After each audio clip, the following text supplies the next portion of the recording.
w takim razie, jak ja już mam grać, to bardzo gorąco witam wszystkich na 22. konferencji Definiowanie przestrzeni architektonicznej, tym razem w roku 23 pod tytułem Architektura i miasto, Architecture and the City.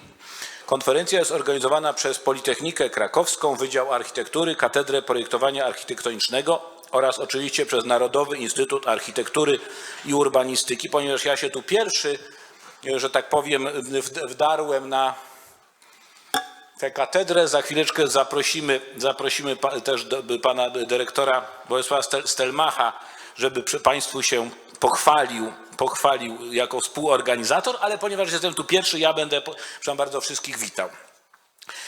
Konferencja jest organizowana pod patronatem Jego Magnificencji rektora Politechniki Krakowskiej. Jest organizowana pod patronatem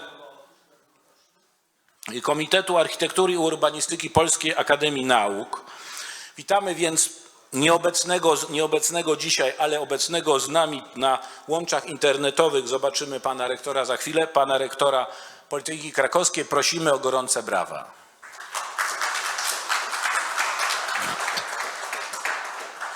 Witamy pana prorektora Politechniki Krakowskiej, pana profesora Dariusza Bogdała. Witamy na łączach internetowych niestety nieobecnego pana profesora Sławomira Gzela, przewodniczącego Komitetu Architektury i Urbanistyki Polskiej Akademii Nauk. Witamy także niestety na łączach internetowych pana profesora Kazimierza Furtaka, przewodniczącego Komitetu Inżynierii Lądowej i Wodnej Polskiej Akademii Nauk. Witamy na szczęście w realu obecną panią dziekan Magdalenę Kozień-Woźniak.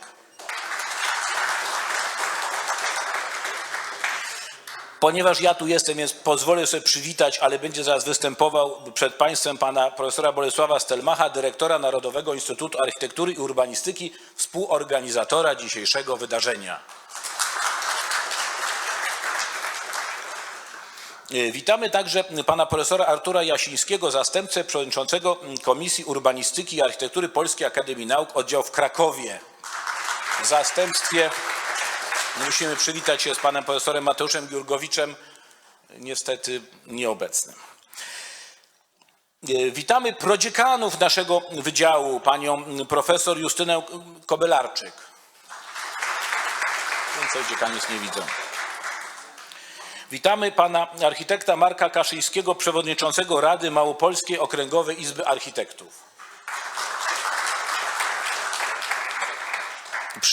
Witamy pana Bisia Lisowskiego, członka Rady Pracodawców przy dziekanie Wydziału Architektury, przyjaciela naszego wydziału. Bardzo gorąco witamy pana profesora Jana Deję ze Stowarzyszenia Producentów Cementu, wielkiego przyjaciela naszego wydziału, który dzisiaj będzie jeszcze występował jako przedstawiciel mecenasa, ambasadora Wydziału Architektury. Chciałem dzisiaj powitać także w imieniu pani dziekan, dziekanów z całej Polski, częściowo dziekanów, częściowo prodziekanów. Gorące brawa dla przewodniczącego Rady Naukowej Dyscypliny Architektura i Urbanistyka Politechniki Opolskiej, pani profesor Ewy Adamskiej, oczywiście nie. Oraz dla prodziekana do spraw dydaktyki pana profesora Andrzeja Murynowicza. Coś się sprząta. Z Wydziału Budownictwa, Architektury, Inżynierii i Środowiska Politechniki Łódzkiej zastępca dyrektora Instytutu do Spraw Kształcenia profesor Marek Grymin. Z Politechniki Śląskiej dziekan pan profesor Klaudiusz Fros. Prosimy gorące brawa. I prodziekan do spraw współpracy i rozwoju dr Krzysztof Gronik. Z Politechniki Białostockiej witamy przewodniczącego Rady Dyscypliny Architektura i Urbanistyka profesora Bartosza Czarneckiego. Z Politechniki Wrocławskiej witamy panią dziekan profesor Barbarę Gronostajską oraz prodziekana do spraw kształcenia doktora Romana Czajkę. Z Uniwersytetu Zielonogórskiego witamy przewodniczącą Rady Dyscypliny Naukowej Architektura i Urbanistyka, panią profesor Martę Skibę. Z Politechniki Lubelskiej witamy prodziekana do spraw studenckich na kierunku architektura i profesora Bartłomieja Kwiatkowskiego. From the Faculty of Architecture. Dzisiaj zjazd bardzo będzie na pewno miał dobre rozmowy. Z Politechniki Poznańskiej witamy the University of Technology in Poznań is represented by Professor Prosińska-Sipińska, the head of Architecture and Urban Planning. The West Pomeranian Technical University is represented by Deputy Dean Piotr Gradziński. Z Politechniki Warszawskiej witamy przewodniczącą Rady Warsaw Dyscypliny University of Technology is represented by Professor Krystyna Solarek, the head of Architecture and Urban Planning. I wymieniony już dzisiaj, a to powiem bardzo dobrze, z Krakowskiej Akademii Jafrycza Modrzewskiego witamy pana profesora Artura Jasińskiego. Andrzej Frycz-Modrzewski Academy, Professor Artur Jasiński. Now the Rzeszów University of Technology is represented by Professor Lech Lichołaj from the Faculty of Environmental Engineering and Architecture and Professor Marzena Kłos. Z Uniwersytetu Architektonicznego im. Magdaleny Abakanowicz w Poznaniu witamy członka Rady Programowej kierunku Architektura i University of Poznań is represented by Tomasz Osięgłowski, the head of Architecture and Design, and finally Świętokrzyskiej, prodziekan do spraw studenckich i Deputy Dean na for Wydziale Budownictwa i Teaching at the Faculty of Construction and Architecture, Professor Sławeta. Bardzo gorąco witamy pana profesora Rafała Zawiszę, pełnomocnika dziekana do spraw International School of Engineering. From the International School of Engineering. Oraz pana profesora Nana Jonga z Tianjin University. Oraz bardzo gorąco witamy studentów We would also like to welcome the students of the International School of Engineering who come to our conference from China and who are listening to us attentively. And let me extend our welcome to the representative of the media, starting with the head of chief editor of Nasza Politechnika and Ewa Poremska, the chief editor of Architektura Murator. Patronat medialny nad naszym wydarzeniem objęła Architektura Murator, Architektura publications such as Architektura Murator and Architektura and Business extended the patronage to our event.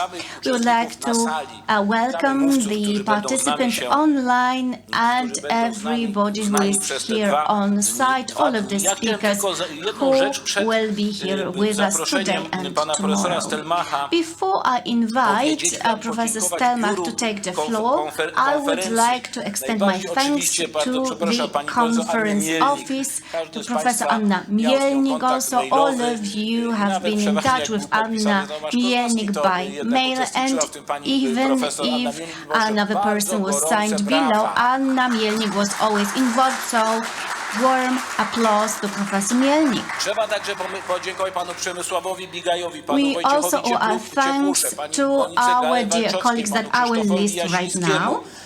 Panu doktorowi Markowi Początko, panu Piotrowi Stalonemu Dobrzańskiemu, źle go zdeklinowałem, panu Grzegorzowi Twardowskiemu i pani Joannie Piszczek, naszej niezawodnej finansistce, bez której też ta impreza nie udała.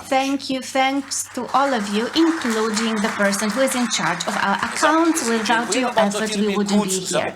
I'd like to thank Kutz and Panopticon for the technical assistance, including recording and streaming. Po przemowach Some information. zrobimy krótką Following półgodzinną przerwę, our udamy się welcome, do we sąsiedniego will budynku have na a wystawę half an prac hour pana break. We profesora will Dariusza go to the Kozłowskiego. building next Tam wszystko door zobaczymy and i will mam nadzieję, open the będziemy bardzo exhibition by zadowoleni. Zapraszamy Professor w przerwie Kozłowski. na promocję During the książki break, pani we will also profesor promote Julii a Iwaszko book by z Professor Kijowa Julia dotyczącej Iwaszko wojny of w Kyiv on Ukrainie. Pani the profesor na war pewno też in coś powie Ukraine. i połączy I się z am nami, certain that połączy się z nami Professor will say a współautor couple of words and książki. the co-author of the book W will pierwszej join us sesji zobaczymy online. także During the krótkie first spotkanie z panem session, profesorem we are Alberto Pratelli, also który niestety going nie mógł z nami to być, have a short meeting with ale Professor nagrał nam Pratelli, who couldn't be with us piękny today, film. but I he teraz w takim recorded a razie ja short video poproszę for pana us. profesora So Bolesława right Stelmacha. now, let me Proszę mi invite brawo, Professor o, tu Stelmach to powinien the stać trochę stage. obok A round of applause for Professor Stelmach.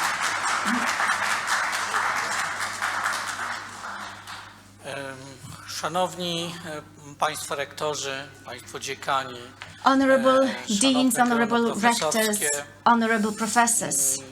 jest mi niezwykle miło, że Narodowy Instytut Architektury It's been a great i pleasure Urbanistyki, który przyszło mi to założyć i prowadzić, represent the może Institute of Architecture and dziać Urban się przy Planning that I had the pleasure to establish. znakomitym It's przedsięwzięciu, an honor jakim to od be lat, here od with you dekad and jest to ta have been konferencja. participating Podkreślam in zawsze, this że event for years, jednym z for obowiązków decades actually. Instytutu jest Let me emphasize współfinansowanie, that one of the współorganizowanie duties i of our uczestniczenie institute is w to tym finance, niezwykłym przedsięwzięciu, które co-organize nie ma and participate w Polsce in precedensu, this jest jednym great z event, nielicznych which is światowych unprecedented przykładów in Poland and ciągłości is myśli one of teoretycznej very w dziedzinie few architektury. Jest to examples of dla nas, continuity in teoretyków, terms praktyków, of dydaktyków, architectural miejsce thought. For niezwykle us, ważne. practitioners, theoreticians, it's a highly Ponieważ wszystko important zostało już powiedziane, venue. Since everything has to already been mi zostaje said, wyłącznie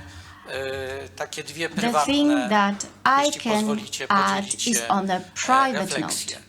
Po pierwsze So I chciałem have two przywitać osobiście reflections. First of all, pana I would like to profesora personally Wojtka welcome Bonenberga, Professor Bonenberg, laureata honoris causa Politechniki the awardee Krakowskiej. of the honoris causa doctorate of the University of Technology.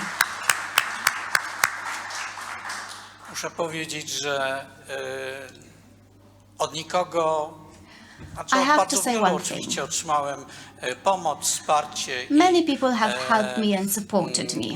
intelektualny zaczyn, ale Many Wojtkowi people have inspired zawdzięczam me intellectually. niezwykle dużo, a także Instytut, But który z I nim owe so bardzo, much to bardzo ściśle Wojtek and to the współpracuje. Także institute Wojtku, that bardzo, collaborate with him very za to closely. dziękuję. So Wojtek, I refleksja my druga, deep gdy thanks przeczytałem for temat that. And the second reflection. obecnego seminarium w tym roku When I read the topic of konferencji, our conference, of our przypomniała mi się seminar, rozmowa one thing came to my mind. Józefem Rykfertem, I remembered który my conversation myślę, with jak mało Józef kto Rykfert, who rozumiał I we think as związki very few people architektury i miasta. understood the relationship between architecture and the Przypomniało mi city. się, jak rozmawiałem z Józefem o And when I talked kolejnej with książce, him którą Instytut about wydaje, a book that the ponieważ Institute was umówiliśmy się, mamy about umowę to podpisaną na publish, wydanie wszystkich dzieł Józefa because we have Rykferta signed w a Narodowym contract to Instytucie publish Architektury i all of the Urbanistyki. works by him. Przypomnę i zapraszam do So let me kupienia jego digress in pierwszych here. modernistów, czy You Dom can Adama w purchase raju. his books on the first Teraz modernists, for wydajemy instance. So right miejsca i now wspomnienia we are publishing Józefa places Rykferta. and memories. Była taka piękna sekwencja, która mówi o So I remember the związkach sequence mitów, that talked about the relationships najgłębszych between związkach myths, the deepest miasta, relationships architektury i between mitu. cities, architecture and Józef myth. mówi, że jednym z pierwszych esejów, So, jedną z pierwszych artykułów Józef myśli says było, że that rzymskie miasta, czy porzymskie Roman miasta cities or rozwijały się post-Roman cities jako kontynuacja developed obozu rzymskiego as a continuation zakładanego of the Roman custom, of the Roman camp na zdobytych that terytoriach, was czy obviously zdobywanych established terytoriach. on conquered Ale territories. przez dziesiątki lat, przez dekady studiów But i tego of nieskończonego decades of eseju, który potem studies rozrósł się working do on this znanej unfinished książki, essay that Józef finally was mówi, published as a book, wiesz, Całkowicie zmieniłem zdanie. Józef Okazało told me się, that że he to has changed mit his opinion założycielski miasta So it turns out wpłynął that the foundation na myth strukturę of obozu the city i sposób myślenia i influenced the działania structure of the Legionów camp Rzymskich. and the operations of the Myślę, że Roman ta legions. mityczna myśl, I ta believe that this myśl o micie mythical założycielskim miasta thought, the thought jako concerning istotnym the związku founding myth architektury i of a miasta city as an będzie important towarzyszyła naszym relationship rozważaniom. between Dziękuję i życzę the owocnych city obrad. and architecture will accompany us today. Thank you, and let me wish you a productive session. Ściągę popatrzeć. Okay, let me go back to my notes right now. Tak, bo pozwoliłem sobie zrobić gafę, Yes. a nie dużą gafę, już będziemy potem.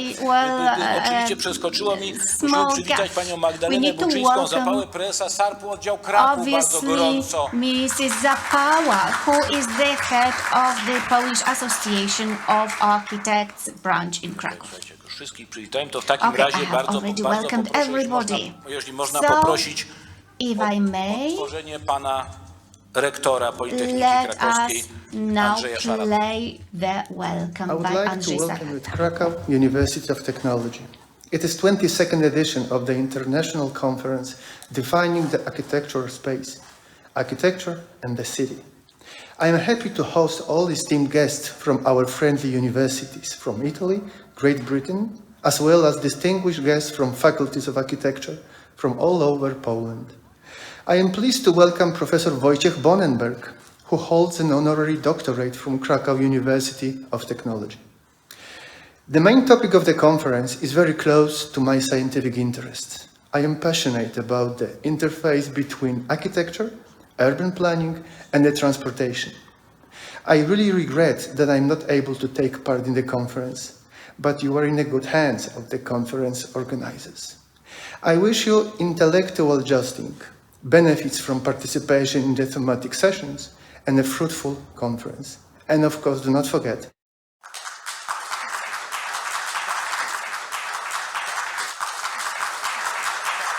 Na pewno panu rektorowi chodziło o dobrą zabawę w Okay, ostatnim I zdaniu. believe that the rector's final bardzo sentence was proszę panią about us profesor having Magdalenę fun. Kozień-Woźniak, So dziekana now Wydziału let me Architektury. invite Professor Magdalena Kozień-Woźniak, the Dean of the Faculty of Architecture at the University of Technology. Szanowny panie rektorze, Honorable drodzy goście, Rector, profesorowie, the guests, dziekani, professors, w imieniu deans, władz Wydziału on Architektury behalf bardzo of the serdecznie authorities of the państwa Faculty of witam w naszych Architecture, murach. let me Cieszę się, welcome że you zechcieliście here przyjechać at do the Krakowa University of Technology. I'm very i z glad that you nami came to przez te Krakow 2 dni and that you rozmawiać, will talk dyskutować with us, o discuss sprawach with us niezmiernie about ważnych very na important tym topics wydarzeniu o during szczególnej dla nas, our dla całego Wydziału event. wadze. This Już event is ponad highly 20 important for lat, us because for jest z more nami than pan profesor 20 Dariusz years, Kozłowski.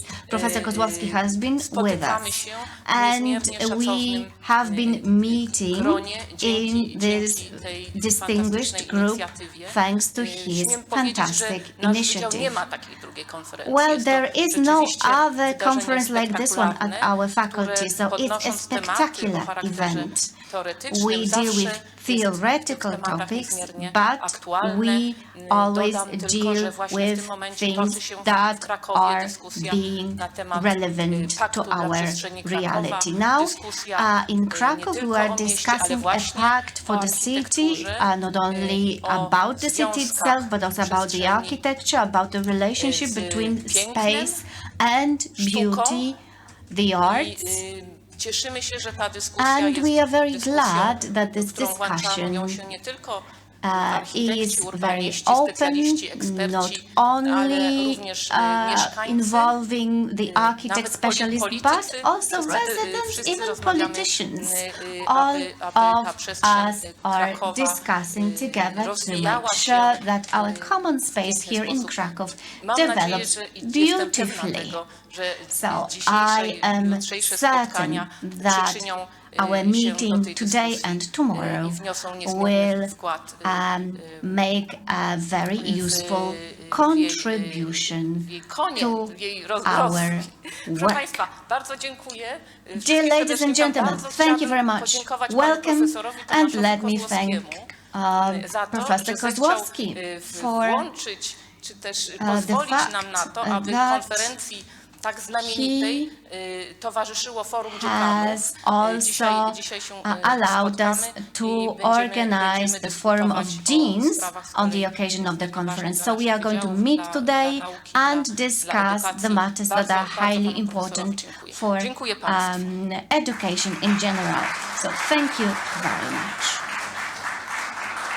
Teraz bardzo poproszę And panią right Ewę now, let me Poremską, redaktorkę welcome naczelną Ewa architektury. Poremska, the chief editor Przemówiła do of nas Architektonicznego jej obecności w innym, zupełnie ładniejszym miejscu well, świata, czyli w Barcelonie. she is currently in a nicer place in Barcelona.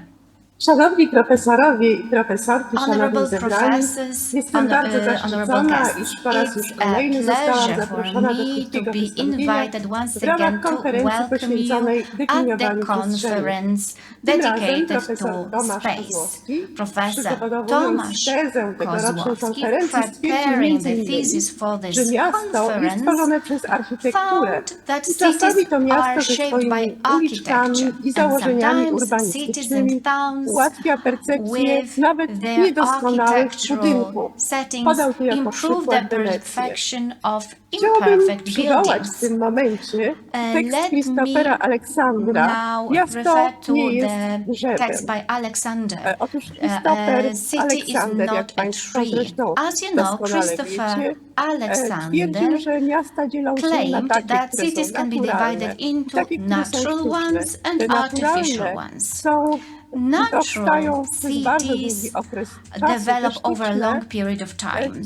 są Artificial tworzone w cities bardzo are krótkim established okresie. within a very brief period. I przyrównywał te ostatnie So he do compared drzewa. the artificial O co w tym cities to wszystkim trees. chodzi? What was it Otóż drzewo about? to jest taki organizm, A tree w którym is an na przykład jego organism zakończenia, czyli liście, nie stykają się whose ze sobą. endings, A so jeśli mówimy leaves, o sieci, do not mamy touch możliwość bardzo each other. różnych połączeń. And when it comes to Jestem a dzisiaj w network, pięknym mieście, we can Barcelonie. combine different Podobnie things, jak connect piękny different jest things. Kraków, w So którym today I'm in odbywa się Barcelona, dzisiejsza very konferencja. beautiful city, just Oba as z beautiful pewnością as Krakow, Aleksander where you are nazwałby today. I naturalnymi believe i that nie both of nazwałby these drzewami. cities would be Mamy tu referred to bowiem by sieci, Alexander a jedna as z nich natural jest cities właśnie because they sieć, are constructed której as w tej chwili networks. tkwimy, w której uczestniczymy. Including the A więc network jest to we are tradycja tych participating wspaniałych in, the międzynarodowych tradition of konferencji. these Życzę fantastic Państwu international bardzo owocnych conferences. obrad So na konferencji, I która hope stała that się your już discussion ważną at tradycją this dla Krakowa i nie important tylko. event will be very fruitful. Thank you very much. Ja tylko muszę się wytłumaczyć, bo to Just troszkę one zabrzmiało, że sentence of pani explanation, Poremska because bym napisał, że Madam Wenecja jest Poremska, she brzydka. sounded like Chodziło mi, as że if nawet I gdyby wrote that Wenecji Venice byłby is jakiś brzydki ugly. budynek, ona jest sama w If sobie there is taka a piękna, że nikt single by tego nie ugly zauważył. building in Venice, Venice is so beautiful that no one would Proszę bardzo, even w takim notice razie, that. jeśli można zakończyć tę So, część i zaprosić Państwa na Let us wystawę wrap up this pana part profesora and Dariusza invite you Kozłowskiego do to sąsiedniego the budynku. Niestety musimy się exhibition ubrać. of Professor Kozłowski's Więc work. zapraszam wszystkich And the na exhibition is pół held godziny. in another Nie building. przerwy, bo to jest cały So, czas ladies jesteśmy and na gentlemen, konferencji, please ale put musimy your przejść do coats on. sąsiedniego budynku, We have to walk to another building on the campus uczestniczyć w otwarciu wystawy. to Dziękuję attend bardzo. the opening. Thank you so much.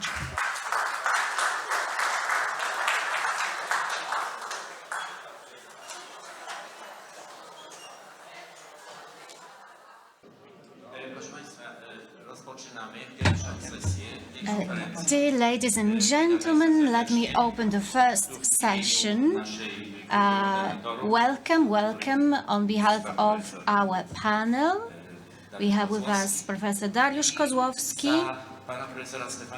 and instead of Professor Wrona, who couldn't be here with us, we have a professor substituting for him, Professor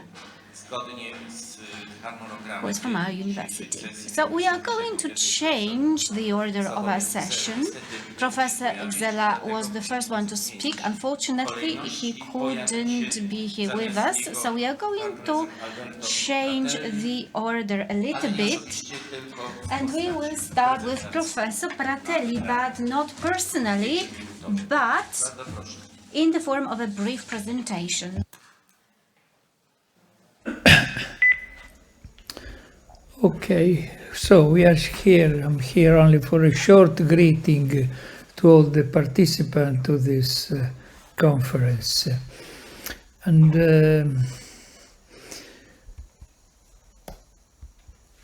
a few words of greeting to the organizers and to all the participants.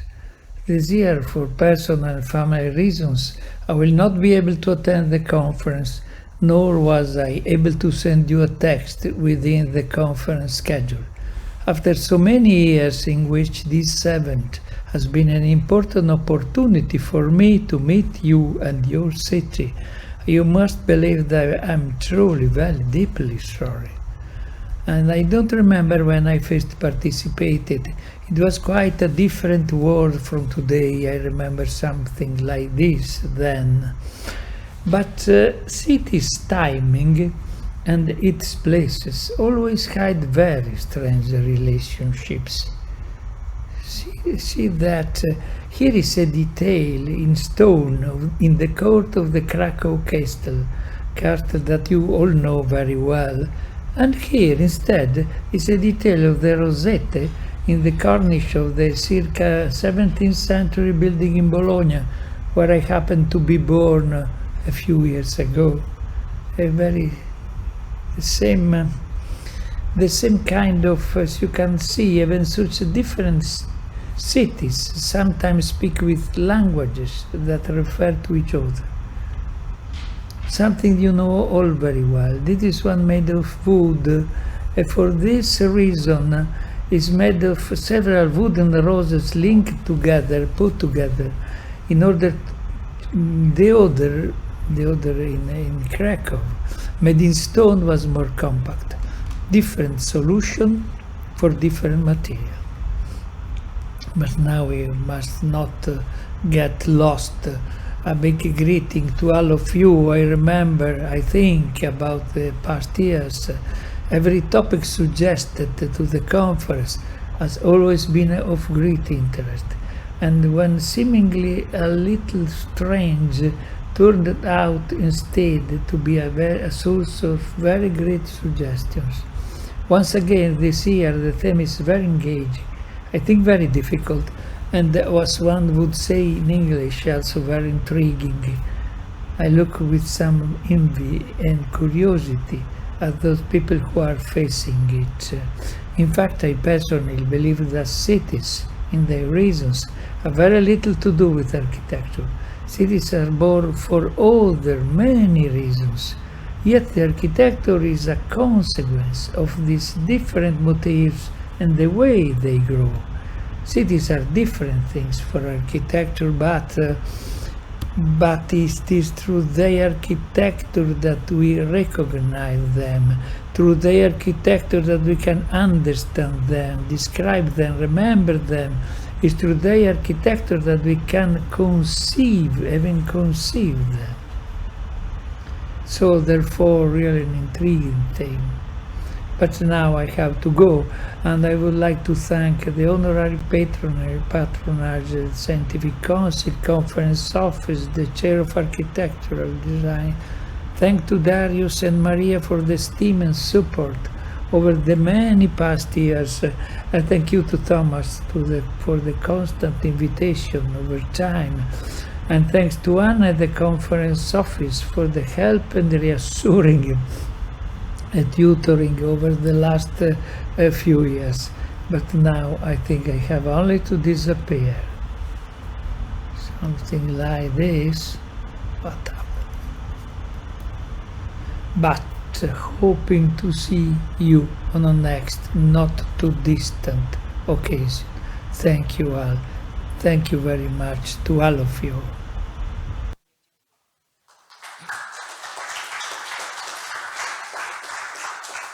Dziękujemy bardzo panu profesorowi za ten adres. Thank you for the welcome and the kind words on our conference.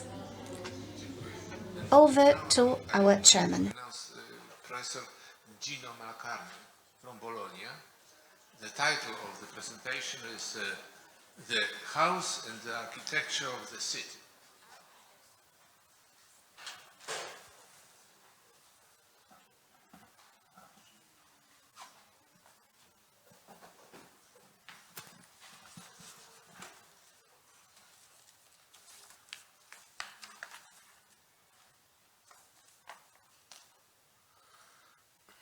Good morning.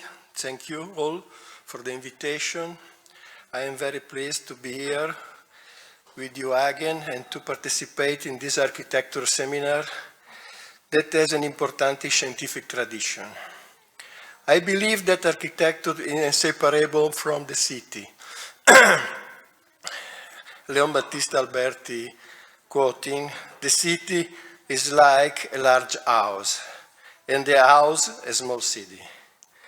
I also would like to remark that for me Aldo Rossi's book, L'architettura della città, and the heritage of urban studies produced in Italy continue to represent my cultural reference. The image that will be shown without my commentary are all projects of mine, developed over time following the idea of making architecture for the city. The city is to me the theater where the human events take place, and that has always been the center of my work.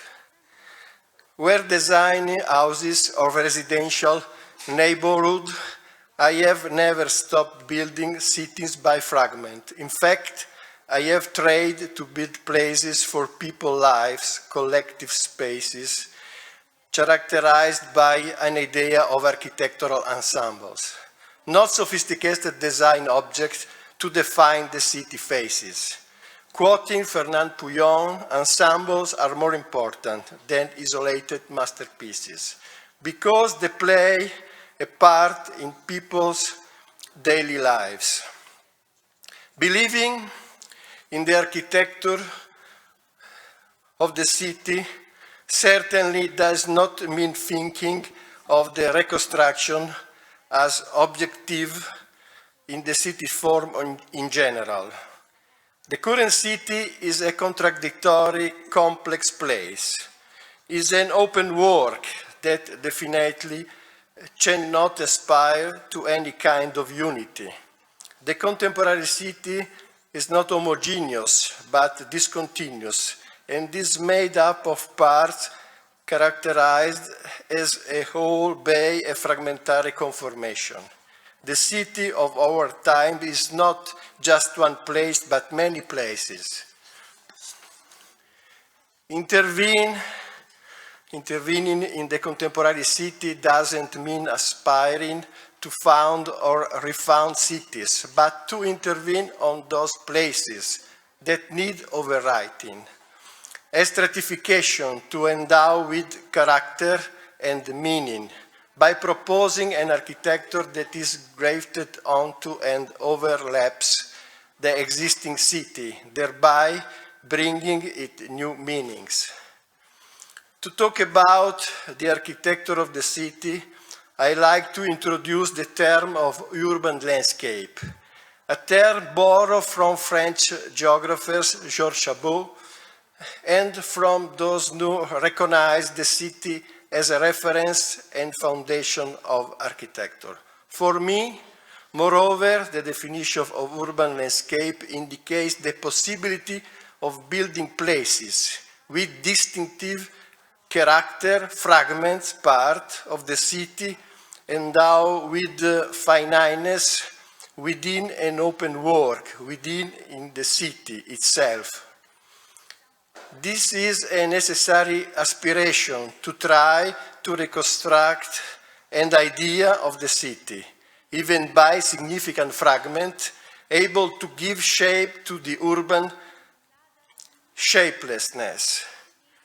The project developed in recent years have always been oriented toward an architecture that is able to propose redevelopment / regeneration / reconstruction project for marginal, peripheral and abandoned urban places toward an architecture able to propose new centrality for the suburbs.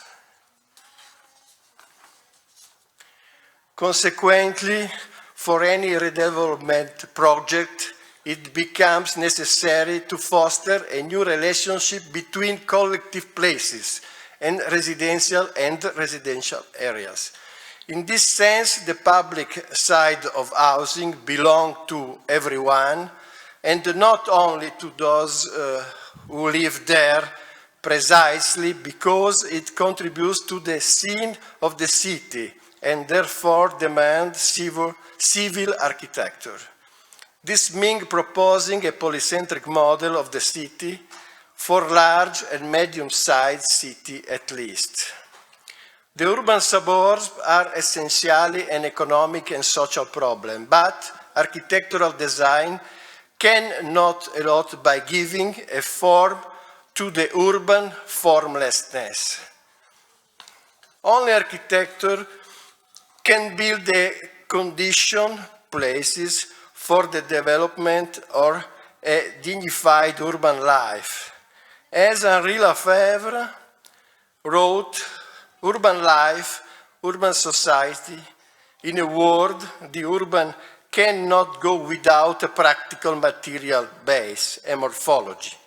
The city, according to Lefebvre, is an oeuvre, closer to a work of art than to a simple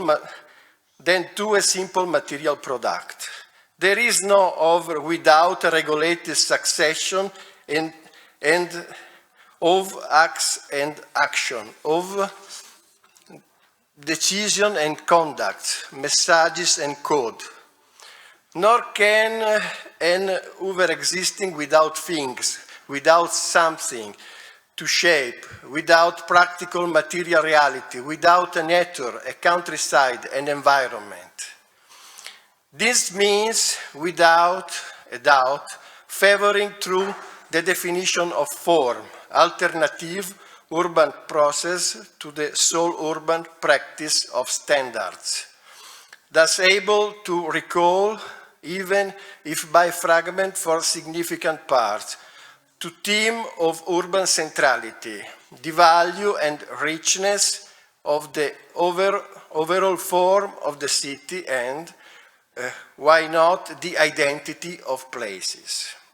I therefore strongly believe in a disciplinary autonomy of the architectural which, however, take architects who are civilly and politically committed. Places that have lost their urban role or might never have and one. Look forward for important changes. Finally, places that are awaiting substantial transformation in a quest for new uses and new formal identities. Our task should be to propose a form for these places in cities. The synergistic relationship between the project of the house and its relationship with the city has had over the year toward design research that therefore seek to development around the new town idea, the urban suburbs, proposing a kind of architecture that is grafted onto and overlaps the existing city, not only in the direction of correction, but also intervening in antithesis by contrast, thus in the wind with new meaning. The house represents a shelter for human life, but in its construction is determined places, the city public and collective spaces.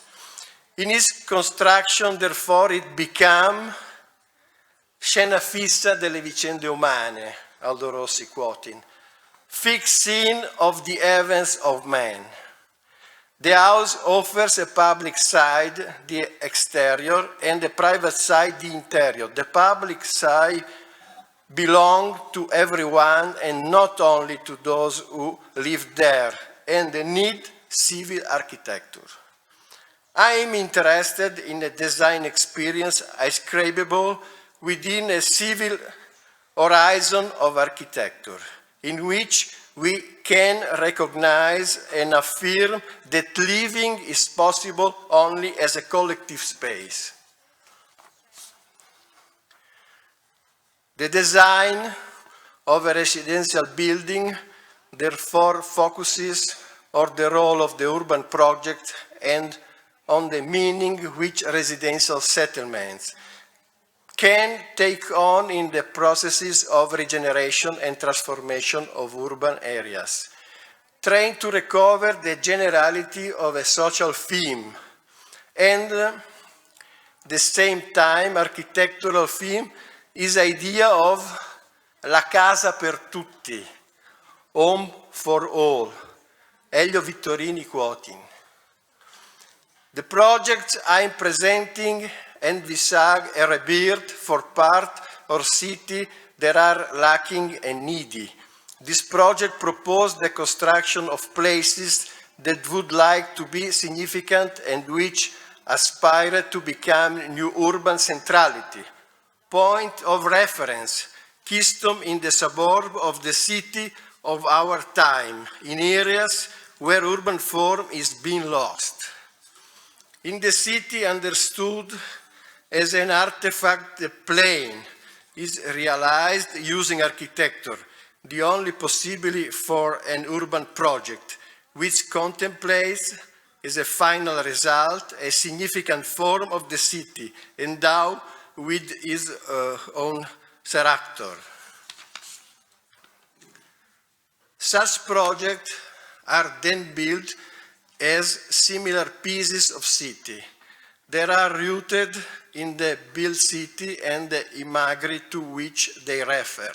The ability to imagine figures and spaces derives from a knowledge of historical cities.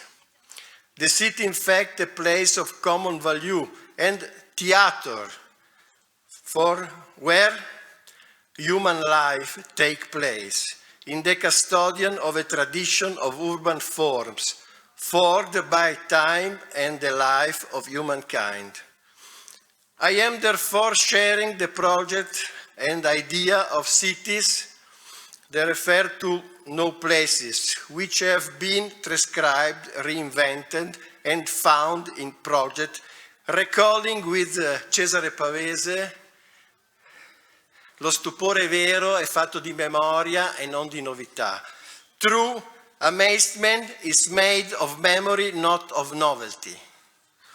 The refers through urban analysis to type and figures that derive from history, also contributes to making urban artifacts recognizable and identifiable.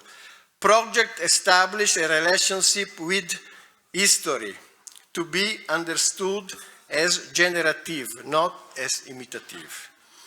And that is built through an analogical process, as happens in the best work of architecture is the precedents and historical references. There can be glimpses which feed the imagination, they themselves produce.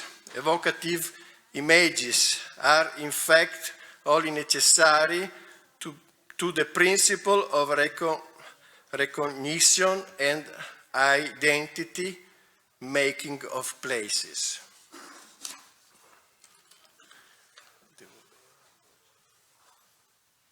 Sorry.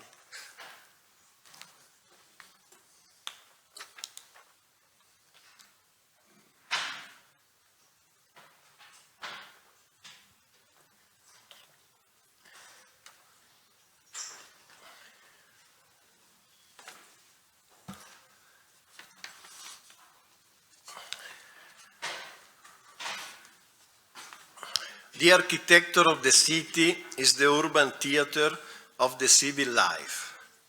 The urban scene space is therefore an essential component of the urban project and is a figure which recurs in my work as an architect. This component requires careful attention to the implementation and representation of the project. In fact, if the city is the theater of public life, is the works of architecture that make the urban landscape intelligible in terms of culture and experience. Thank you very much. Lasciamo finire. Bardzo dziękujemy. Thank you very much. Thank you very much, Professor. I have 10 minutes. I may study.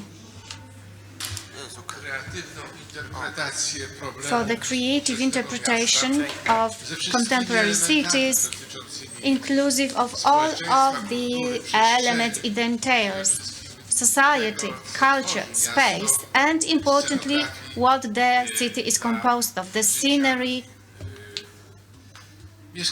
for the life of its residents. Chciałem też pogratulować And let me also oprawy graficznej. congratulate on the visual aspect of this presentation, without which the ideas that the professor presented to us wouldn't have been documented so pointedly.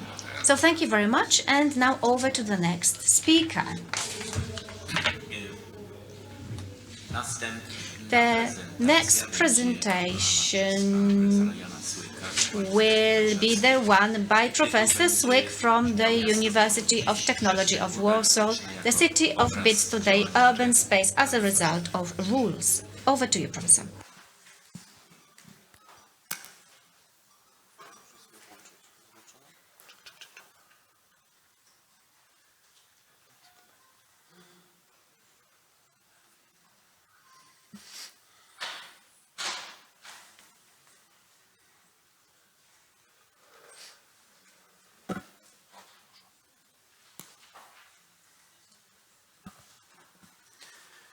Dzień dobry, dziękuję bardzo za Well, zaproszenie. good morning, and thank you very much for the invitation. Ogromnie jest mi miło być tu z Państwem. It is my dzisiaj great w pleasure tej to be here with przestrzeni. you today in this space. I choć będę się zajmował And while wirtualizacją I naszych will kontaktów, naszych relacji, be talking również about naszej the wyobrażeniowej virtual przestrzeni, to nature proszę of mi our wierzyć, że po relationships doświadczeniach and our pandemii contacts and our space, głęboko wierzę w to, że believe me that after jest what we've been głęboko through, niewystarczające i we were bez through during the spotkań pandemic, takich jak I believe that możliwości is interakcji rzeczywistej, tej insufficient opartej na at all zmysłach. without our interactions, without our sensual cognitive functions and impressions. We wouldn't be able to exchange our thoughts effectively.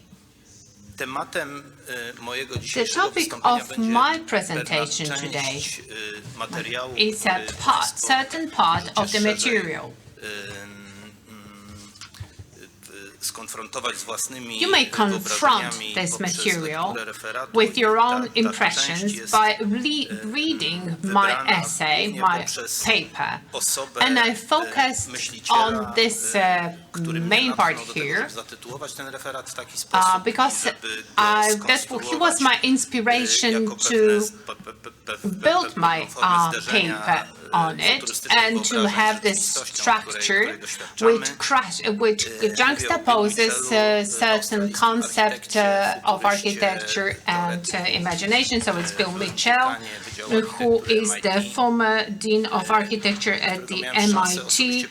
Actually, I had the opportunity to meet Bill Mitchell in person in 1990s before even he wrote that book, which inspired me to write this essay, and that was a very unusual meeting. Professor is an incredible person with a very sharp mind and also very open to exchange of thoughts, and a person like that may be extremely effective to explain and to suggest what we can expect in the decades to come. And Professor left a complete description of his observation of what we can expect, and these are covers of his books. They touch upon issues which come and rise from architecture. Bill Mitchell, he was capable of combining this vision-oriented and futuristic thinking with a prediction of what is coming and with very down-to-earth practical actions in the academic milieu. So he was the creator of a modern vision of the MIT campus, which was a reference to all contemporary campuses. He was also the creator of Smart Cities MIT Lab. So that was the cradle of prototypes of so many solutions that we've been using and that inspire us. And the bottom row below, that these are professors' publications or publications that refer to the professor. And here, that's the book published in 1996. In my opinion, that is the starting point for all later subsequent concepts of professor and for all the tests and concepts run tests and runs. So I would like to test Mitchell's thoughts against the background of subsequent taxonomies. So I have certain ideas that are presented in models here. So I would like to juxtapose them with models. So these concepts are the most unrealistic and unreal models. So these are informational models. They contain the complete set of metadata that refer to space, and also these are reference to the models of autonomous spatial environment, because professor were dealing with concepts that you cannot see right now, but which are based on contemporary experience, and because of that, they're highly probable. So the first image, which is the reference to the reality that we know, comes from our own area of experience. We want to talk about the dependence of urban planning mechanisms on the rules. These are rules which are followed by designers, by planners, and these are also rules which are based on the way of operation and needs and pragmatics of human settlement operations. So this is a settlement in the town of Kutusk, a pre-settlement state. It is a computer model, but it's not that these houses, the structure of these houses and the model was based on post-architectural archaeological excavation concept. We created this model in our faculty. Under the direction of Professor Brona, we read the certain structural rules that supported that settlement.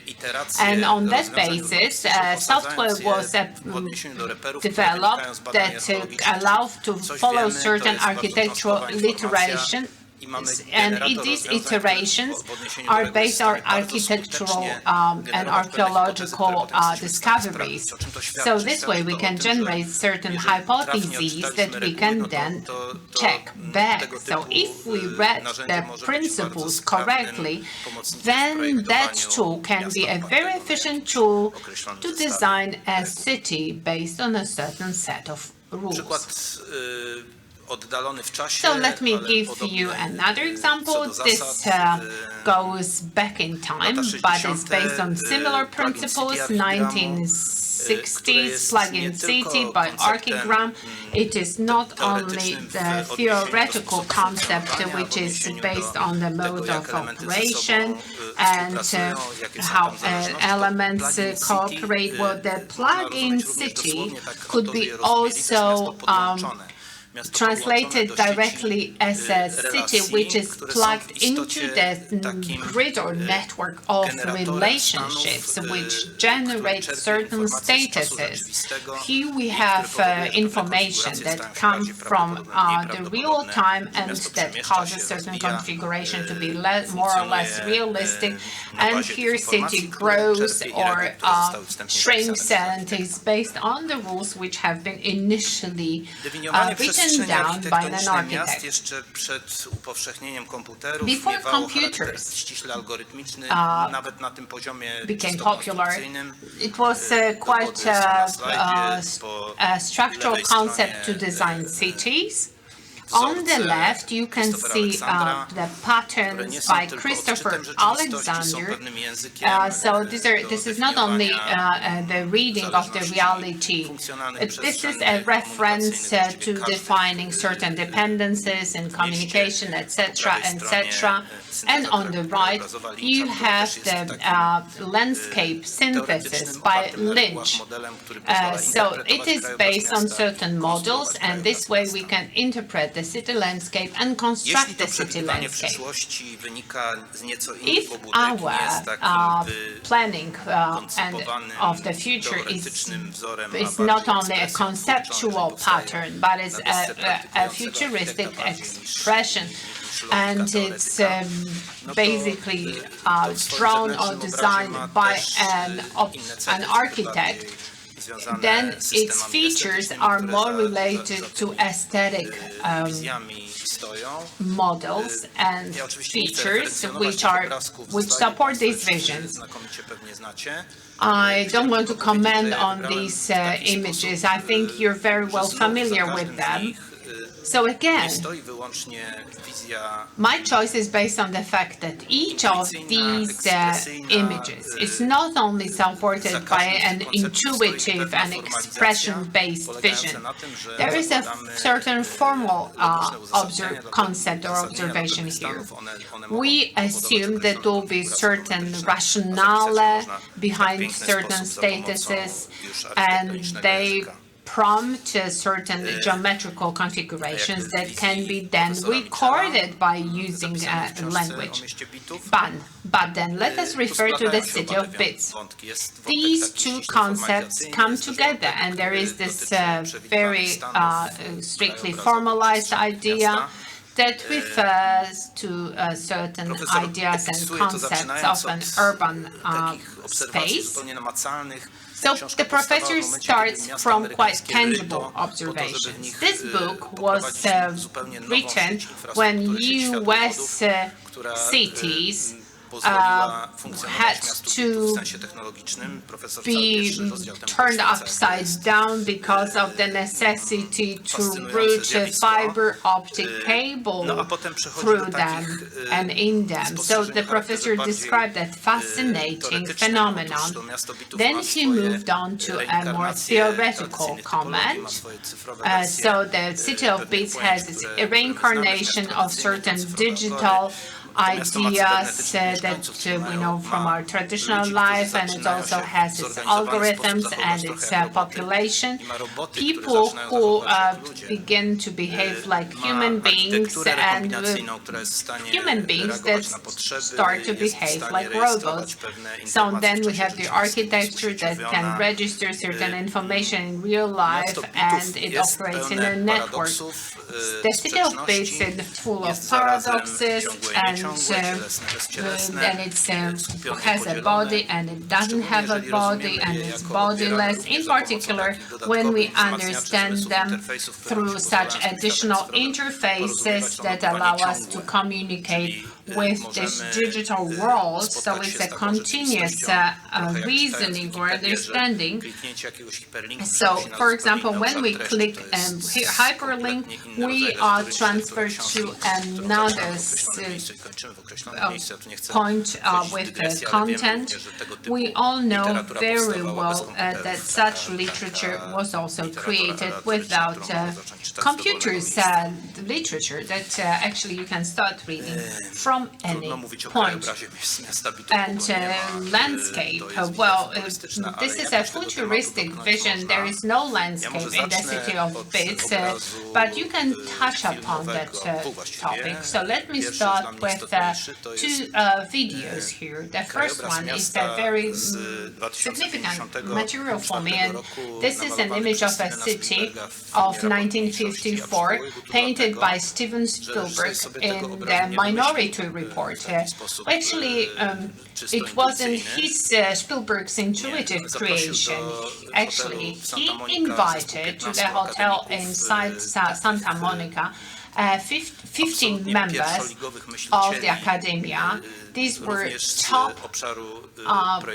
thinkers, top designers of urban concepts, and the leader of that team was Tom Mitchell, and they created an image with more than 10 key assumptions and technological solutions that follow. Make this city, which is digitally augmented, operates as it does. I'll go back to that in a moment. Then we have another video. This one is completely detached from reality. The Inception, 2010. This is a virtual city, and it is virtual in the sense that it comes from the environment of dreams. But as you can see, parts of that city come from our real memories and observations, from our sensual perceptions, but they are created through our concepts of and ways of, through our dreams. In reality, they become unreal, and they have these qualities or features that in the world of gravitation, in the world of gravity, do not happen. And then we have the third video, which is a sample of a potential city of Bits. So this is a mixture of both these worlds. Woodson, the Sydney Opera in 2023, the Opera House in Sydney was celebrated. It's celebrating its 50th anniversary. And it received a new layer of visual interaction with the surroundings. This is a 3D mapping with processing of reality that can be received through our senses and then transformed into something different, perhaps richer, perhaps different from what has been initially planned. Now, technology. The city of Bits cannot go on without technology. Technology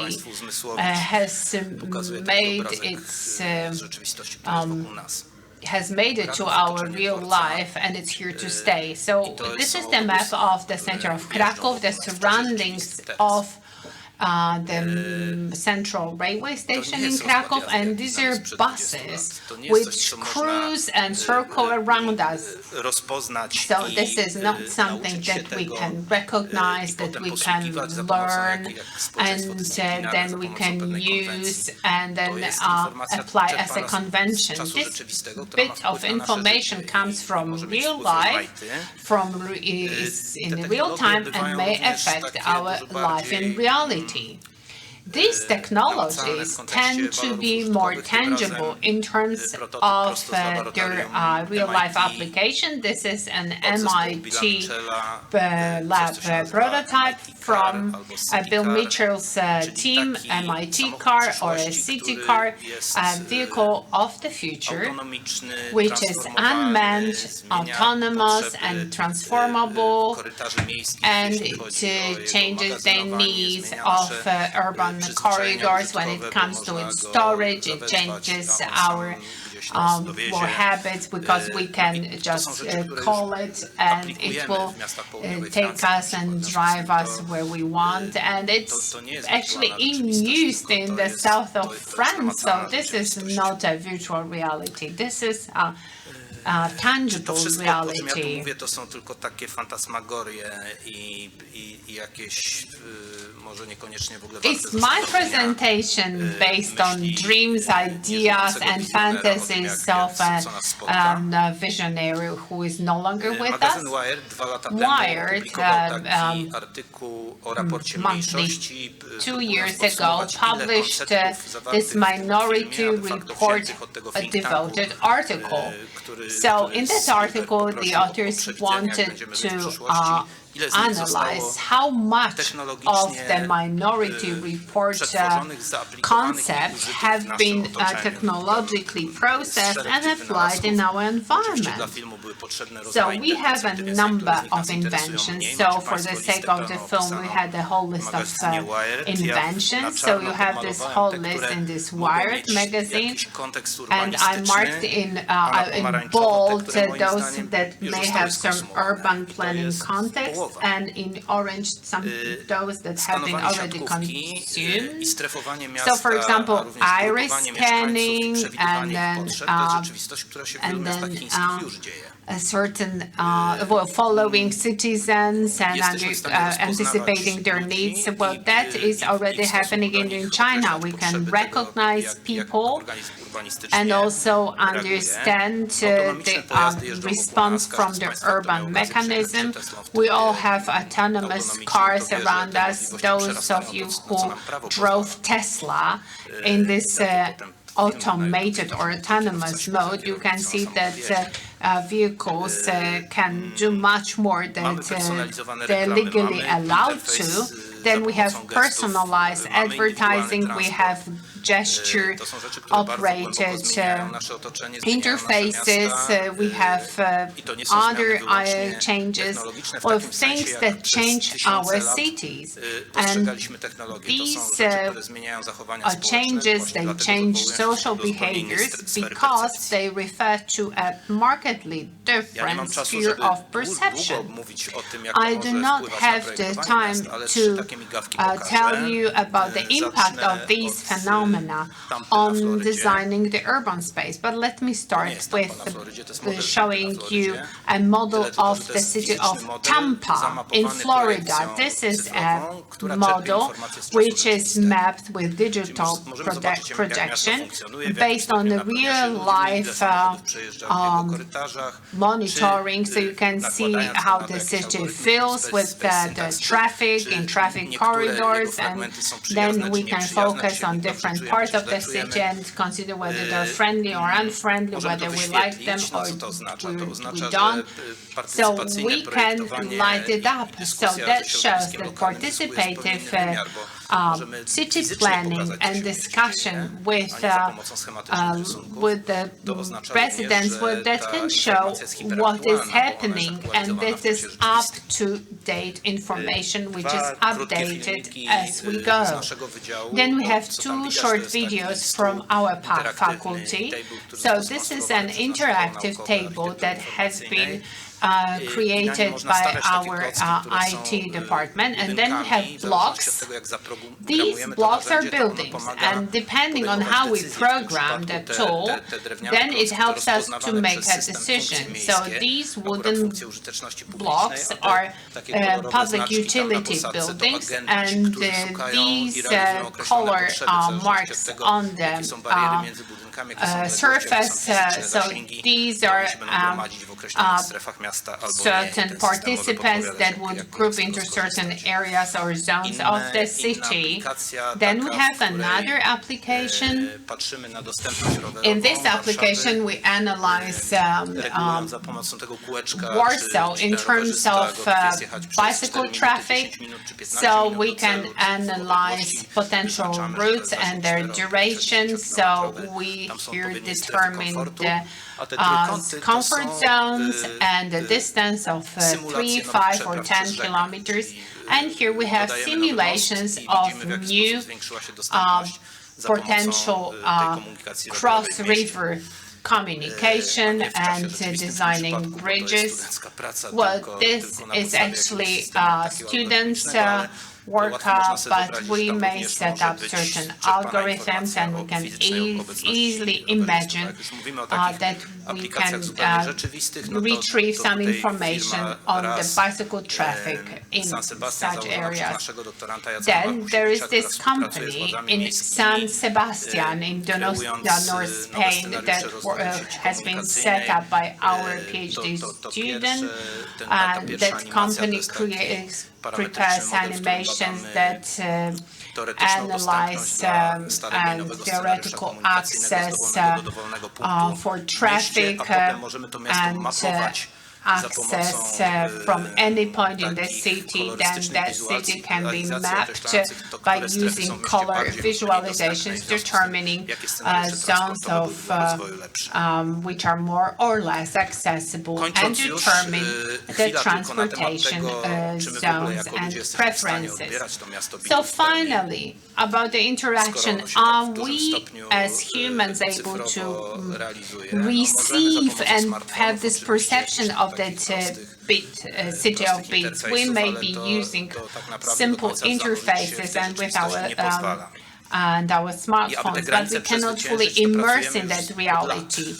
And here we've been working for years to overcome these limitations. So it was at the time when Peter Cook was drawing the plan of the city.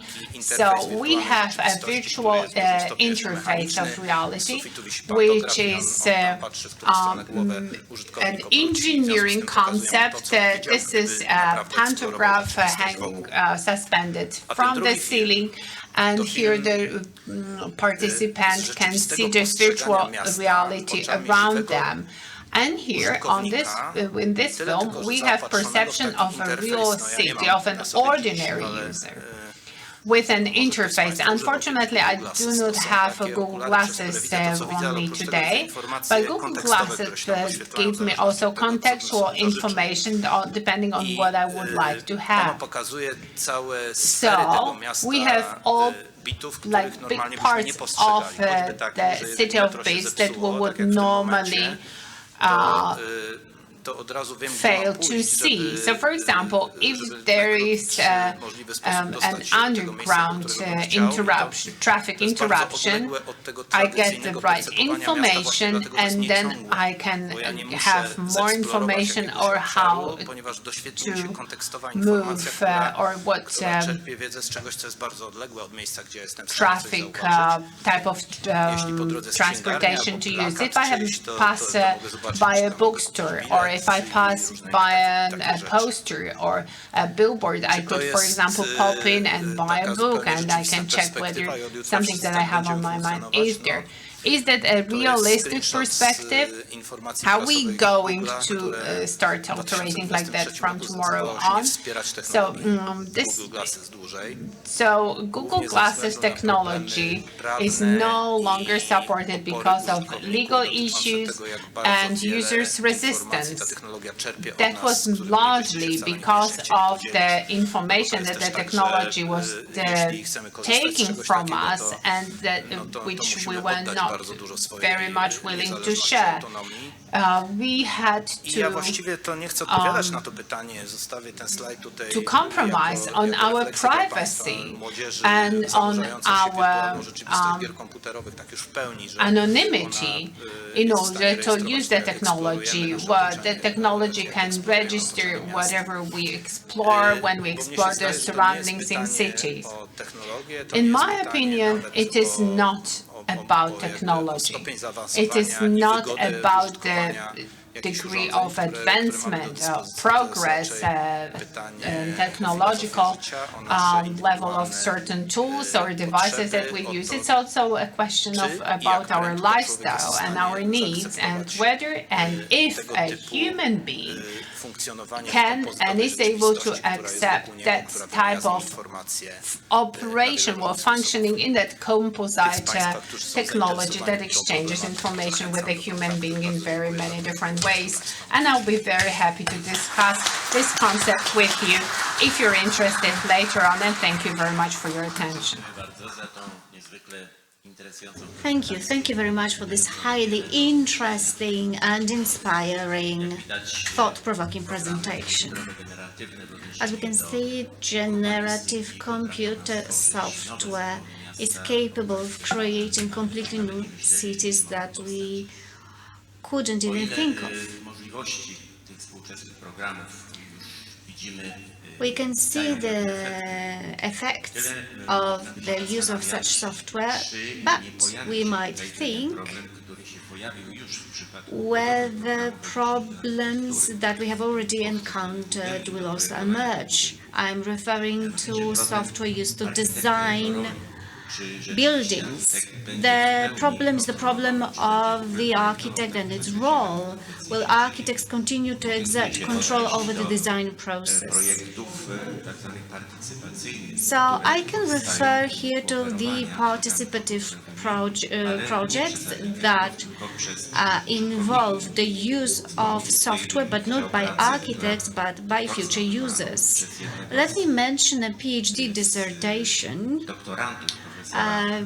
written by one of the PhD candidates of Professor Swick on participative projects, where the role of the architect, well, we expect that the role of the architect will be just to provide certain input for the software, and the project will be executed independently by the software itself or by the users for whom the design is being prepared. So the question is whether the software will have the same impact on urban planning. It is something to be debated, whether the role of architect may change as much with respect to cities as it is happening as regards building architecture. Thank you once again, Professor Swick. And now I have the great pleasure Professor Lamberto Amistadi from Bologna, Architecture and Urban Composition, Framing and Filling. Yeah, thank you for the invitation to this important seminar. Thank you for the invitation in this beautiful city, and thank you for the exposition of the work of Professor Kozlowski, the city of the immortals. I think that everything is immortal. Everything, not me, but the last tendency of the philosophy. Every experience that we have, every emotion that we live, everything. I will speak about one small part of the city, the urban composition, the composition. Composition is a very small part, but very important because it is the premise to the construction of the city. You could think that it is abstract. Okay, it is abstract, but it is the same abstraction of the maths that permits all the commercial exchanging, all the very concrete and practical exchanging of money, of everything. I will start from this definition of composition by Ernesto Nathan Rogers, that in the structure of the architectural composition defined composing as putting together various things to make just one. Yeah, putting together various things to make just one. But the question is how to recognize the component of the composition that we have to put together to make just one. Yeah. And how to group, how to phrase, like to put together in a phrase, the components of the composition. So I will speak about this precondition, the precondition of the urban composition. The precondition in seeing something in something.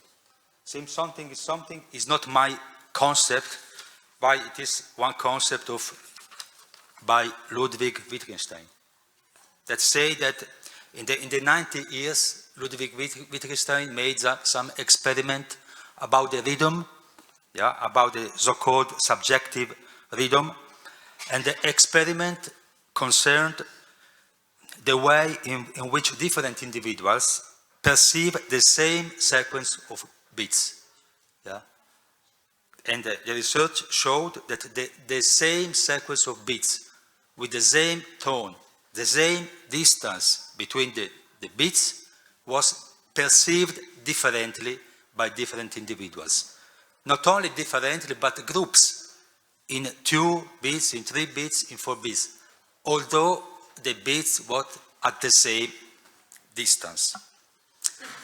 This idea of hearing something in something or seeing something in something is older, because already Leonardo da Vinci spoke in this nuova invenzione di speculazione, and this idea that different individuals see in something, in some stains on the walls, different things. Or Alexander Cousins, another teacher of landscape, that had the same method, that students have to draw some stains on the paper and recognize something, some elements of the landscape, something. Of course, you can recognize something only if you have in mind the idea of something. It depends on what you have in your mind.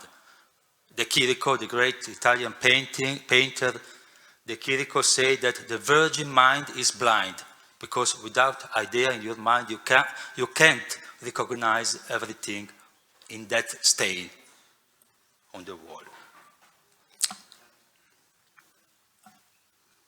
So, for example, I want to do this example about this question of seeing something in something, and about the question of grouping, to group the components of the composition in this project by Giorgio Grassi. You know, maybe Giorgio Grassi, this important Italian architect. In this project in Berlin in the 1981. Of course, if you have in your mind the idea of the urban block, you will recognize this is the project was to define this square, the Lutzwo-Platz in Berlin, because around the Platz there is a lot of empty spaces and a lot of mess. So nowadays, this place was composed in this way, because if you have the idea of the closed urban block, you will compose the components of the architectural elements within the field of the urban block. And so it is the situation. In this situation, the urban block gives the back to the square, and the square is out of the field of the composition, out of the field of the play, of the field of the... Vitruvius spoke about the field of the battle, architecture that it is like to compose in a field of the battle with the soldiers. But for example, if in this many signs of the cartography, because the starting point of the composition, of the urban composition, is the cartography. And on the cartography, on the technical cartography, you have a lot of signs, but you have to recognize something in something. If you recognize in the cartography the relation between the Siegessäule, the column of the Victory in the Tiergarten in Berlin, and this other square, if you recognize this relation, that your composition will be different. No more defined in the urban block, but trying to compose elements facing the square. And so now I'll show some sketches by Giorgio Grassi, because they are very interesting, not only about the question of the rhythm, because the rhythm is one of the main elements of all the composition in all the fields, in all the disciplines, in music, in painting, in architecture. Not only about the rhythm, but the trial to combine the relation between elements and the field. In this first sketch, there is not the field, yeah? But later, he starts to define the field together with the elements. And this is maybe interesting, in my opinion, too, because the contemporary situation of the city, of the contemporary city, because probably the difference between architectural composition and urban composition is this, that in the urban composition, the relation between the things that we have to compose is not only between the elements, but it is between elements and the field.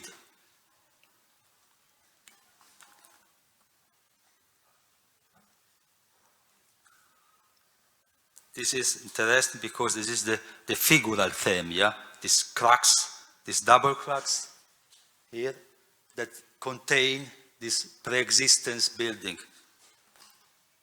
And it is like these arms, this building could slide along this railway, yeah? This portico. And going on, it tried a lot of configuration, and at last it can understand well what is the field. And the field is painted by green here, in the case of Giorgio Grassi. Yeah? And this is the final configuration.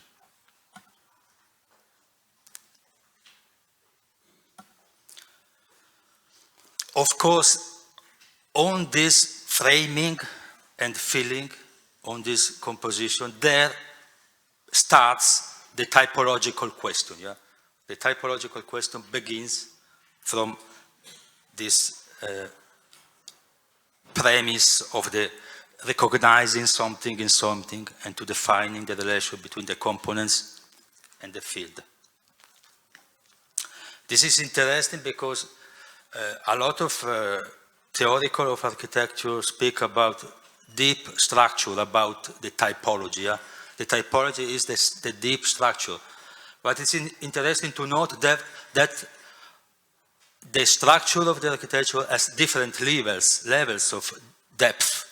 This is the typology is one level, but that framing is another level of this process of the urban composition, the process of to construction the city.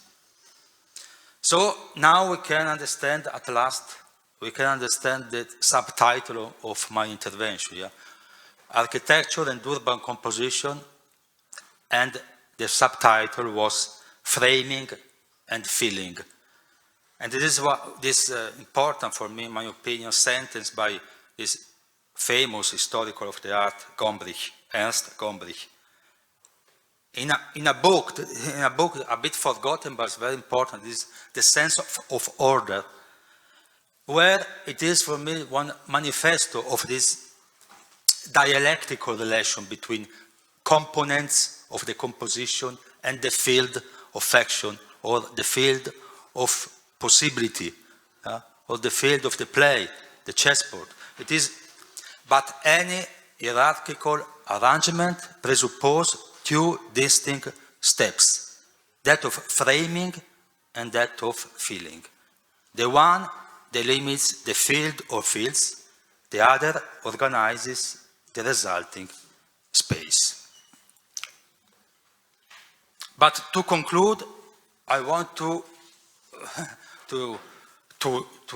let note that at last, as again Ludwig Wittgenstein said, at last, the final test, the final proof of any configuration is the convincing image. Yeah? The final proof has one aesthetical value. The final proof is an harmonious figure. Thank you.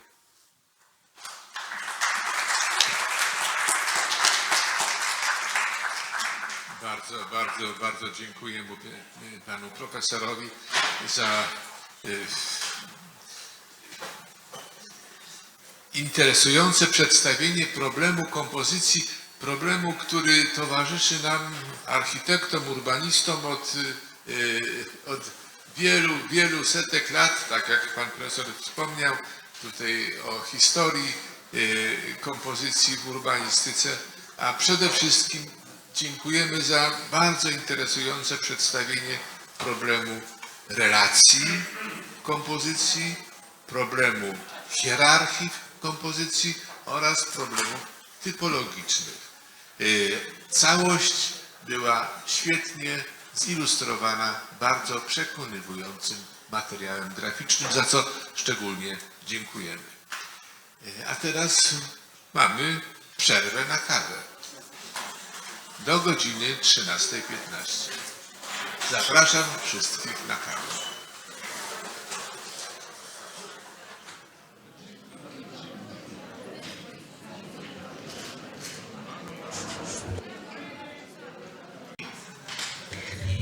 So let me open the second part of the first session, and our first speaker will be Raffaella Neri.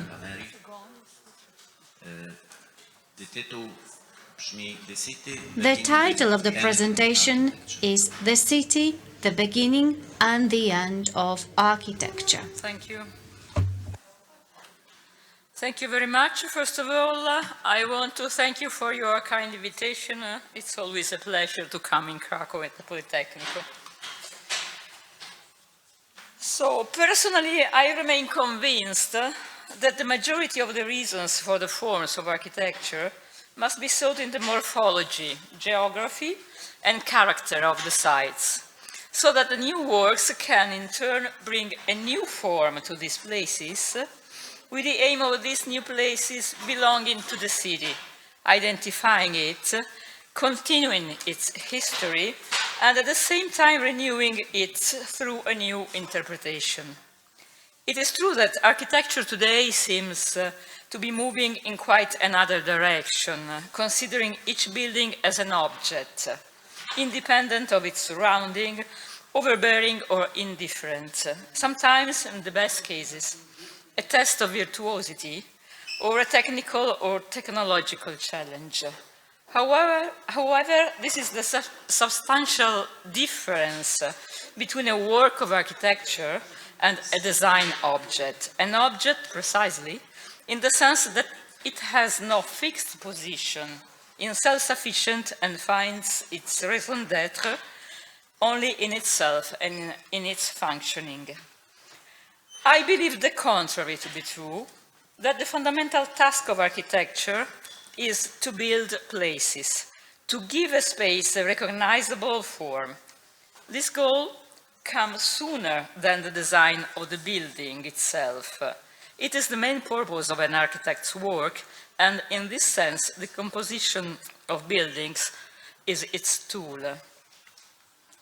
The architectural project is therefore not limited to the single artifact, but to its sphere of influence, which will differ each place.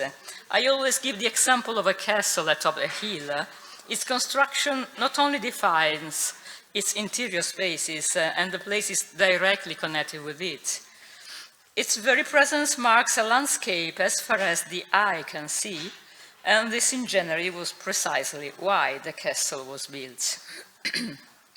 The term composition is applied to an architectural project and to the act of establishing relationships between volumes in order to create spaces endowed with value and form. Architecture composes in order to define places, spaces, and voids. The spaces of a city are defined through its architecture, and architectural composition means also urban composition. If composing architecture means giving urban space a form, measuring it and identifying it, then the central problem becomes the decision on the principle of order to be adopted for the construction of new buildings and new places in a city. Because composition, which is the tool to achieve an end, must contain a meaningful objective, composing in relation to an idea of order to be imposed on places, an order which, of course, has nothing to do with geometry, but with a meaning, which is then translated into a form.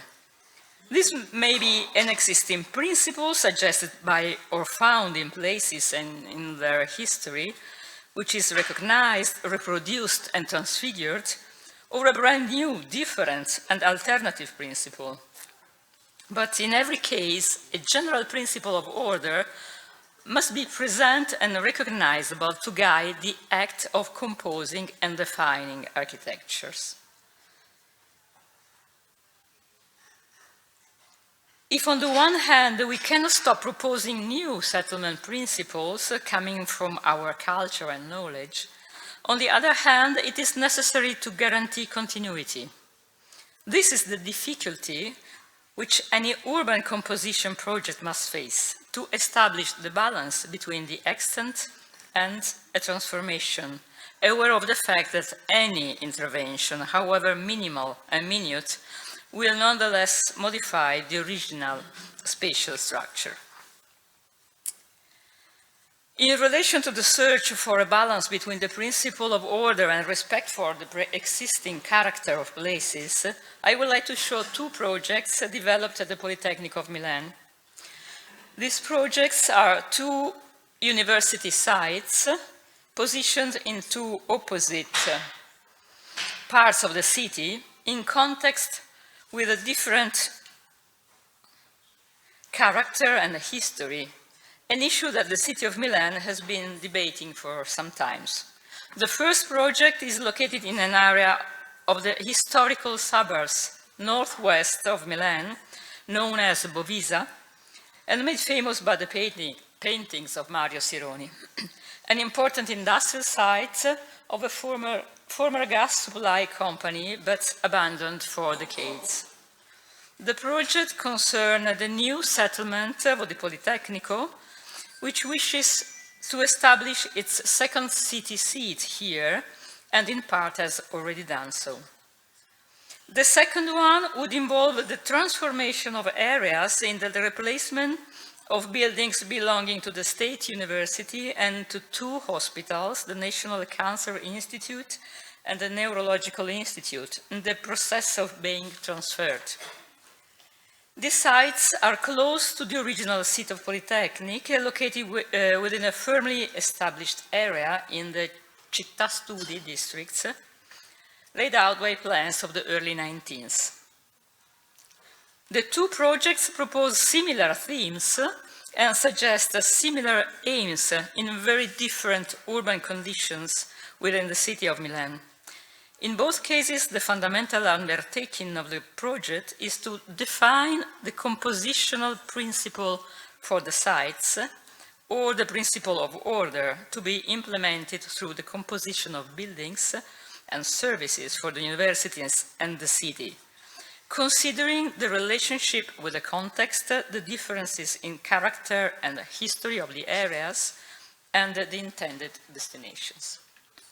We developed the master plans for the sites, and only then the design of the individual buildings following the indications of the master plan. The groups of students tried out different alternatives for the individual work of architecture to verify their suitability in their master thesis.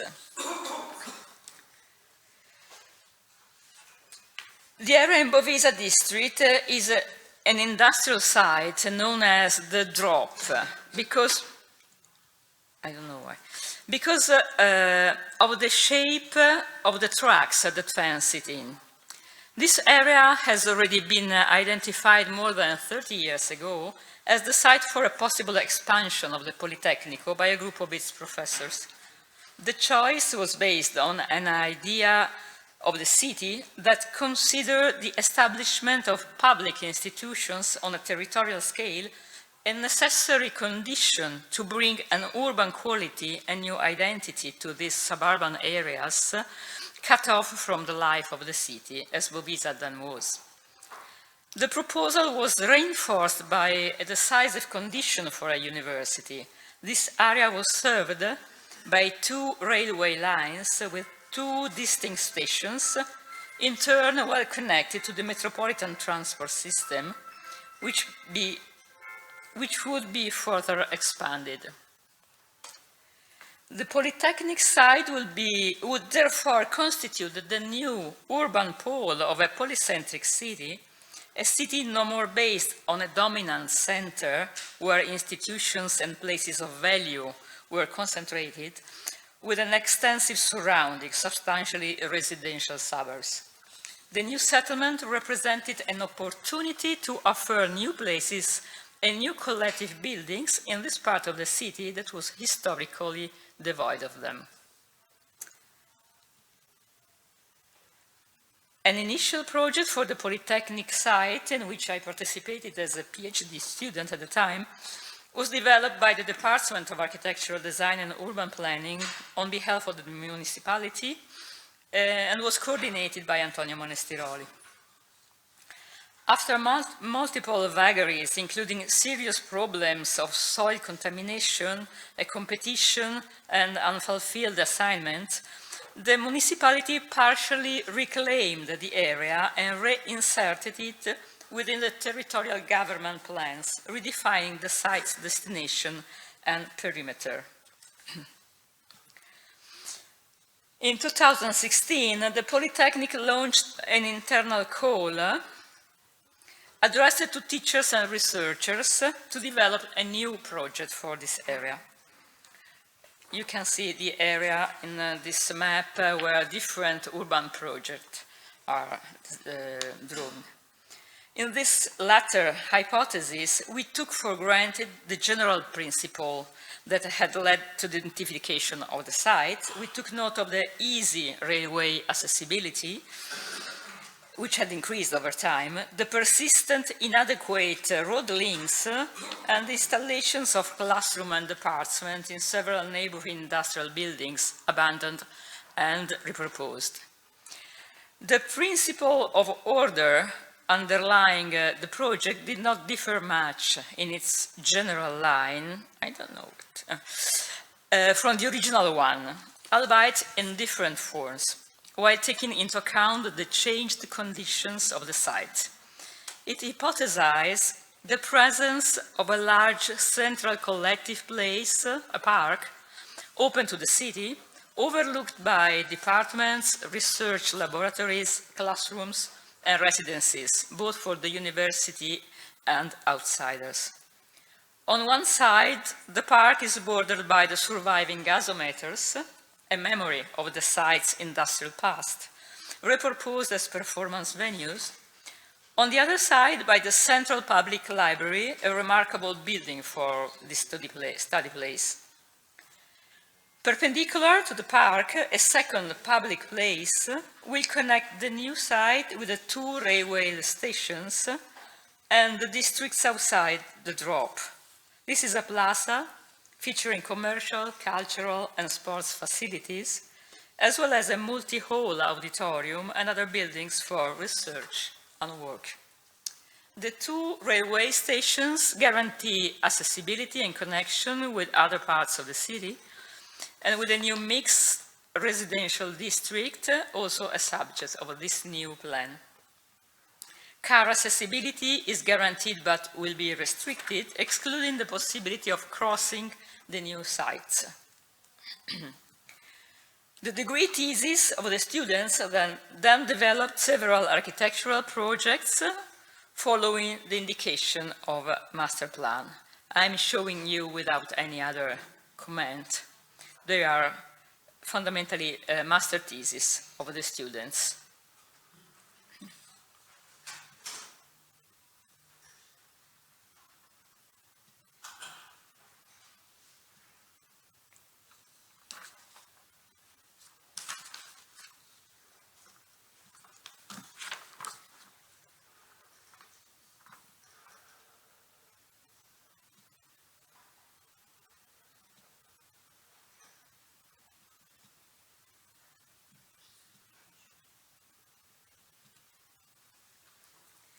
In the Città Studi area, the planned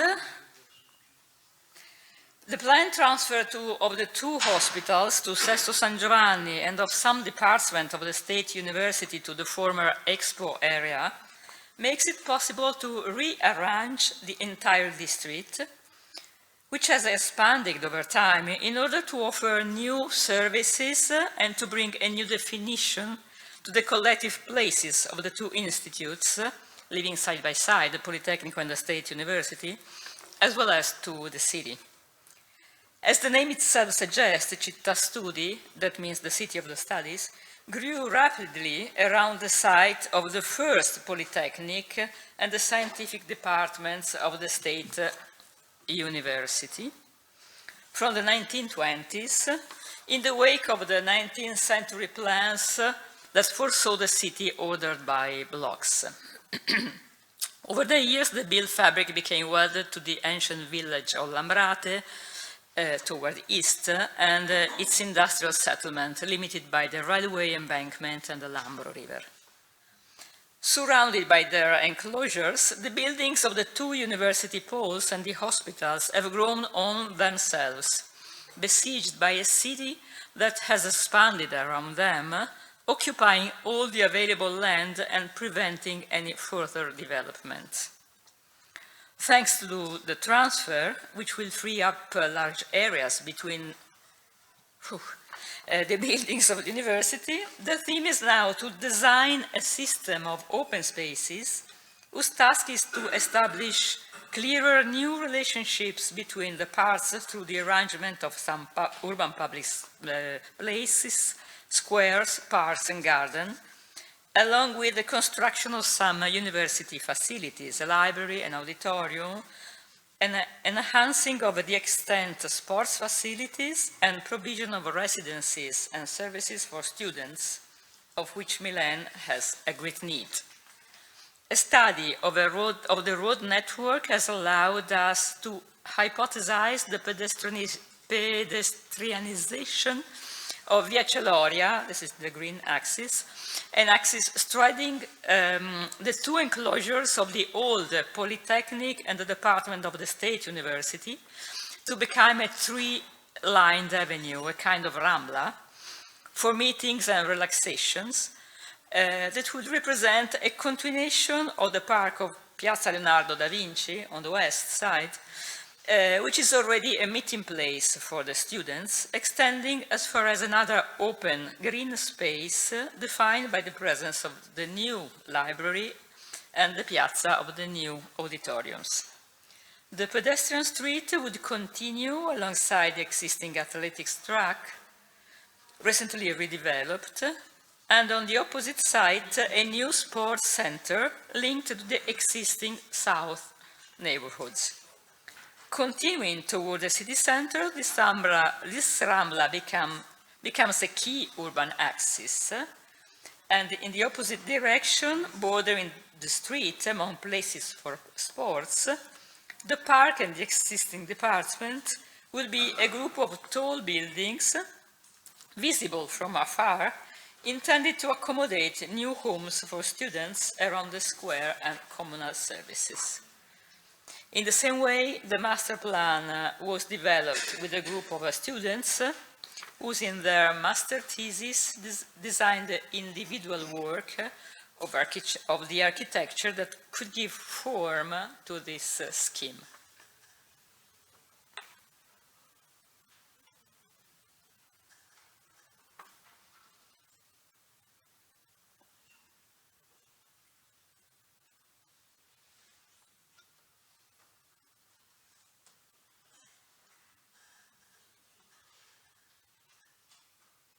Thank you very much.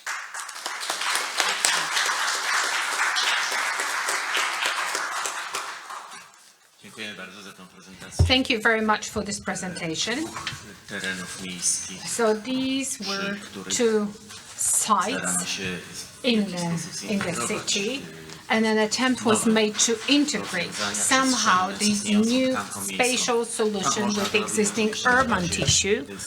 And actually that could be also done on the basis of zoning plan, of the master plan, that would take into account that urban tissue that exists there, or perhaps do it the other way, from the other end, and perhaps we could later on debate which method would take the priority, or hopefully this paper will initiate this discussion among us.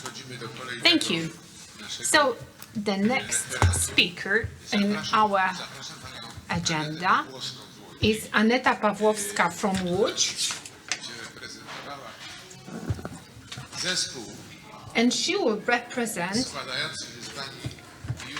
a team that is composed of Professor Julia Iwaszko. Well, Professor Iwaszko, she's with us. Well, my apologies, because I was told that the Professor Iwaszko would not be able to come. We're so happy to have you here, Professor. So, welcome, Madam Iwaszko, and together with Aneta Pawłowska from the Technical University of Łódź,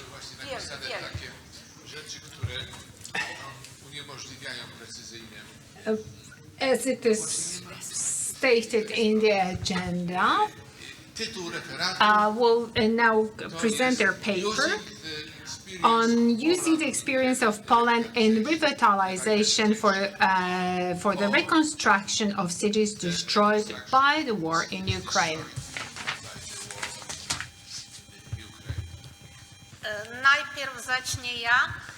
Well, ladies and gentlemen, I'll be the first to start. I would like to thank the organizers for inviting me here.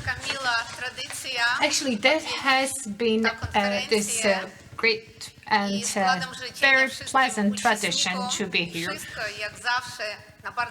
Everything is, as it always has been, excellent, and I would like to thank you for your receiving me so warmly, for your support to Ukraine. This project is a very unusual project, when unfortunately it was created immediately after the war had broken out. And it's for the first time in history that this project was organized in cooperation between Polish and Ukrainian members of the academia, in collaboration with artists. And actually our involvement, our participation in this conference here closes the first stage of this project. We've already published 2 stories, and also we published a scientific monograph that was made by Sergei Belensky, our press officer.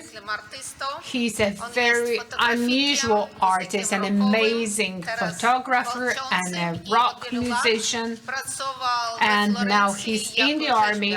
For many years he was working in Florence as a sculptor. He speaks fluent Italian, so I'm here to offer you his warmest regards from him and from another artist from Poltava, and Sergei. He recorded his greetings to the organizers. So could you play his greetings now? Dear participants of the conference, welcome and hello, and I'm so very happy to be involved here, and similarly to the entire nation of Ukraine, we do appreciate very much the support. And help and aid from Poland. I believe that that support is so very important for Ukraine now and in the future.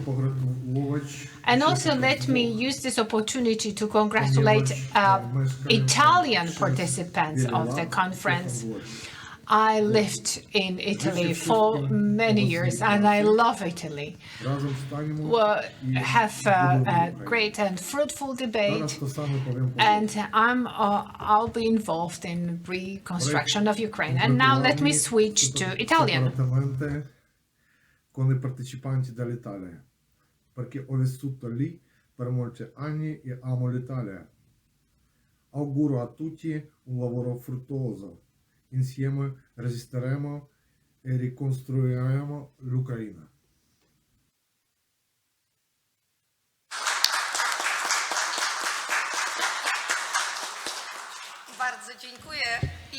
Thank you.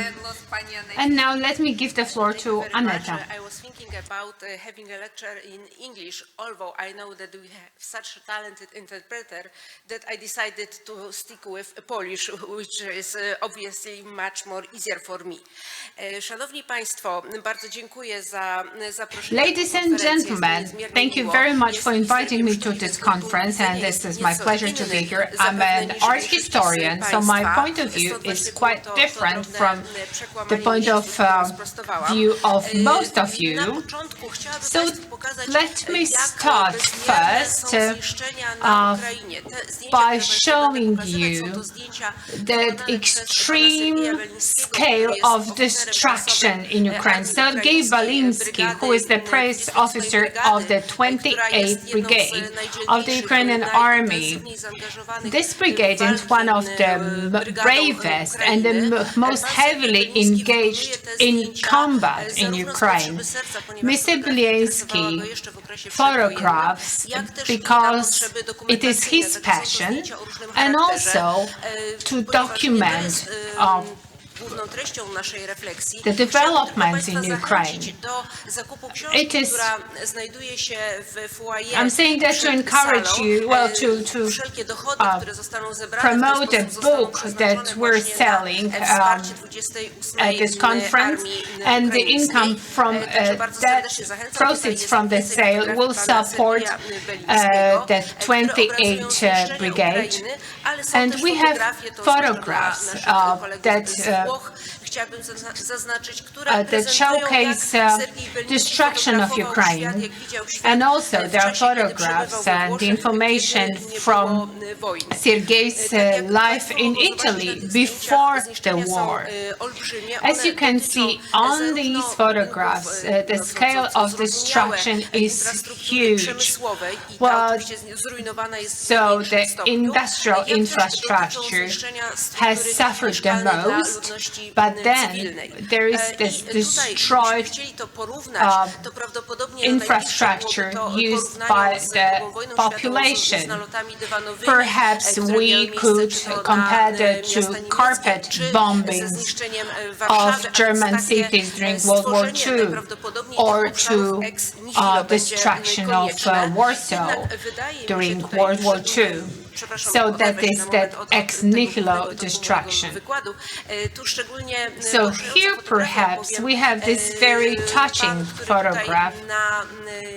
The person that we can see in this photograph, he plays Cherbourg umbrellas, and he was killed a few minutes after performing that piece. So these are tragically dramatic stories going beyond what we can imagine.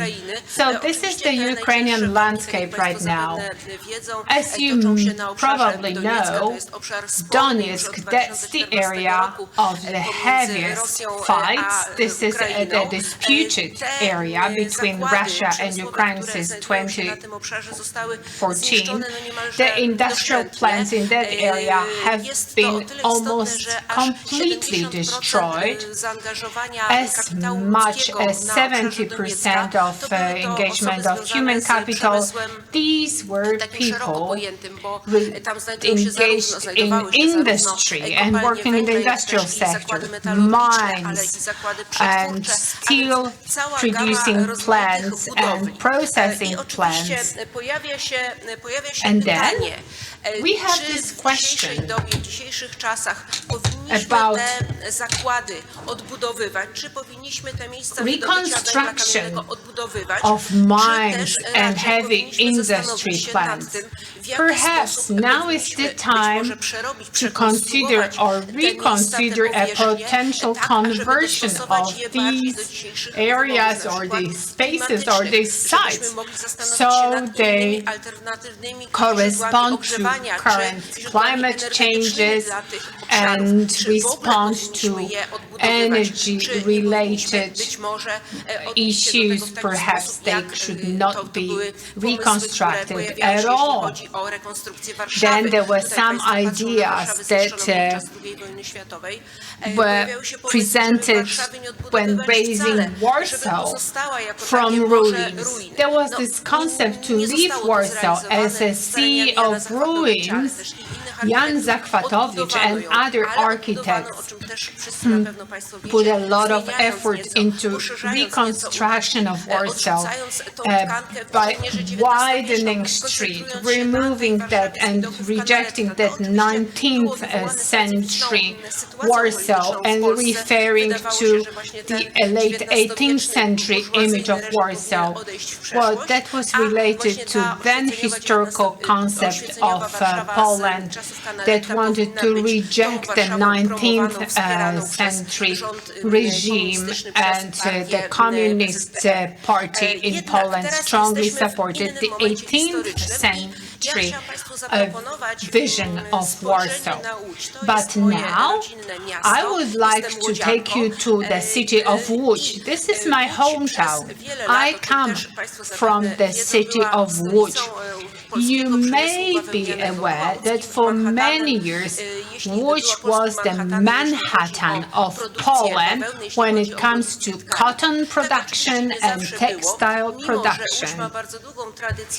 In spite of long tradition of the city of Łódź that go back to 1423, actually the entire transformation of Warsaw into the real city took place as late as after 1820, after the Vienna Congress, where Polish leaders, intellectual leaders, recognized Łódź and its satellite cities as excellent location, as an excellent site for setting up the textile industry. From that point on, the city of Łódź, with 600 inhabitants, multiplied its population.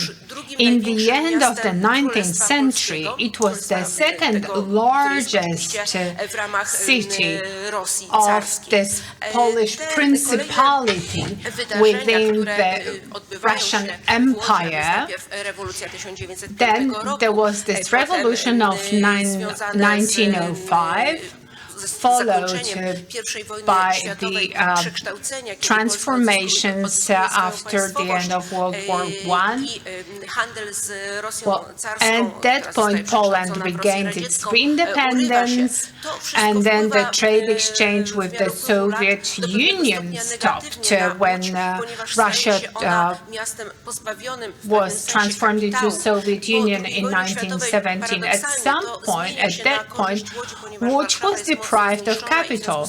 And after World War II, because Warsaw was so heavily destroyed, Łódź took over as the capital of creative thinking, with its film school, with its workers'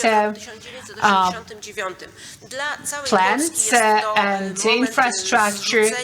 Then in 1990s, Łódź collapsed as an industrial center. for the city of Łódź, that was the time when the textile industry was no longer needed.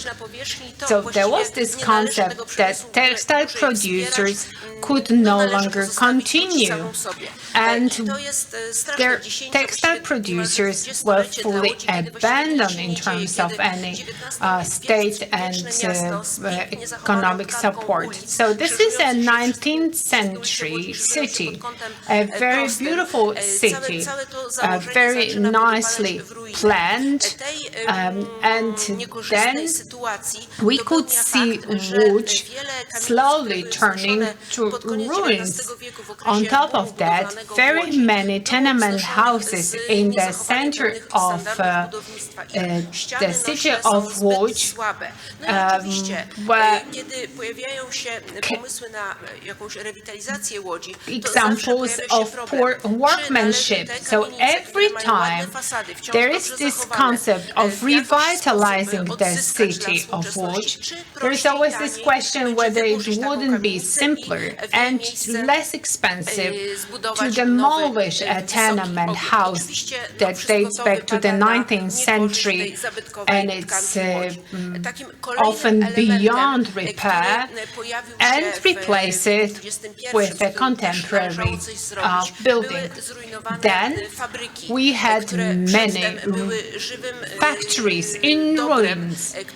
Before these factories, textile factories, were supplying 19th century population of Poland and Russia with excellent textiles. Then they were producing during the post-World War II period. On these pictures, on these photographs, you can see part of a big complex built by Karol Schreiber. He created his empire in Łódź, and he was often referred to as the Cotton King. That's the example of an amazing industrial architecture, medieval styled architecture that was slowly turning to ruins. And it was as late as in the 21st century when the entire complex was reconstructed and modernized. It was an interesting idea to turn some parts of the complex into lofts for residential purposes. When the investment project was described in local newspapers, there were some beliefs that the creators of the project were heading for disaster because of high prices of apartments then, but actually now it is one of the most interesting places and sites in Łódź, and it's been very successful. Then we have the historical 19th century city center of Łódź, with this beautiful high street with beautiful fin de siècle and tenement houses that were slowly turning to ruins. Then, because of programs subsidized partially by the EU, such as, for example, the city of Łódź, the city of tenement houses, we could modernize that area. So this is one important aspect. So I think our Ukrainian colleagues should also take that into consideration in their reconstruction efforts. So it's about participation of the local population. Let the local population express their view on the idea on the use and designated purpose of these buildings. Sometimes these members of the local populations are removed from their tenement houses, but this is not often the case. Then such tenement houses are quite renowned for their backyards, for their courtyards. I used to live in a tenement house like that when I was a child. I remember the huge effort to climb the stairs, to go up the staircase. I remember looking down at the courtyard. So these days, these courtyards are redesigned with green elements of greenery and trees planted with mural paintings. So very often in such tenement houses, there are some walls which are independent, so there is a huge opportunity to decorate and redesign such walls. So this is a great example of a revitalization project of a tenement house. It goes back to the revolution of 1905. That revolution was a very important event, and authors of monographs devoted to the city of Łódź write about this bloodshed, Łódź massacre of 1905 when workers took to streets. So there is this mural, there is this wall paintings which is to refer to the 19th century kitchen ceramics that was present in such tenement houses before renovation. And this is another example of a courtyard development.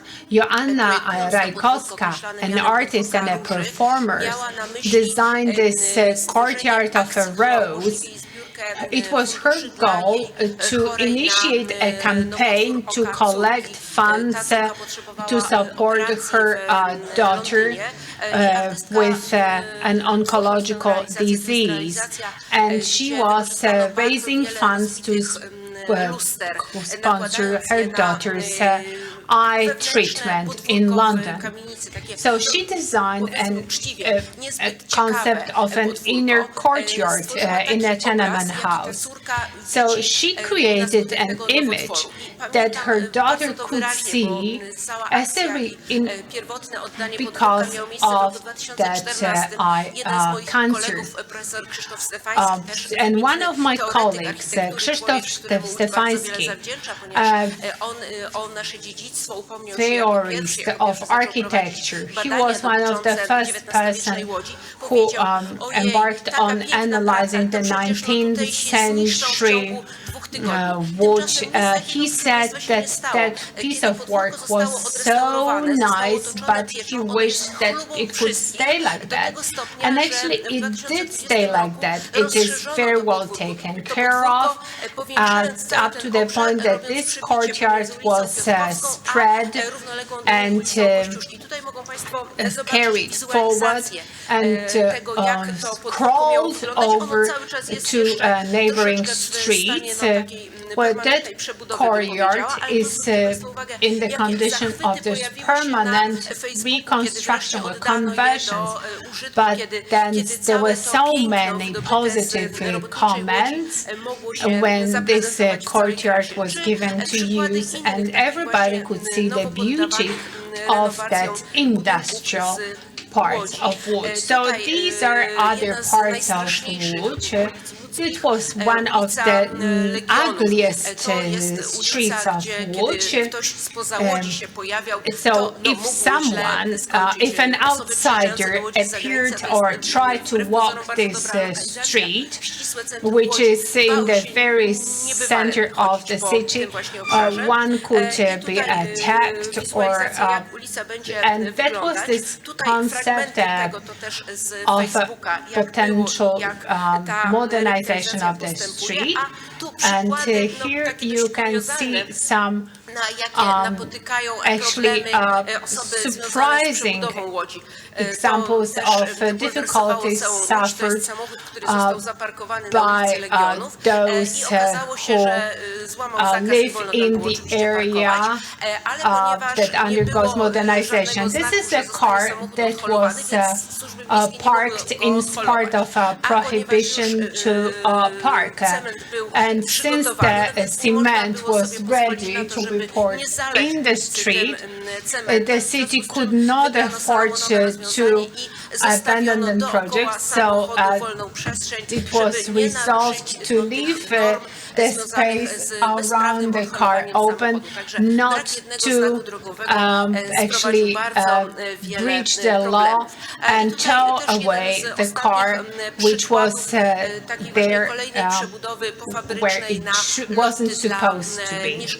Then we have another case of converting textile plant into residential lofts, and another example,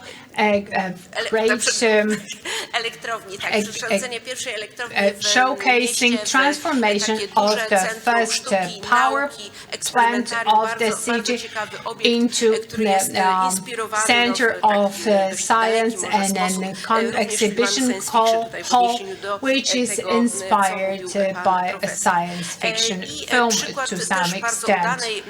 And another example of an excellent project, the so-called Manufaktura shopping and entertainment complex. I must admit that I was quite doubtful about the potential success of that spot, but it turns out that this shopping and entertainment complex is very popular, and I must admit that there are as many as 3 museums in the complex, including the famous Museum of Art, in which I strongly recommend you a visit to that museum. Well, obviously, Łódź is not the only city which is converted and modernized, and so we have some examples from the city of Poznań, some examples from Kraków, and here we have some examples that show our Ukrainian colleagues' way of thinking. Perhaps Professor Iwaszko would like to refer to that. This is my son's MA project, or MA design and concept. Actually, my son, he took on from my interest in the architecture in Poland. We've been traveling quite a bit to Kraków, then to Łódź, and then to Warsaw.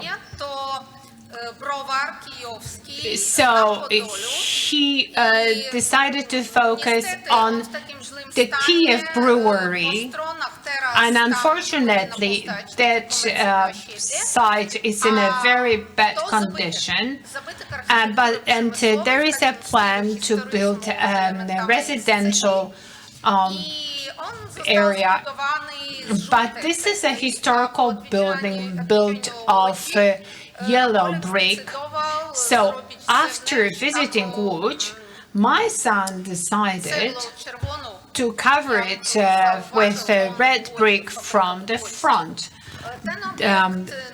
similarly to Łódź manufacturing plants. When unfortunately, because of our current war situation, that concept must wait until, with time, it could be reconstructed in western Ukraine, in the south of Ukraine. There are quite a few such projects. It is not like in Warsaw or in Łódź. these are like single cases of such historical buildings, and it would be a great idea to protect them. So we would like to derive from the cases success stories from Poland, and this is why we need this experience of Poland. Well, these complexes should be our inspiration. In Kiev, there is very little free space. Many companies moved to Kiev from south and from east.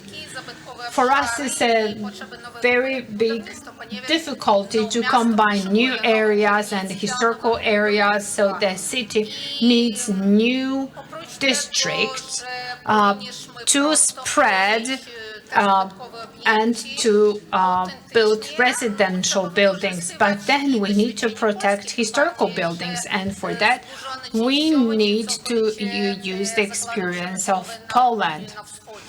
On top of that, we have these industrial plants which are partially destroyed in south and in the east.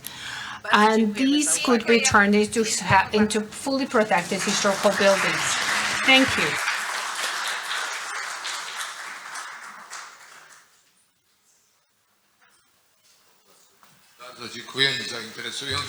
Thank you very much for this highly interesting paper.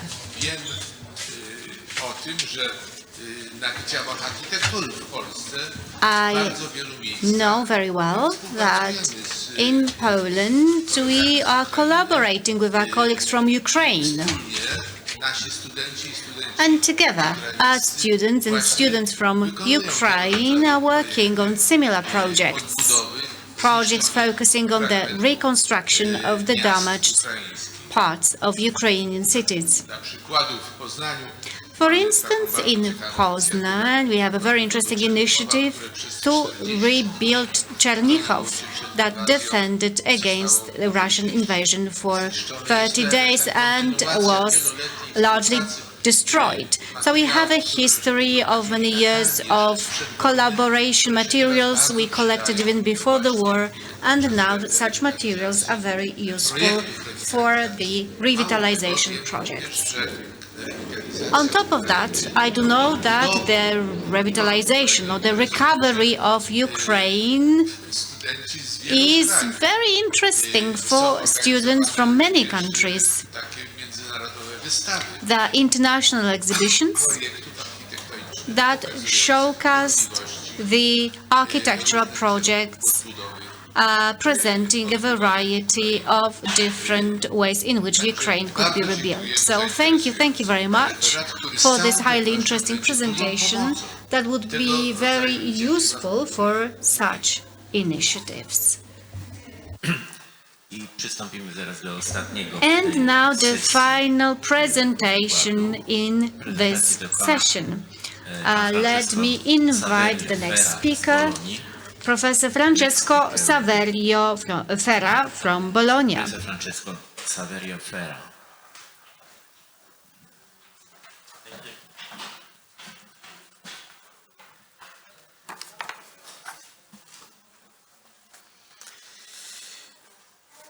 I put the timing.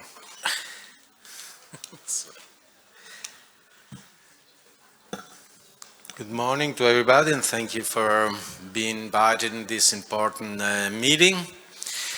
And it's very difficult after what we just heard about Ukraine. And I was really touched by and I appreciate the speech of Professor Pawlowski, and especially of Mr. Belinsky, that he said, and I send home my closeness of what is happening right now in Ukraine, but also about all the wars that we have in this time of not only in Ukraine, but we know it's very difficult situation all over the world. So it seems quite silly to me to talk about these things, thinking that close to us are dying, young people, not only young people, kids and wherever. But anyway, I believe that we still go on, and it's great to think about the future of those population that is suffering in these days. And actually,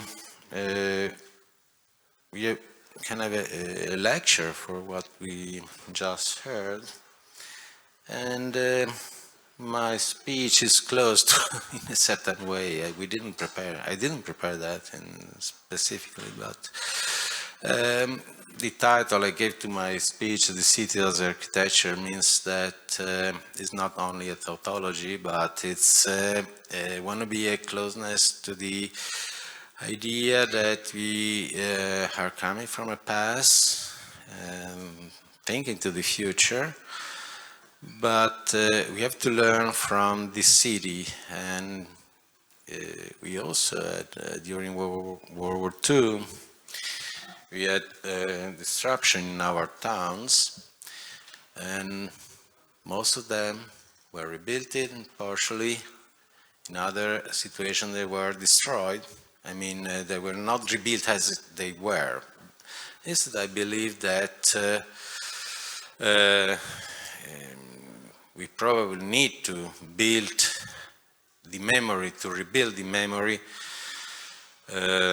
not only to have again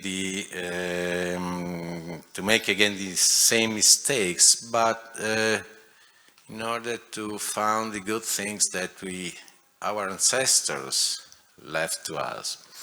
So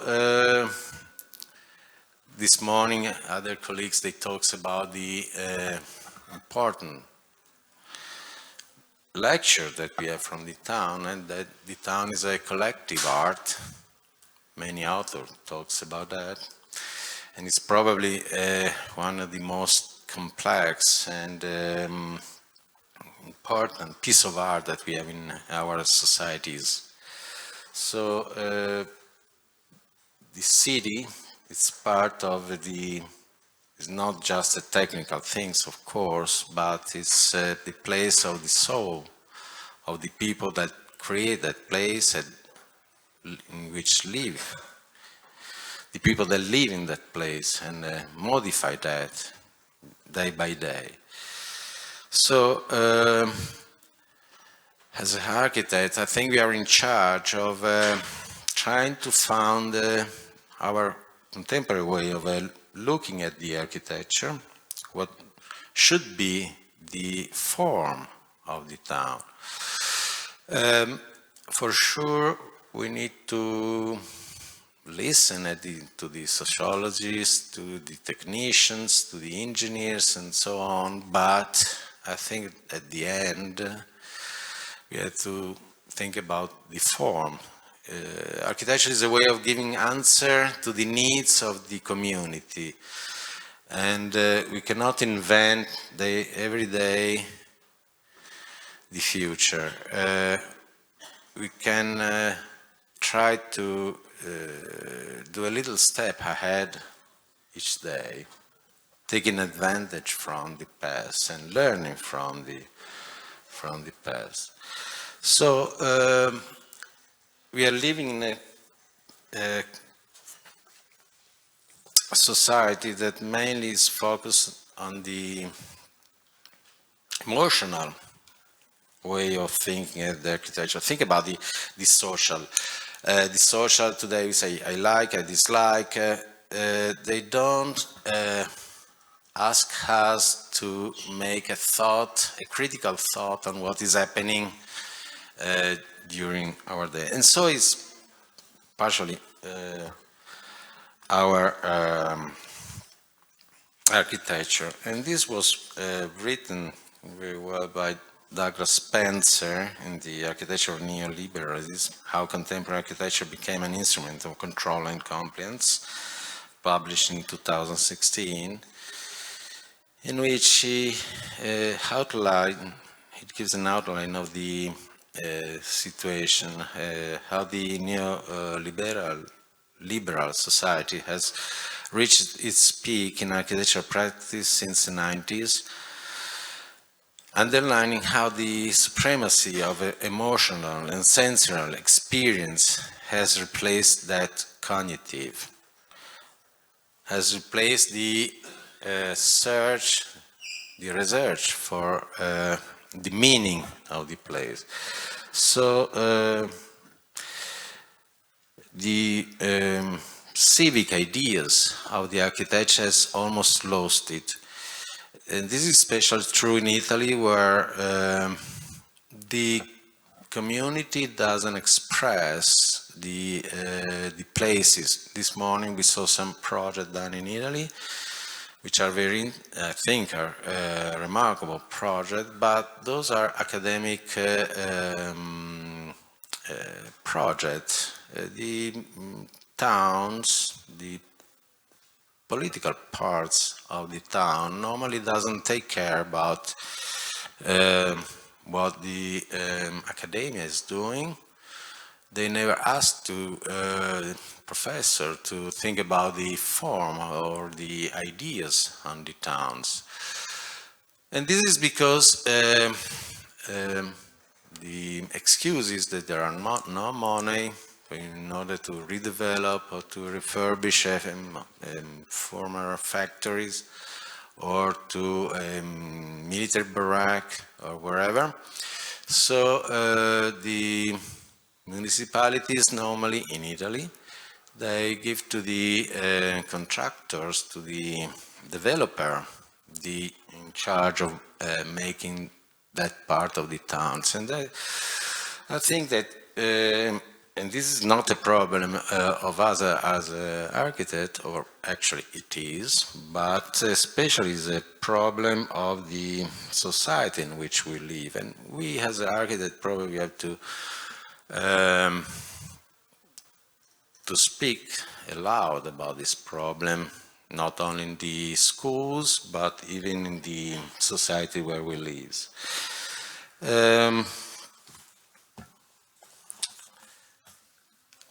The problem of the heritage that we got from the past, I think, is still a value, and especially after the technology that we have today. Thanks to the technology, we can meeting with people that is living 2,000 kilometers away from here.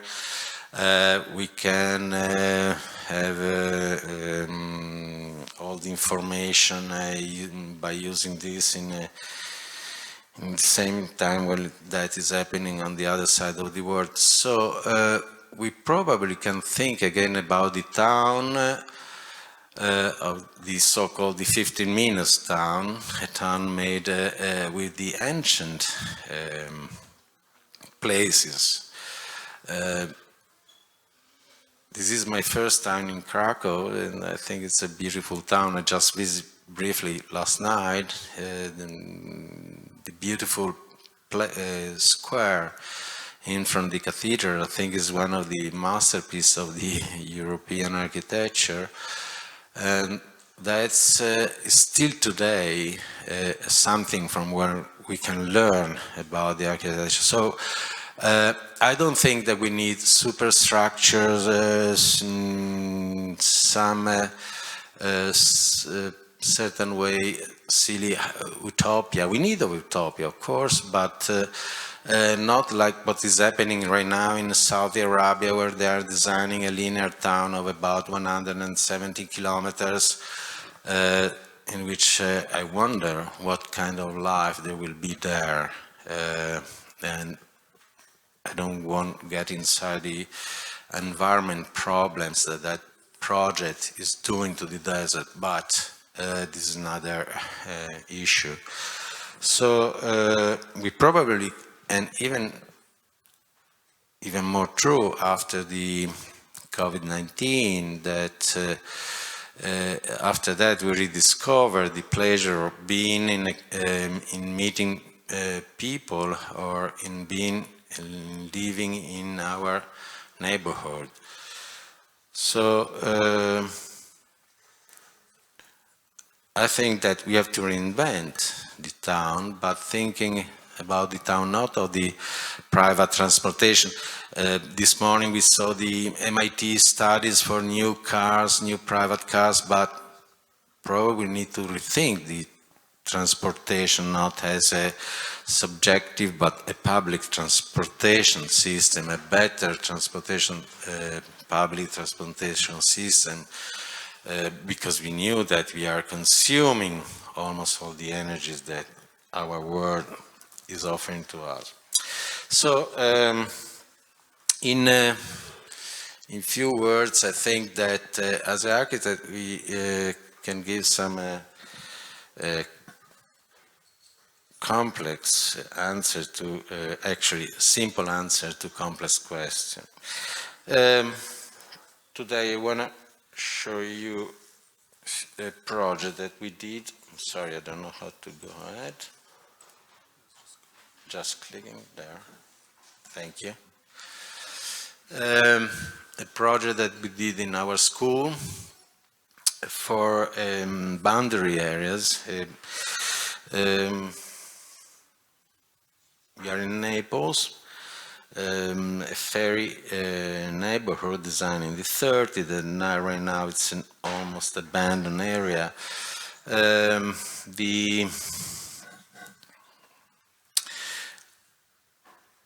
The idea was that of rethinking the north entrance to that site. And I want to show that what is my idea about the town. The town is made by several layers superimposed. And we need to read again all the traces left before us. This was a place that was a countryside until the 30s. Then after World War II, the town of Naples expanded, and the existing street, which is named Via Terracina, is now a sort of a suburban street without any qualities, but instead this urban axis had several potentialities that could be really the spine on which to inscribe a series of small intervention that can transform that neighborhood, being like a human spine that held our bodies.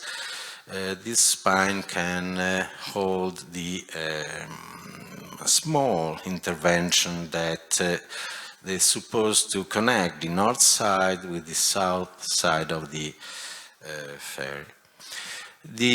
So the idea of this green linear park should be designed a series boulevard, like a boulevard for a slow mobilities, main public and pedestrian mobilities. Design a series of events that are occurring along this street. There is a Roman, the Neapolis-Puteolis street that was connecting Neapolis to Puteolis. There is a mausoleum, there is a thermal bath, Roman thermal bath, but this site also this neighborhood needs of green spaces for the community, and also needs of facilities in which the community can recognize and meet themselves in there. So this it's an over general view and bird-eye view of of a partial of this spine that should have some elements like the scope 1, the transforming of a former farm as a place for students. Nearby there is the Polytechnic School of Naples, so they need a place where dormers or cafeteria and study rooms. Instead, along the green spine, there should be rethought a series of musealization areas like the thermal bath or the mausoleum. Where now there is an abandoned area with some slums, with some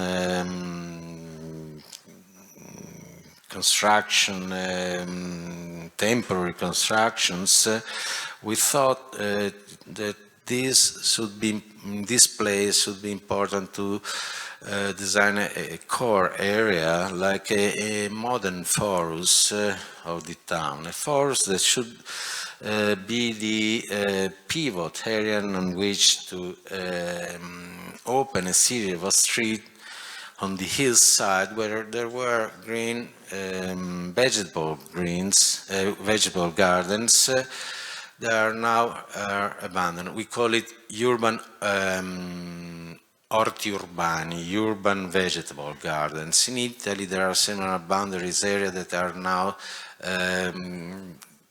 giving back to the citizens small plot of green in order to where to cultivate themselves vegetables or just enjoy of being outside. This is the Via Terracina. Today, as you can see, it's out of quality, without quality street, but thanks to a green wall with opening that should connect the areas south with the north area, probably that place, thanks to the reduction to the cars settlement in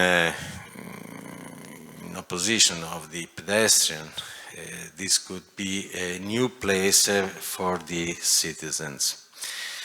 There are some views.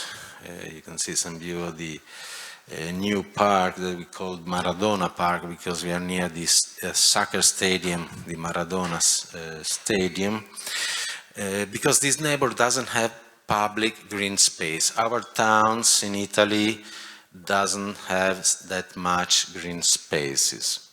So, and for the people that lives in that area, it's an important issue. And this is the first ideas for the forest on the opening, on a former opening north entrance to the Mostra d'Oltre Mare, the exhibition of the overseas. There was an interesting project done by a Napolitan, one of the few female architects of that time. Her name was Stefania Filospeziale. And there was a very interesting site that was destroyed, not by the war, but by the human stupidities, Italian stupidities, you can say. So in our project, we decided to bring the memory of that entrance that was like an exedra, but using vegetables, greens, using trees, bringing back, like lining out the opening. In this forest, we thought some civic activities like a lapidarium, a library, or an auditorium, plus rooms for meeting people, for the meeting of the community. So we think that we try with this project, as I told you before, to with a simple green spine that should be the structure of new events, to not using megastructures, not using a great or destroying the pre-existing, like what the professor that before me had her speech about the importance of using what we get before in order to probably try to give some meaning of the place where we live. Thank you.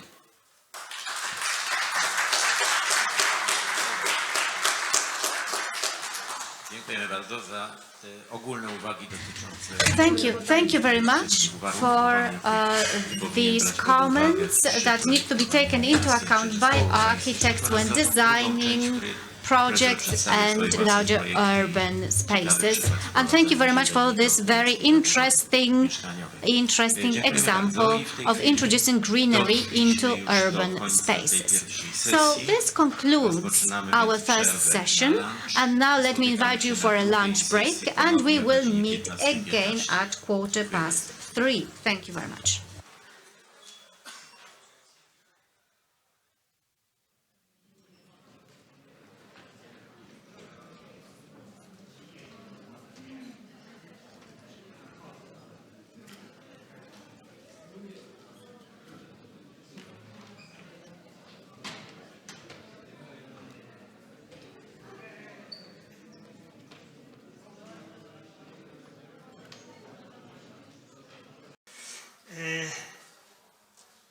Spróbujemy się zmieścić w tych terminach podanych w harmonogramie. Może się uda. Ladies and gentlemen, we'll try to follow the schedule. Perhaps, hopefully, we'll be successful. So, since we're past our scheduled time, let us begin. The first presentation in the afternoon session will be given by Katarzyna Słuchocka from Poznań. I believe that the author should give the title of the presentation, because it always sounds better and nicer. Ladies and gentlemen, we all very well fed. We had great lunch. So let me start by saying that I'm happy to be here and happy to present to you my paper. And every time when we are at the meeting, at the conference here, we're wondering about the concept, the theme of the next conference, and we're very much amazed by the invention of authors, creators, because these topics are interrelated and combine and connect authors, those who are more on the academic side and more on the practical side, and we are happy that we can provoke that debate. So from this point on, I would like to invite you to talk about, to discuss space in the city, in streets, and perception of architecture, depending on what we perceive.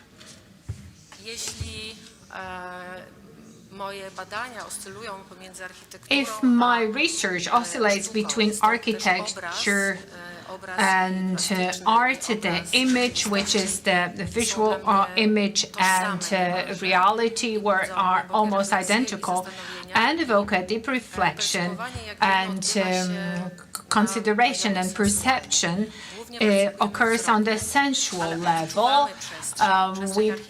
Our perception comes through our vision, but we have this perception of space, and multi-sensual recognition of space triggers multiple and various reactions. We receive images which are a form of communication, and we carry that communication, that message with us and within us, and we have our personal understanding, and we have a dialogue with these images and our experience. And then, as to the multi-sensuality, we have that multi-image concept. It is not a single slide or single frame.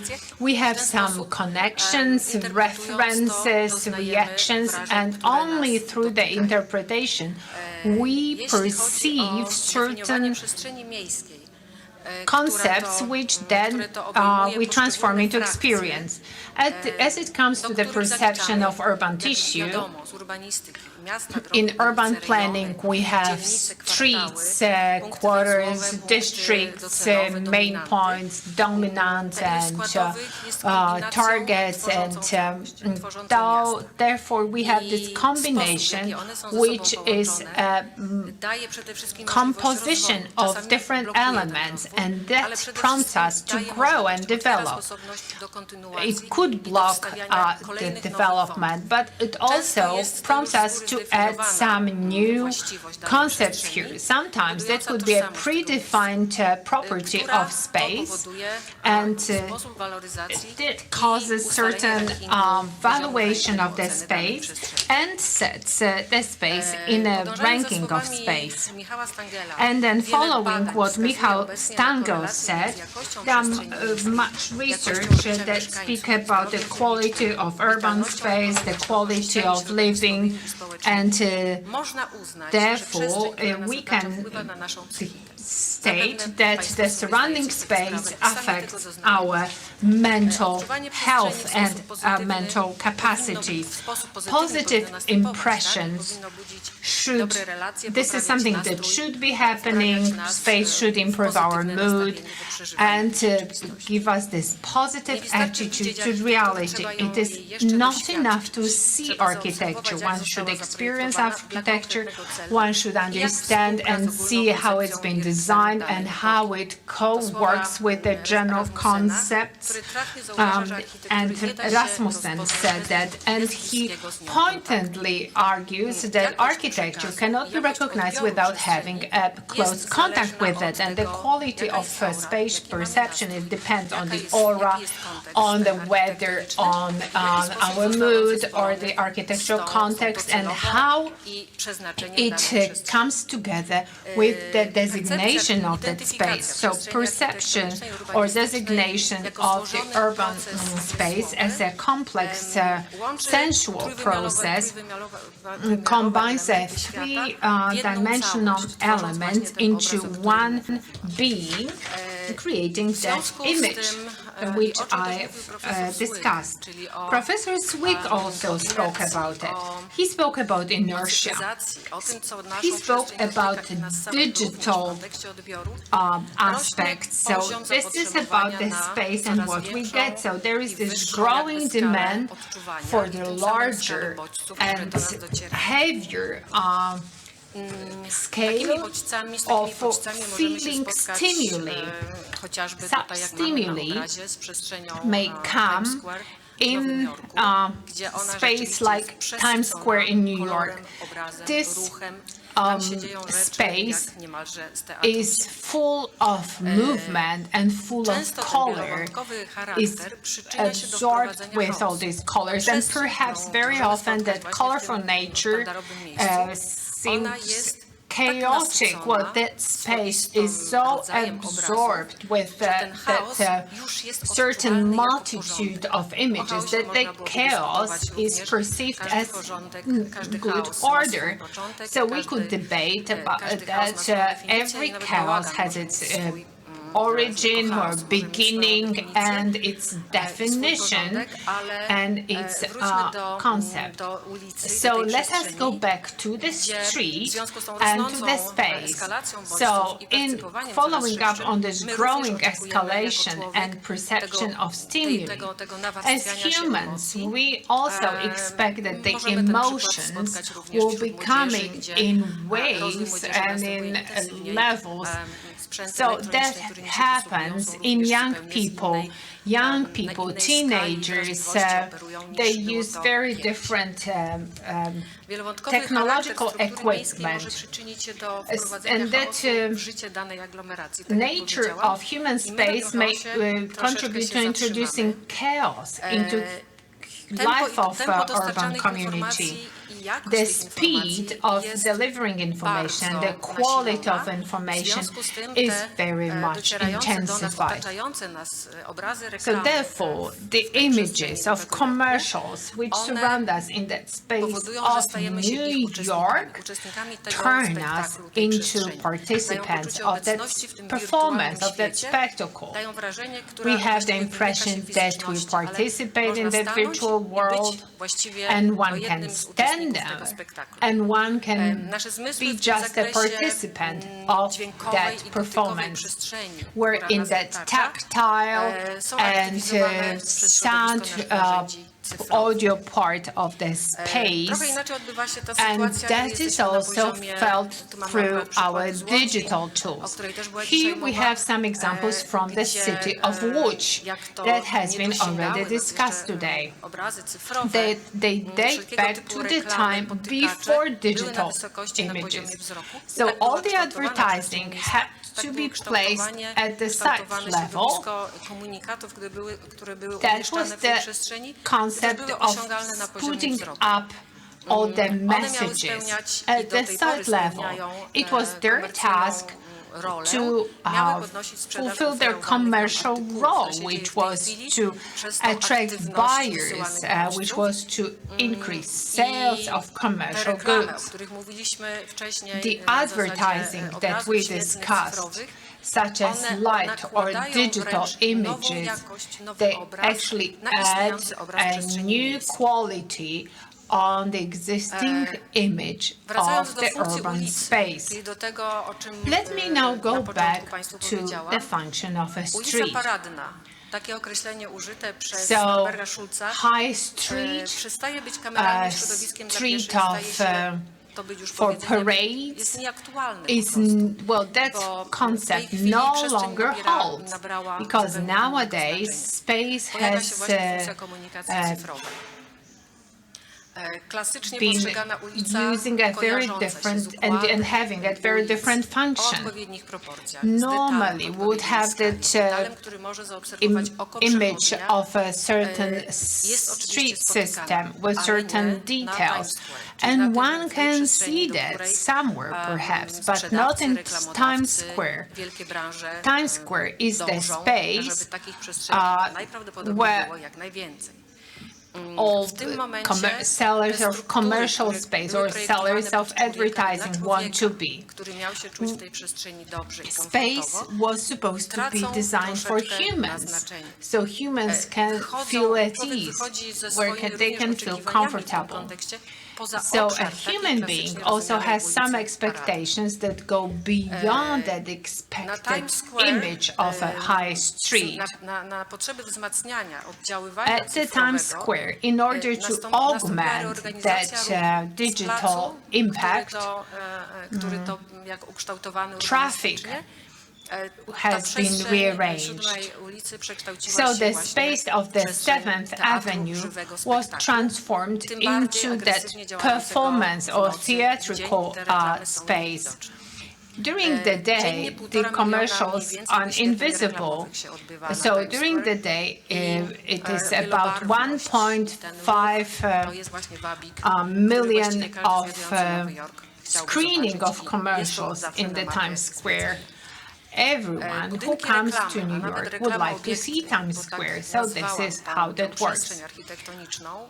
So we have this One architectural w oddziaływaniu na space, odbiorcę and stanowią, considering its impact on jakby nośniki tych the reklam, participants, on czyli the audience, są well, they carry the architektoniczno-urbanistyczny commercials. kontekst pełni rolę właściwie So the konstrukcji architecture pod urban tę context scenografię teatralną, is czyli pod just tę the supporting scenografię structure reklam.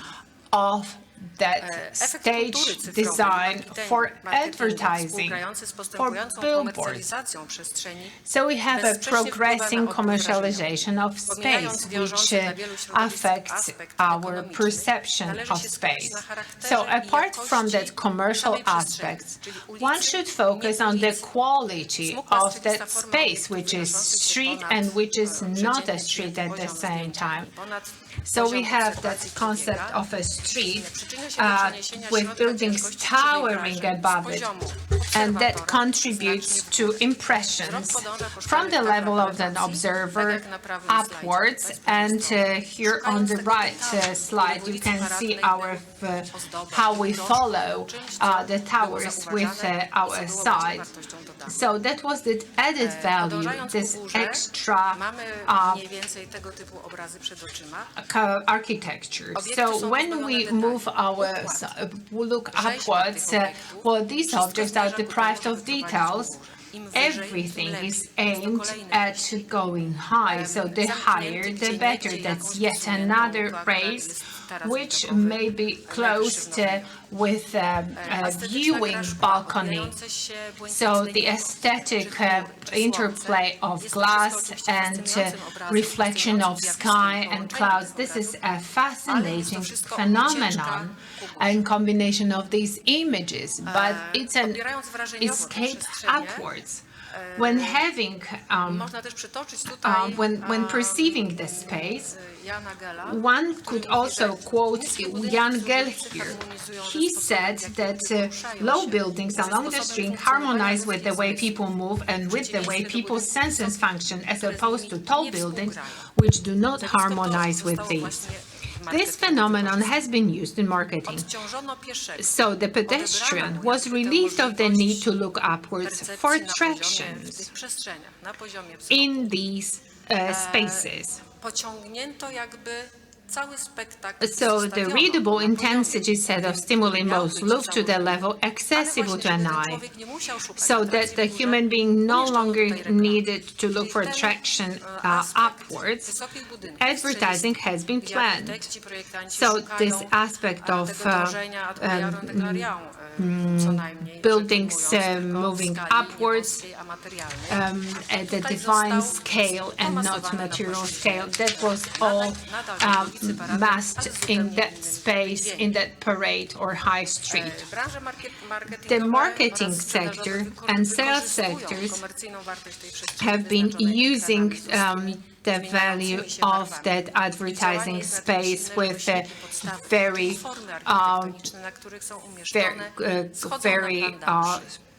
defined colors. Architecture disappears. In Times Square, there is no architecture. There are just eyes, monitors. And then these fronts of clean and glass frontal facades, they do have an impact, and they work as corridors leading to the certain direction. So they compensate for insufficiency of rich, beautiful details and columns and supports, and elimination of a small dimensional detail. Leads to uniformity of structures, and there is this concept to fill the gap with the so-called space for advertising, and that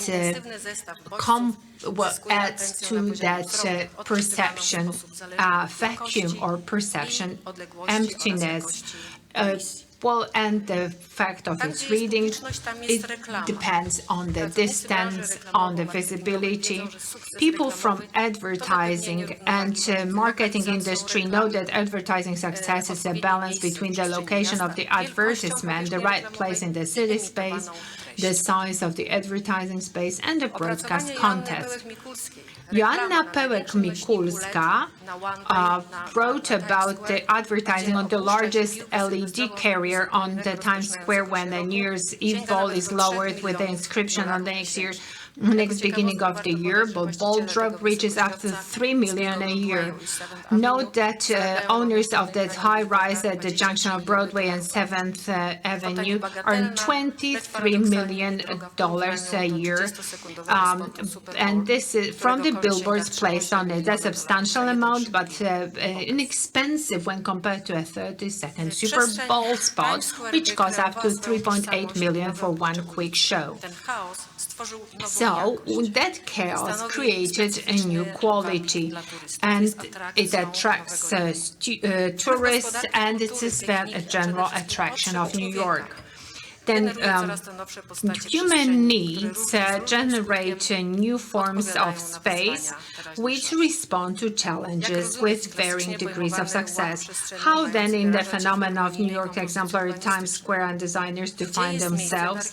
Where is the place for architects, urban planners and their projects whose studies, urban plans and creations of intricately composed spatial forms consequently become extras dressed in the eye-catching garment of well-known corporations corporations, commercial and manufacturing organizations. Wypada zgodzić się ze słowami Churchilla, One który could mówił, agree że with my Winston kształtujemy miasta, Churchill, who said a that one we kształtują shape nas. cities and they W shape środowisku us. nowych technologii In wielopoziomowej the environment of współpracy new technologies and wykorzystywania multi-level narzędzi interprofessional cyfrowych, cooperation, the komunikacji z use of użyciem digital efektów tools to create wirtualnej reality, rzeczywistości, communication sztucznej using inteligencji, VR and do AI kreacji effects, rzeczywistości, do kreacji architects, tego, co nas urban otacza. planners, and many other Przestrzeń miasta professions jest jak draw on the kalejdoskop, achievements of w którym modern dostrzec można science. wszystkie potrzeby Urban współczesnych. city is like a kaleidoscope. If not all the needs at present day can be seen, it is like a mirror. Jest szczerym It świadkiem reveals działania good uważnych decisions, but also reflects the effect of bad ones, giving a picture of the place and time in which we live. It can lead to the right solutions. It can also prompt suggestions and offer the right path. It gives the image of the space and time in which we are to live. Perhaps commercialization of space is a new phenomenon, a temporary element strongly acting in the space around us, and it perhaps it would devalue in time, giving rise to the need for further changes. A durable, useful and beautiful architecture will in essence remain unchanged, able to meet them in an unpretentious and timeless manner. Perhaps being bored, tired and overstimulated, we will feel the need to clean up our image of reality. Perhaps these LED displays will disappear, and perhaps we will want to reject what is excessive and noisy, loud in its expression. Will we then see one Times Square in its original version shouting like in Christian Andersen's fairy tale, "The King is naked"? And now, ladies and gentlemen, I would like to invite you to a very brief presentation, sound and image that is to present the quality of perception and the quality of vision that comes with a walk, a stroll across the city, augmented impact of one Times Square on a participant, on a pedestrian, and how that disturbs our existence.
Thank you very much for this highly emotional presentation.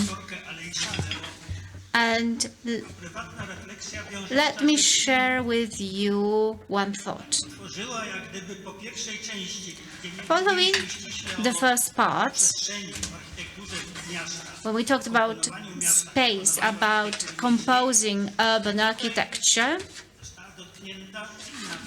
you touched upon yet another layer that accompanies architecture, that complements it, be it advertisement or other means of expression. So my reflection is the following, and without it we would be incomplete if the other elements related to the city and architecture were missing.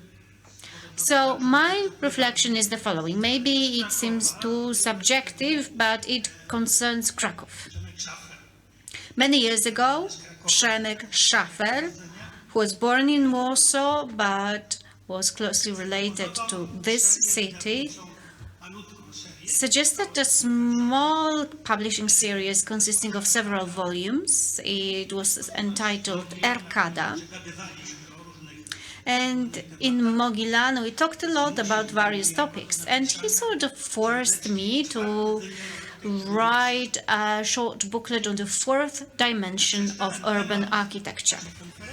And when I read the topic of our conference, I immediately thought, well, it's my topic. But then I realized that many years ago, I wrote this short book. And you have not mentioned the dimension of time, but the dynamic of your video presentation also involves time that is present in every piece of architecture. Aleksandra Przestaszewska mentioned the creating the modernist city, tree-like city, and also used the term network.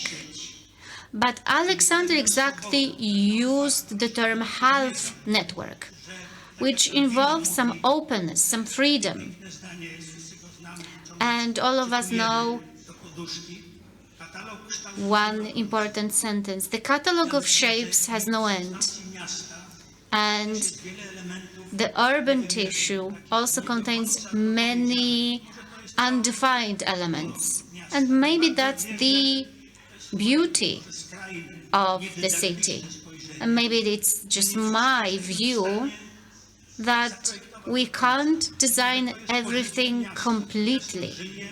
And it's to the benefit of the city, because cities live, as Alexander, one of the theoreticians of contemporary cities, said. He accepts this idea of a half network.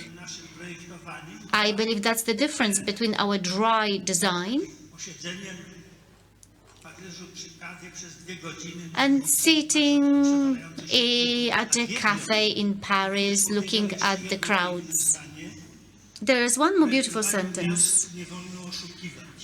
When designing a city, you cannot cheat. And people who inhabit the city will always contradict a lie whenever it appears. Please excuse me for this digression, but it was inspired by what I have heard. Thank you very much. Dear guests, one of our guests who has been with us for many years is Professor Batteino. She's not with us today, but we have her presentation on architecture of public spaces for the regeneration of cities. So let us now just look at the video. And thank you for your invitations.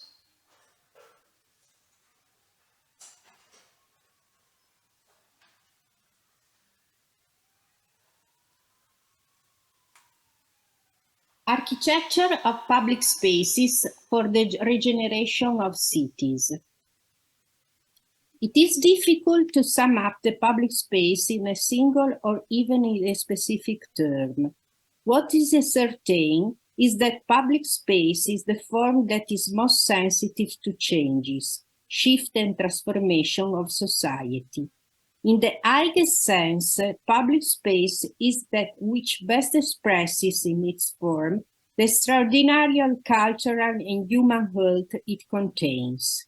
It is open to complexity and diversity. Architects, anthropologists, sociologists, philosophers have highlighted the dichotomies of the concept of public space and its importance in the construction of the city. We can define public spaces as the whole that constitute the negative of buildings, the scenario of civil life, whose main characteristic as its relational character is not privacy and its free use by several people for common purposes. Since ancient times, the square has been the public space par excellence. It is the heart of public, political, and social life. The system of public spaces, the Greek Agora, the Latin Forum, the Germanic Marktplatz, the Polish Rheineck, the French Place Royals, have represented the vital and monumental places of the city, the places where it was possible to meet, discuss, or simply linger. Like cities, public spaces have changed over time, reflecting the structure of each era. In the contemporary city, urban voices have multiplied and now include sidewalks, car parks, widenings, and other voices. Today, open spaces are defined by opposite. They are the places of value where the community identifies itself, and the non-places where these values are absent. In their different characteristics and dimension, urban voice does not decrease uniformly from the town center to the periphery, but permeate the entire territory. Recent decades have seen changes in social, aesthetic, and collective practices. New semantics have sought to understand urban voice. Public space have been reformulated in terms and conceptions. Today, we live in a society in which digital forums often replace the traditional public space understood as a meeting place. This has robbed the city of its public dimension. In architecture, boundaries and enclosure distinguish public from private space, voice from building, in the visionary hope that boundaries and margins are capable of orienting us, establish sequences, geometries, perspective, dimension that allows to inhabit our city and landscapes in a new balance with nature. In today's city, most of the time, public spacing is often no longer recognizable in itself. The public spaces of the city are no longer spaces for living. They are spaces for commerce or leisure, spaces whose dimensional relationship of specificity we can hardly perceive as genius loci.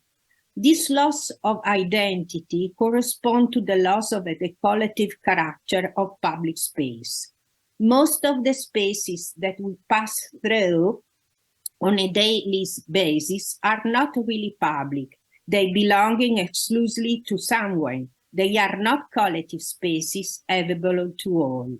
Individualism and privatization have eroded the public sphere in all fields. The idea of city and the community, the role of public space in the urban fabric, and also the element of figurative and spatial definition that help to guarantee recognition and social cohesion. The identity of the city are in danger of being lost. At the time when contemporary society seemed to be withdrawing from public life, health and environmental emergencies have highlighted the contradiction of this privatization, renewing the perception of the importance of the characteristic and quality of open space. During the pandemic, the denial of the public dimension of the city and the seclusion in our rooms made us long from what we did not have, the space of community. Never before had we so intensely appreciated the car-free and therefore useless streets, observed the beauty of the desert squares, and perceived the health benefit of nature, walking in parks or green spaces. We observed in a new way not only traditional public spaces, but also residual, degraded, incompleted, and marginal spaces. We have come to see emptiness as surprises emptiness and urban void as a place to take care of. We have recognized the value of emptiness and the value of threshold between the inside and outside as the most important public good. We therefore hope that this new sensibility will reposition the necessary relationship between architecture and the city as an essential strategy for the quality of the project and public spaces. To rethink public space is to work to think about voice and solid, to shape them in such a way that they are able to resist change, to improve the quality of life of people, animals, and plants. There is no other meaning to building architecture, which is such when it defines its element and figure in relation to the city, ensuring the society and well-being of its inhabitants. The relation between architecture and the city, which has characterized a whole season of Italian architecture, is still a necessary practice for identity and quality transformation. We move on this basis, recycle the system. In the modern city, the traditional relationship between built and empty space came to an end, resulting in the dissolution of public spaces. In Casabella, Vittorio Gregotti discusses the issues of spaces in modern city as a problem, highlighting the challenges of defining and interpreting public and open spaces and insisting on the importance of designing residual spaces. What tool can the project use to rethink fragments as a system and make them intelligible? Rereading the resilient and profound archaeology of Aldo Rossi's urban fragments, Rem Koolhaas' Jan Space, Danaud and Brauman Cradle to Cradle of Recycle, we find illumination for a refoundation of thinking, and knowing how to look at things with an argumentation that recognizes the apparently random interaction between the elements of the project, with different implications of each scale, capable of giving a new meaning to different materials, of recognizing even distant effect. The first objective is to subtract the design of open space from the fragmentation. This means looking at observing the existing spaces from different perspectives, as a palimpsest to be overwritten, in order to interpret the different traces as a system of identity.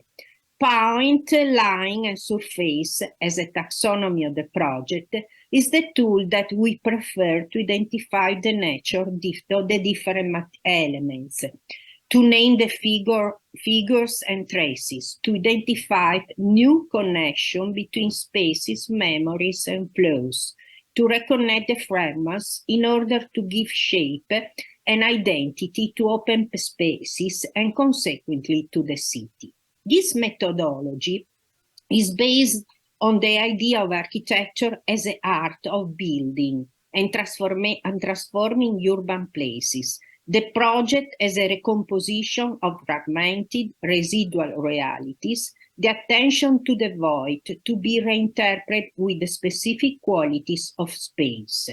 Invention requires separation and disjunction, which is made possible by the void, an element of a composition and an instrument for architecture. The landscape scale experience of void as significant distance, movement, and subjective perception, reinforced by the picturesque lessons, can be seen as a scenic device that can create multiple and multi-scale spatial relationship. The project on voice and for voice is the red thread that binds together my personal research on the construction composition of the urban landscape. Voice necessary for the imagination and the intelligibility of forms, voice that unit, distinguish, and relate the different fragments of reality. The focus of this research is on the points of the conflict between places, the desire to create meaning, connection, and figure for contemporary space that seems to have unexpressive potential. Considering the voice as full in order to imagine space's quality is the basic compositional procedure, both for the reading of the consistencies of the science present and for rendering sequences and intervals, and external and internal, and for transforming contexts that have lost their quality or have never had it into mechanism of habitable spaces through design techniques. This teaching also confirmed my preference for the project of subtraction, for subtraction rather than addition, as a poetic method capable of defining the figure of a project as well as the phrases of a thought. Subtraction is a fundamental compositional tool that allows us to distinguish a unit, to create a tension between different elements of the same space, as well as between places in a city. The fragment can become potential evolutionary value by introducing new perspective through design, an active project in space and time, relational balances, and use link to the contextuality of reality. This means introducing a concept of freedom of spaces as opposed to the practice of control and domination of space. Spontaneous use, which is generally perceived as negative, has not yet found its legitimation because it bases its principle of virtuosity on the capacity and interface of social realities. Inverting this disciplinary thinking, the poetics of the fragment recognize the operation of disjunction, adaptation, and subtraction in order to guarantee a new life cycle to the existing. A minimal overwriting of the existing is able to highlight the expressive relevance of reality. The subjective project aims to activate a relationship between imperfect and disconnected element. It is a work on measurement and intervals, on the weight of voice in the reciprocal and multi-scale relationship with the set of anthropic and natural fragments of the city. The project on voice establish an alliance between memory and oblivion, abscesses and mutations. The availability of large empty residual spaces does not mean a transformation into an imaginative multiplicity of functions. It seems useful to base the transformation of empty space on the implicit multiplicity of adaptation, favoring tools capable of reconnecting the usability of fragments. The design of a public space requires a new measure of time, is need that is an acceleration of the project. In other words, it is necessary to identify some operation that make the space immediately accessible, regulating a measure of time that derives from the recognition of high social flights of spontaneous use. The appropriation of residual spaces by citizens and spontaneous occupation are valuable signals for valorization. In conclusion, public space as a strategies and a system, as a series of points, lines, and areas accessible to all, is a fundamental element in achieving the regeneration object of the city and the community. The urban voice must be conceived as a recognizable place that participate in the construction of a new quality of urban space, constantly expressive in the complex and articulated whole of its different parts. The design of new public spaces passes through the definition of architectural figures, structures, systems, and programs. A monument is not enough to build a square or animate a new urban spaces. We need to think about an experience.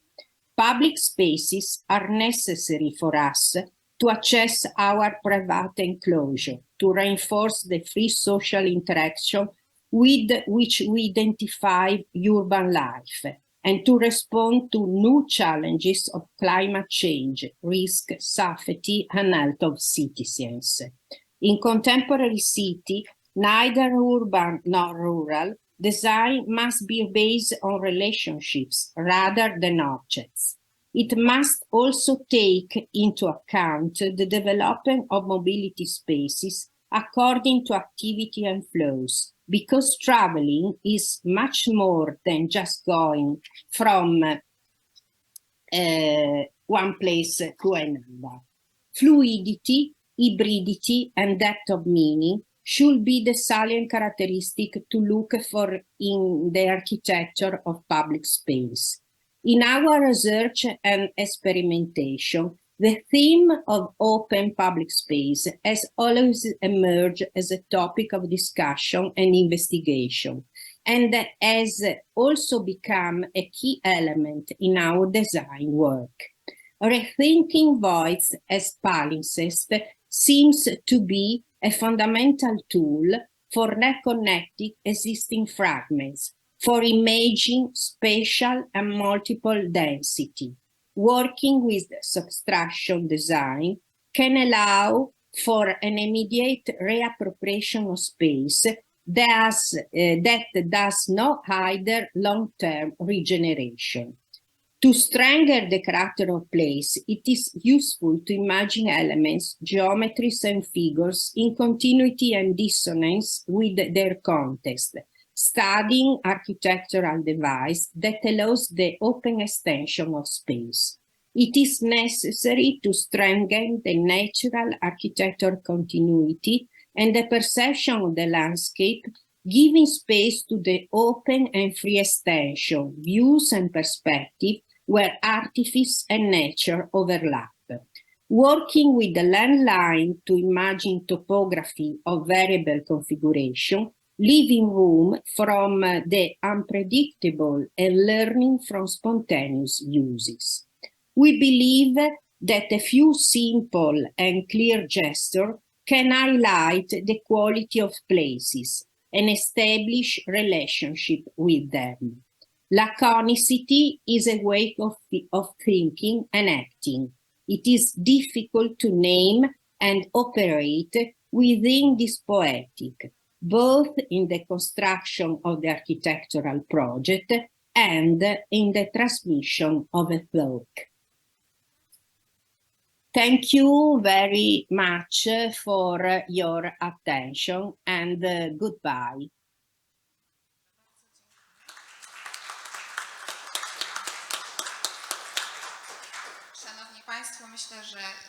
Dear ladies and gentlemen,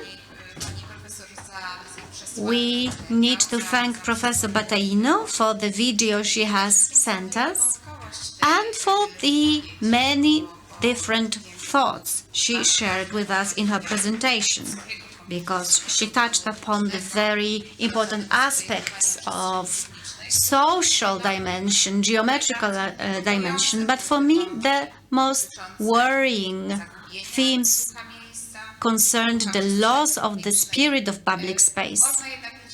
Nevertheless, we may hope that as long as we want to meet in the public space, such public spaces will continue to exist.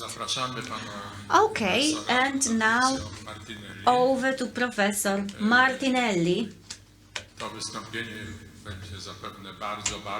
This presentation is going to be very international in nature because the professor has Italian surname but works at a British university. Is going to talk about German and French topics. Thank you first of all for the invitation. I'm very happy to be back in Krakow after a number of years because of my change of my institution, life, pandemic, whatever happened in these 7 years I'm missing. And again, thank you for having me.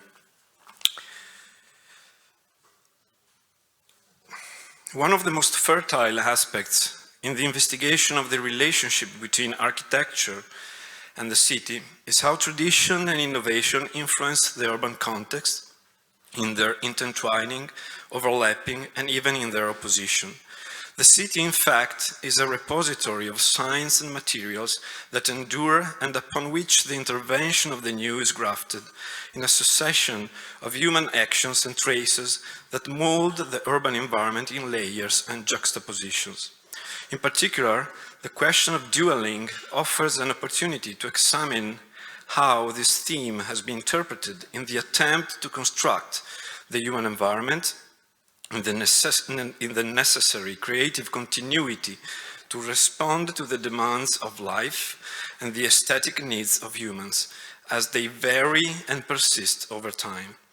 In the context of a reflection on the architecture and the city, and considering the dualing as the primal constituent element of this relationship, we can recognize certain forms of dualing that can be found consistently in European cities: the linear block and the courtyard building types.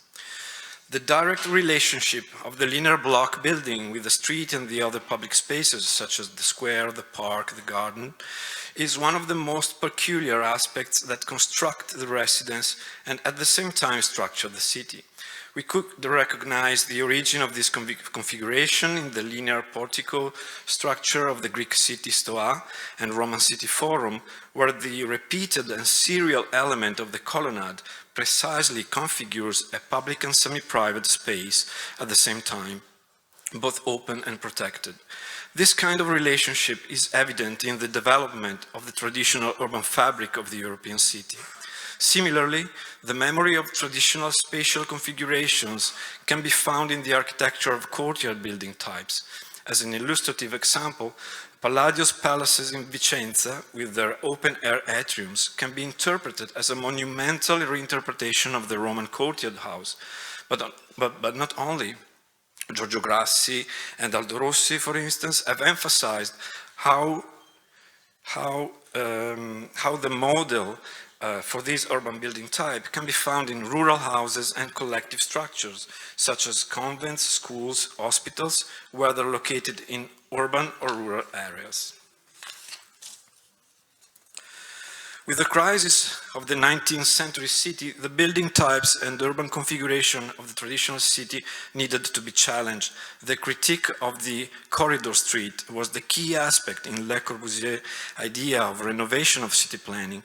The Swiss master in the 1920s noted how the city has become a congestion of buildings that grow greater, interlaced by narrow streets full of noise, petrol fumes and dust, a picture of the seventh circle of Dante's Inferno. This is, of course, Le Corbusier's words, in which the fabric of the traditional city, though fascinating in its picturesque aspect, was where, quote, tuberculosis, demoralization, misery, and shame are doing the devil's work among them. The street, according to the narrative of Le Corbusier and the other modern movement thinkers, was no longer the harmonious construction of public space and architecture based on human scale and perception, but a dangerous and unhealthy place, poorly lit, noisy, defined by insalubrious traditional residential blocks. In this context, the masters of modern movement turned towards a series of responses to the problem of housing and city construction, which, despite the apparent rupture, we can actually see as an interesting reference to tradition. In the 1920s, German architects and planners developed the settlement typologies of the Siedlungen, the use of geometrical grids and patterns, the orientation following the heliothermic axis, and the renewed relationship with nature, private and collective gardens, parks, almost represent a recovery of the historical principle underlying the origins of town planning and the design of cities. The linear block, a recurrent residential building type in its different variations, would be recognized by the modern movement designers as a natural and virtuous evolution of the urban blocks of the historic city, as May and Pagano argued. All of this is evident in the Italian context in the 1938 project for Milano Verde, Green Milan, proposed by Franco Albini, Ignazio Gardella, Giuseppe Pagano and others. The project for the area Sampione Fiera in Milan applies to the existing fabric a rigid Cartesian grid that has been defined as abstract for its unconditional and pure geometry.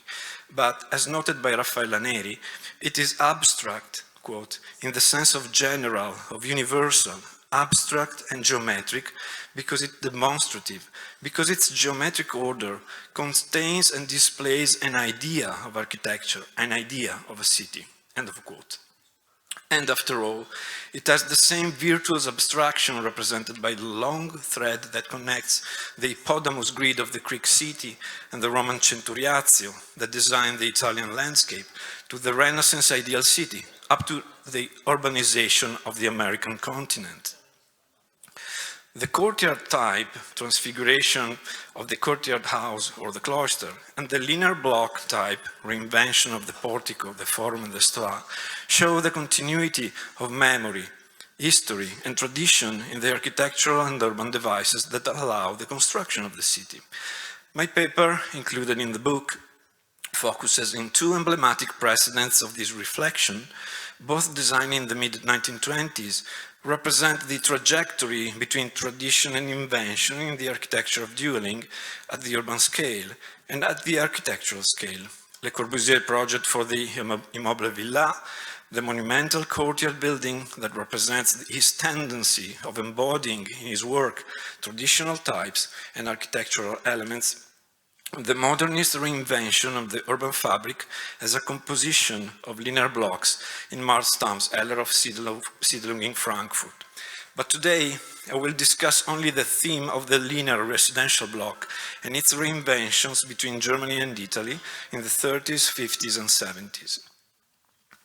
The Heller of Siedlung was designed by Marl Stam in the context of the Das Neue Frankfurt program directed by Ernst May. The project was presented in 1929 at the CIAM in Frankfurt, titled Housing for the Existence Minimum, and later published in the issue number 4 or 5 of 1930, year 1930 of the journal Das Neue Frankfurt, which was entirely dedicated to 5 years of planning and developments in the German city.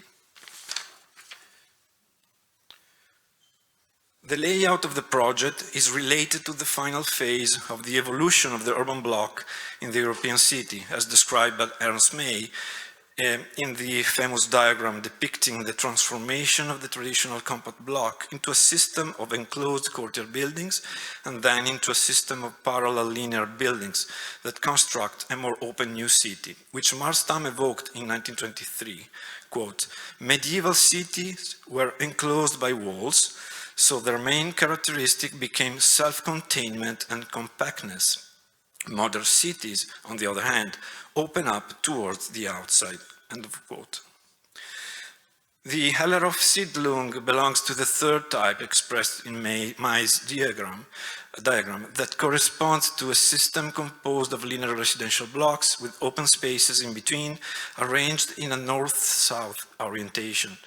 The majority of Frankfurt Siedlungen were built according to this organization, including Romerstadt, Braunheim, and Ritterwald. This new relationship with the street, the dismantling of compact front of the street corridor, the study of residential types, and the rediscovery relationship with the natural elements green spaces, which become common assets and tools for city design, as well as orientation relative to the allothermic axis, are the cornerstones of the modern movement to search for an alternative to the traditional city.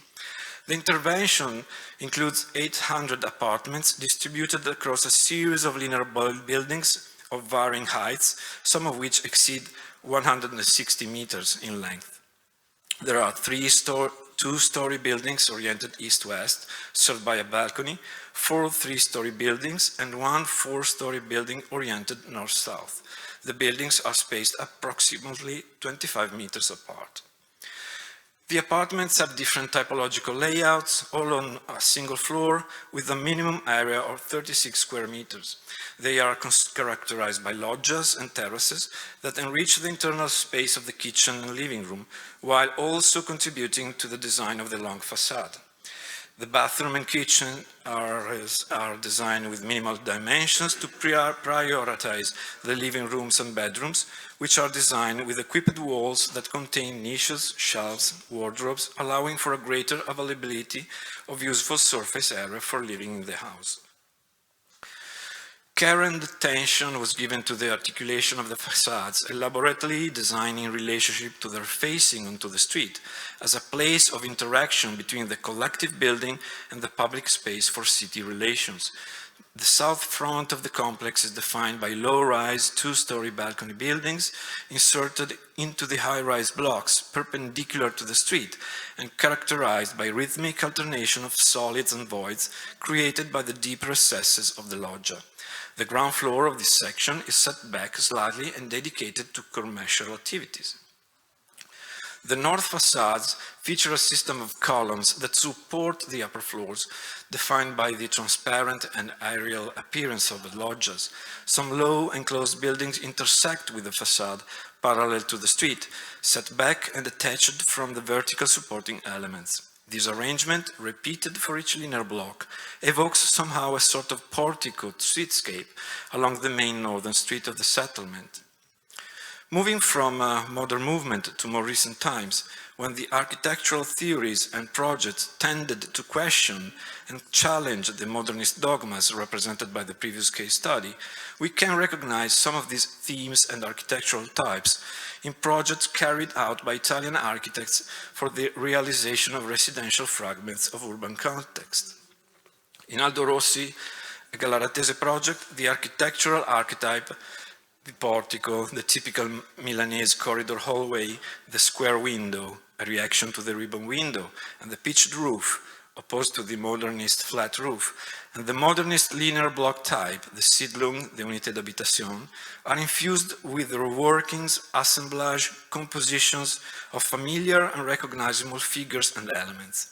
Here, invention becomes etymologically an opportunity to find and rediscover, to create, within the architectural context designed by Carlo Armonino, the variety and complexity that represents a fundamental characteristic of the traditional city. Before Rossi, another Milanese architect well represents the continuity between the lesson of the ancient masters and the reinvention of modernity in order to build the architecture in the city. Ignazio Gardella, as already pointed out, was one of the architects that in the late 1930s designed the Milano Verde proposal for Milan, a project that can be read as an expression of the modern movement, urban planning, that has its roots in the history of Greek and Roman cities. The project was also developed at the architectural scale, not in detail, but with a clear idea on how the building should have been designed in terms of massing, volumes, and facade solution. One of these is a linear residential block with a glass curtain wall protected by a 3-story height portico with columns and balconies overlooking a green area. I see this schematic project as a sort of diagrammatic version and a fragment of a Greek stoa or of a Roman forum. As we know, the Milano Verde plan was not developed or even realized, but this fragment took shape in the late 40s in Milan in front of Parco Sempione, when Ignazio Gardella designed and built the Tognella house, also called the house in the park. The main protagonist of the building is its facade, designed as a monumental frame of columns and slabs, as a vertical composition of hanging porticos, which recalls the giant order of classical architecture in a sort of reinterpretation of Palladius Palazzo Chiericati in Vicenza, whose origins are clearly related to the Greek and Roman archetypes. In fact, as Raphael Moneo points out, Gardella's contribution to architecture is to, quote, insert on the structure of modern architecture the principles and criteria established in Renaissance and effective for centuries, end of quote, in a perfect balance of tradition and invention, of memory and innovation, with the purpose of celebrating the traces of stratification of history in the city. The building has 5 floors with 1 big apartment each. The plan is divided into 3 rectangular spaces running parallel to the street, as in Palazzo Chiericati. The one that contains the bedrooms and the services as a conventional layout of closed rooms and equipped hallway, with an exterior envelope made of solid opaque walls cut by vertical openings. The central part contains the staircase, elevators, and hallways. The part facing the park is an open space where the dining room, living room, and studio flow one into the other, open to a balcony that runs across the whole facade. The contrast with the opaque volume behind it is evident, and being slightly shorter, it appears to be a detached and independent component of the building.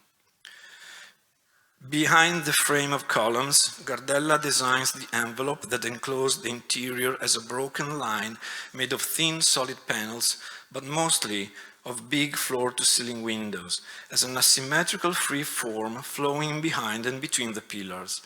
This is one of the transgressions typical of Gardella's architecture, as Argan calls them, the capacity to take composition beyond the expected and the predictable as a pure act of imagination and invention.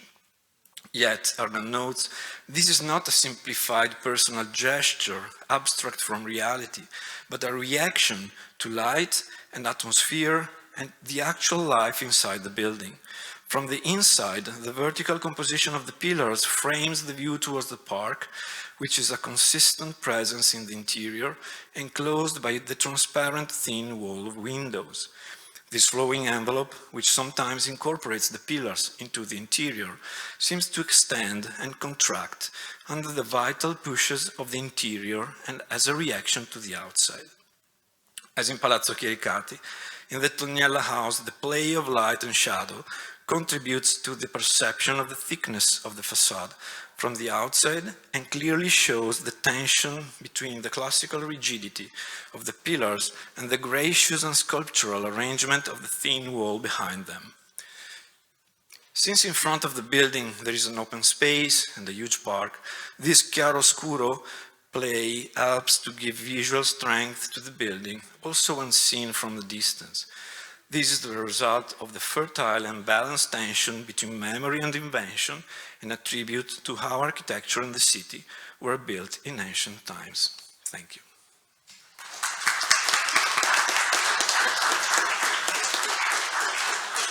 Dziękuję panu profesorowi.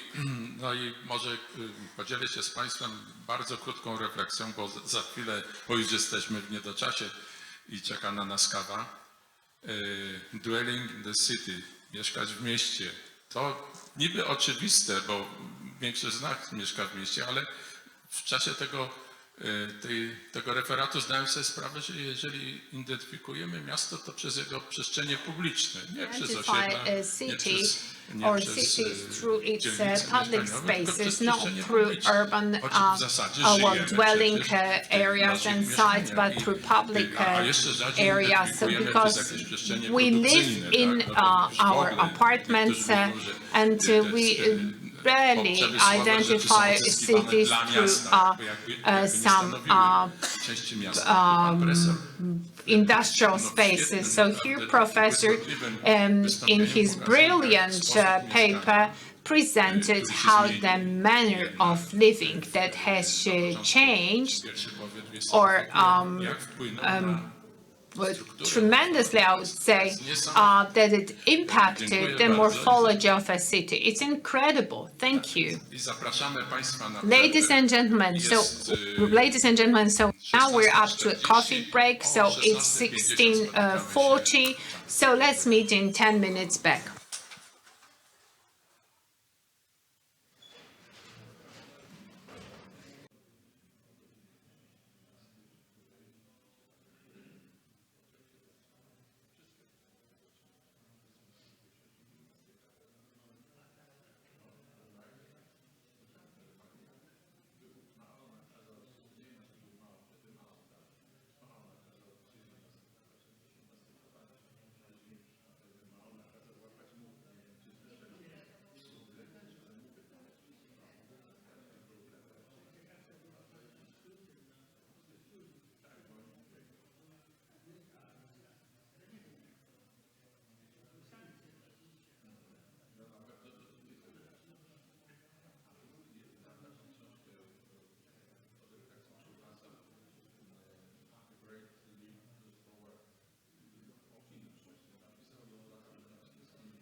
Zapraszamy na ostatnią część dzisiejszą. Bardzo prosimy, bo jest pusta sala. Sami będziemy musieli wystąpić.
Buonasera, stiamo cercando la professoressa Olivia Longo, se è presente. Ah, ecco.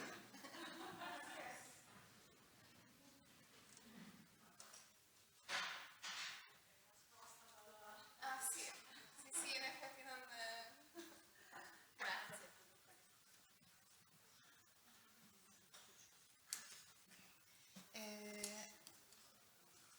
Szanowni Państwo, witamy na Ladies and gentlemen, let me welcome you to the second part of our afternoon session. The first speaker is Professor Olivia Longo from the University of Brescia. Thank you very much. Thank you very much to the organizers and to Professor Tomasz Kodowski for inviting me to this important, very interesting meeting.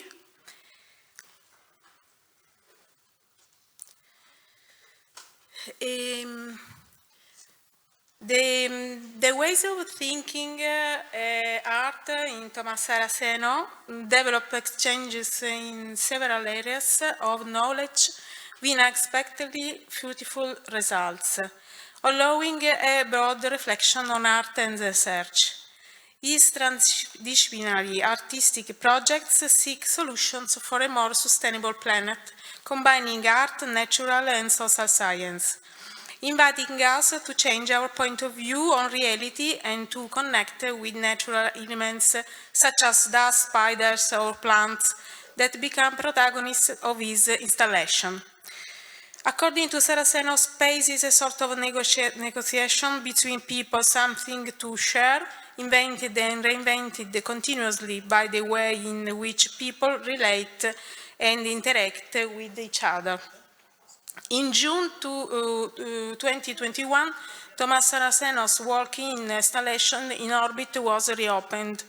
Located approximately 25 meters above the K21 square of the Kunstsammlung in Düsseldorf, it is made up of walkable steel networks that extend over 3 levels under the museum's enormous glass dome. The installation looks like a surreal landscape, a sea of clouds or space with its whiteless planets. This way of conceiving space offers a profound reflection that can also involve the field of architecture, because its installation take on meaning only when they are inhabited by people and are not understandable without the presence of the human being.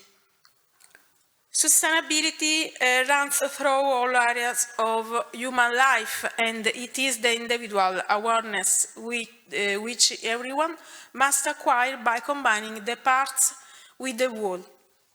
That is the part that each of us represents in the interest of a collective and in the respect of the universal values of all species and of the planet itself. The project Taking Care, Designing for the Common Good, exhibited in the Padiglione Italia at 2017 Biennale Architettura, spoke about urban and social issues still relevant, where architecture was proposed at the service of community for taking care of individuals and places. The project aims to create a virtuous process that, through participatory, disrupts the status quo and transforms marginal landscapes into places of socialization, exchange and sharing. It focused on the public space through ways that aim to incorporate differences, unifying social and spatial diversity, which must be understood as a value. Basing on the global goals for sustainable development signed by 193 world leaders in 2015, the exhibition selected 20 projects that were organized according to 10 fields of study: legality, health, living, culture, play, environment, education, science, nutrition, and work. The environmental and climate crisis now pervade all disciplinary fields, requiring us to continuously observe the relationship between people, architecture, and site. The progressive expansion of the metropolis and the consumption of land have led to an alarming increase of waste, bringing the need to identify effective solutions for the action of discarding, which can be divided into waste destined for abandonment and waste aimed at reuse. Circular economy manufacturing has built on Governor's Island, an island near Manhattan, a small factory that uses solar energy to convert plastic waste into household items and city infrastructure. To use the factory, citizens must bring in used, clean plastic and put it into a shredder. The shredded plastic is then fed into a machine that feeds it into a rotational molding machine.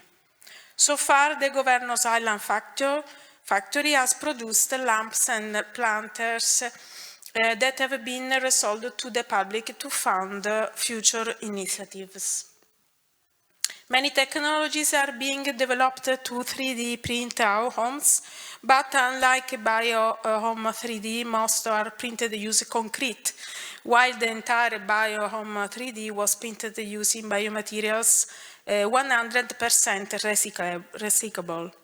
The materials used for this BioHome 3D are derived mostly from the waste of wood processing facilities.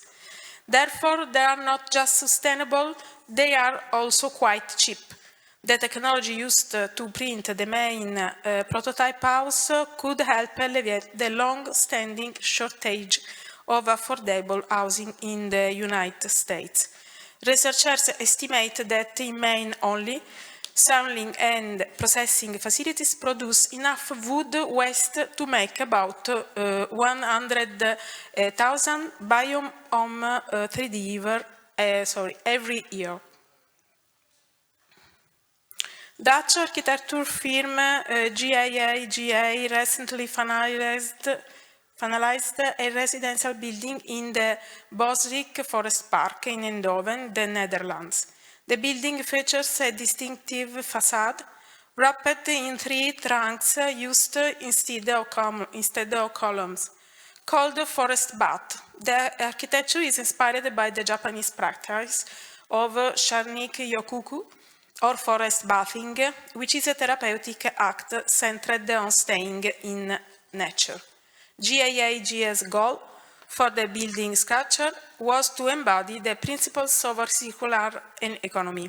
According to the study, in fact, at least 85% of the weight of the applied materials is circular, that is recyclable or suitable for direct reuse. This means that the structure is also demontable and at the end of its life, including the cladding and concrete elements of the superstructure. In 2017, the Italian Ministries of the Environment and Economy published a document on the circular economy for Italy, underlying that the technological and environment innovations, eco-design, environment certifications, analysis of environment performance of products, traceability along the life cycle must therefore be developed together with organizational, social, and cultural innovations, shared social responsibility of companies, protection of work and rights, in order to guarantee, on the one hand, the competitiveness of companies on national and international markets. On the other hand, reducing environmental impacts and promoting social cohesion by allowing accessibility to quality goods and services for all, guaranteeing adequate levels of general well-being, no longer based on and measured on the quality of goods owned and consumed. In 2022, we have 241 Italian excellence detected in the research field, and the macro sector in building and this infrastructure has reached the level 2,2. On the use of waste in architecture, the research, the Coltivare la città firm is exemplary and constitutes one of the many virtuous cases of recycling materials coming from the agriculture production cycle. It created the rice house construction method using waste from rice production in Italy, where approximately 230,000 hectares are cultivated with rice, producing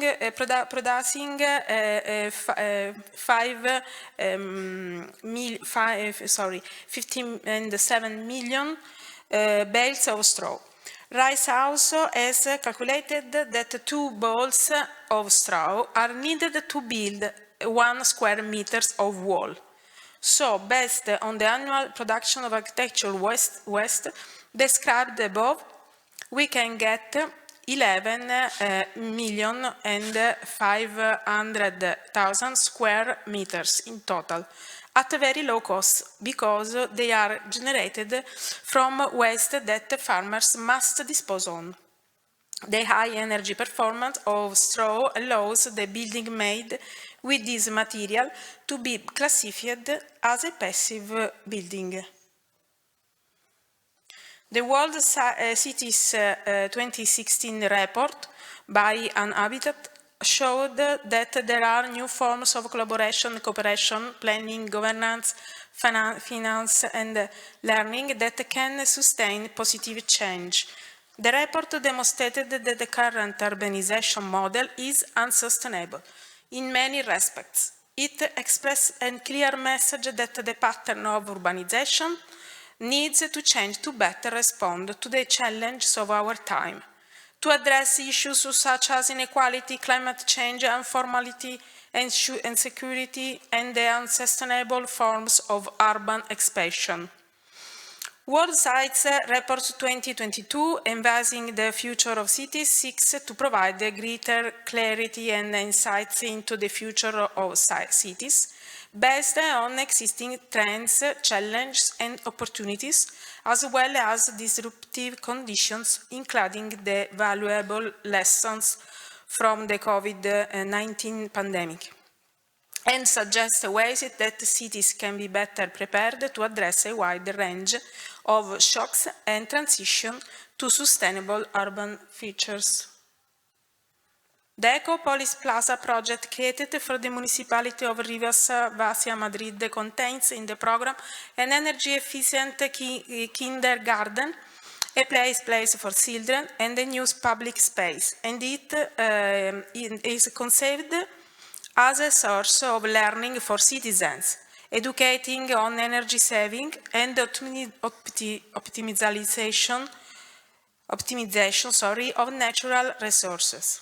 The solution combined passive energy saving systems together with active systems, and the wastewater from the building is naturally purified by a macrophyte lagoon incorporated in the public space. Architecture here is a pretext for reconciling design with the needs of the community, embracing the complexity of the production process of an architectural work with these purposes. The project has received several awards, including the best practice from the Habitat. Another example is Eco Boulevard in Vallecas, created in Madrid by Ecosistema Urbano. It constitutes a successful example of an architectural system with a technical function capable of responding to the needs of a community. It is an ecological boulevard for a social and bioclimatically conditioned public space. Co-funded by the European Union, the Eco Boulevard can be defined as an urban recycling operation, consisting of the following action: insertion of an air tree social dynamizer of an existing urbanization area, densification of existing trees, and reduction with asymmetric arrangement of wheeled traffic circulation. The story of the Kamikatsu Zero Waste Center concerns a community process towards efficient and sustainable waste management. A few years ago, the village of Kamikatsu in southern Japan had to implement a very complex waste management system due to the fact that its incinerator produced too much dioxin. The local community now separates its waste into 45 categories, with a recycling rate of over 80%. The new center was built primarily to help achieve 100% recycled waste. The new architecture also aims to represent this collective effort and communicate it to the public. For this purpose, it also includes a large public hall, a shop selling recycled items, and an activity space and an hotel. Forming an unaware society can stem the production of waste and at the same time activate regeneration and reuse policies.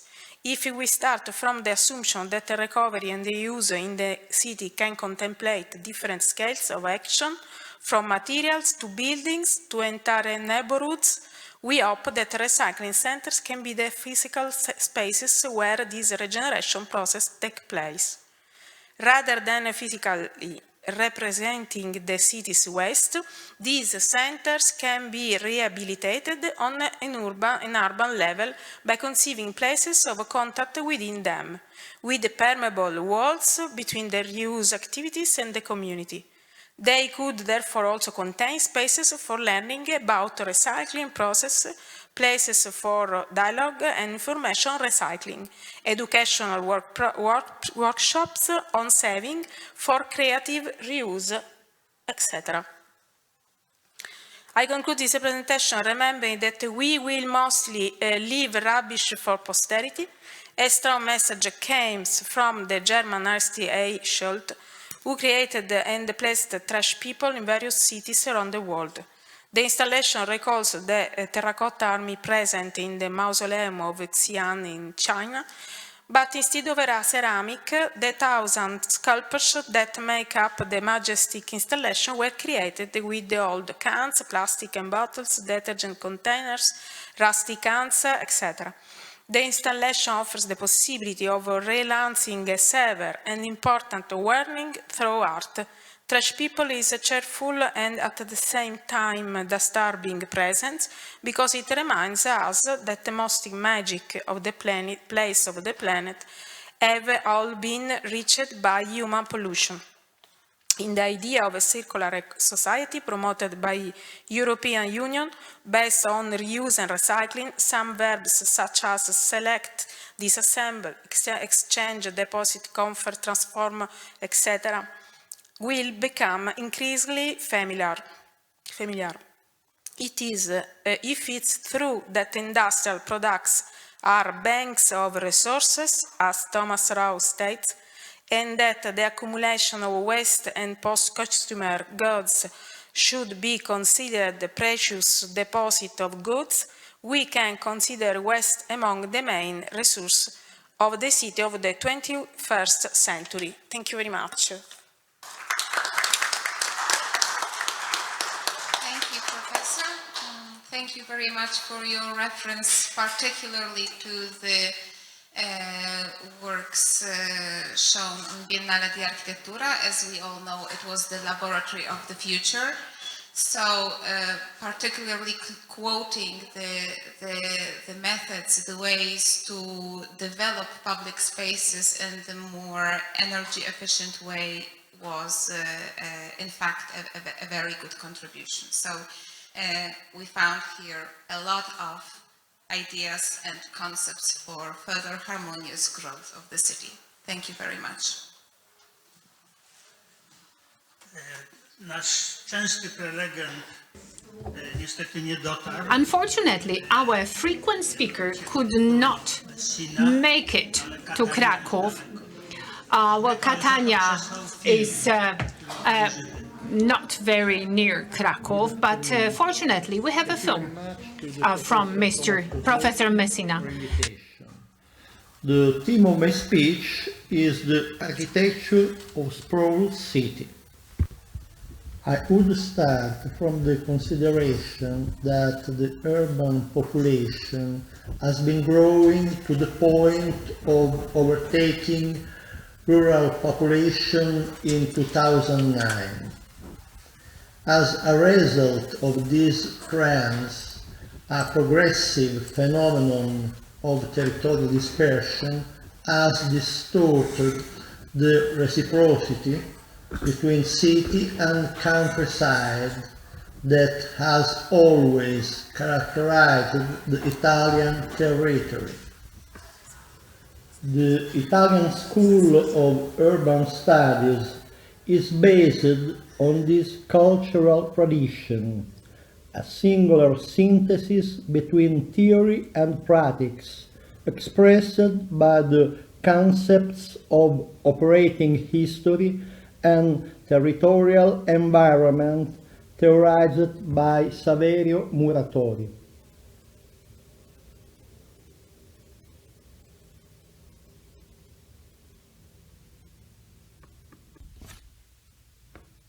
Since the 1960s, the lesson of Saverio Muratori will constitute a fundamental reference for Italian urban studies that will have such an influence on international architectural culture, starting with the publication in 1966 of Aldo Rossi's L'architettura della città.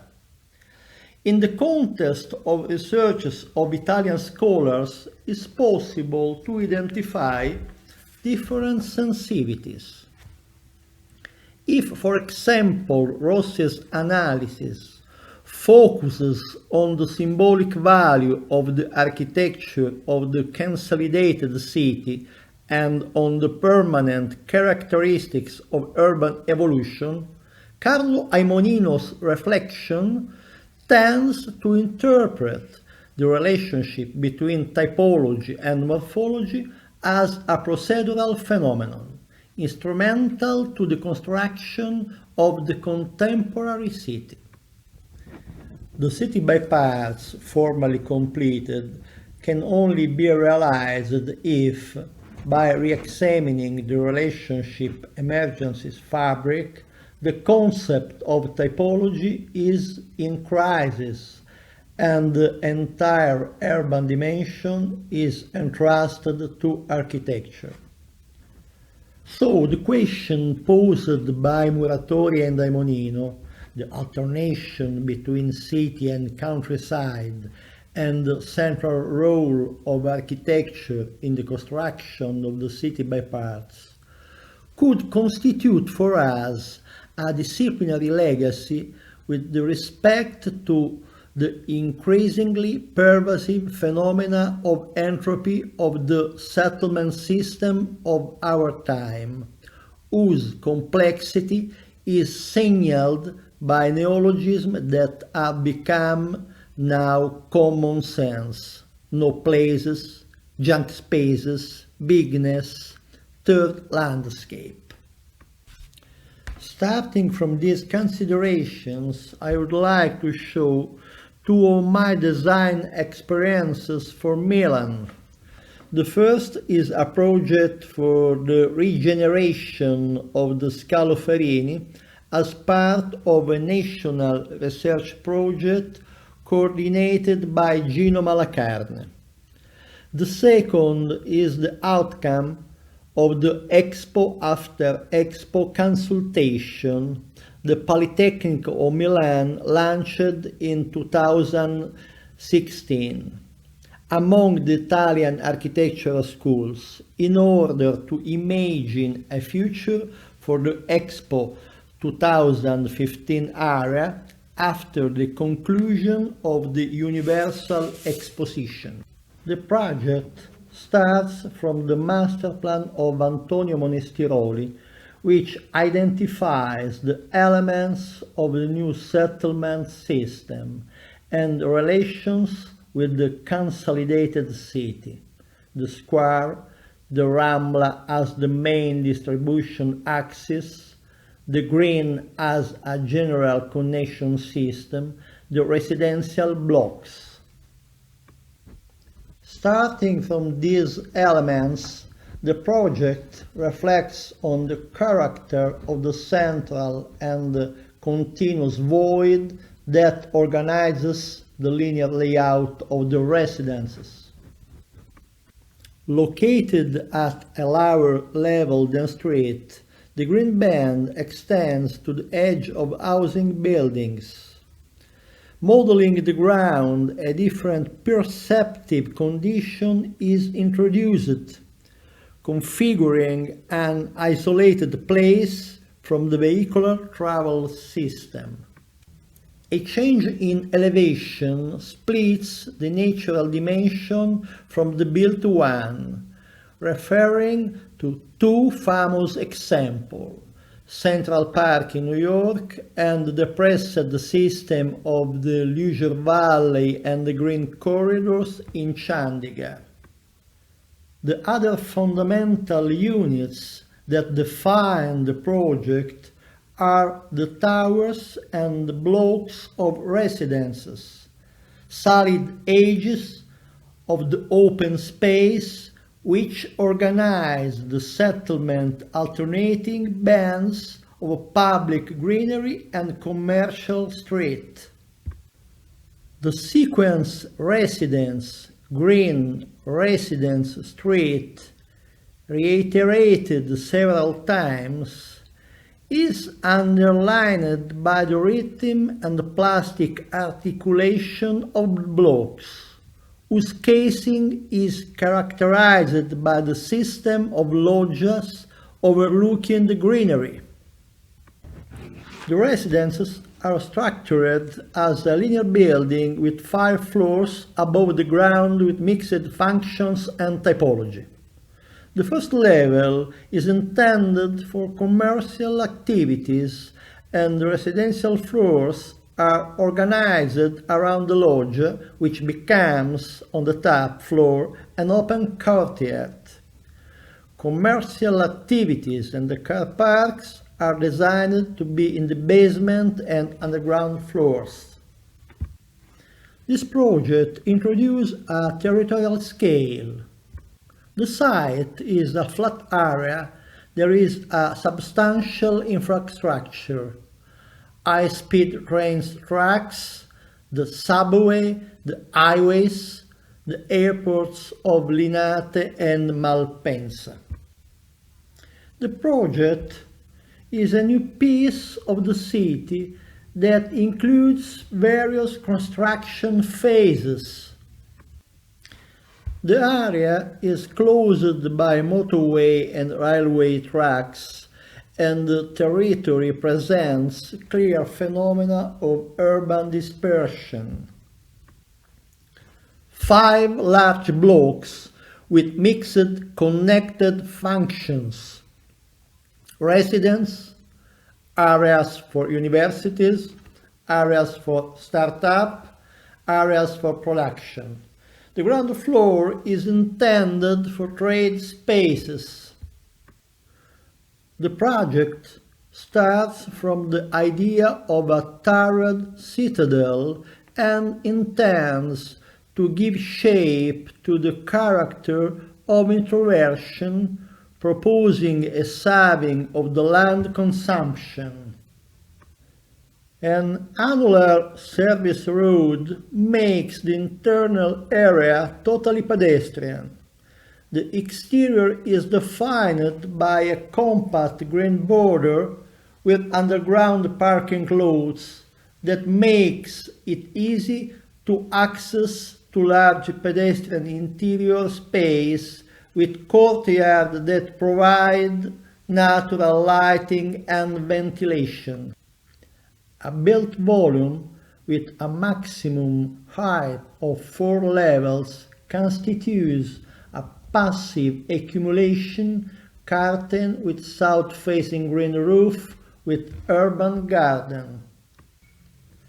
7 towers dot the compact base, and a single material, the brick, returns the image of a contemporary fortified city, landmark and symbol of the new Milan, and a metaphor of a future of solid and productive cooperation.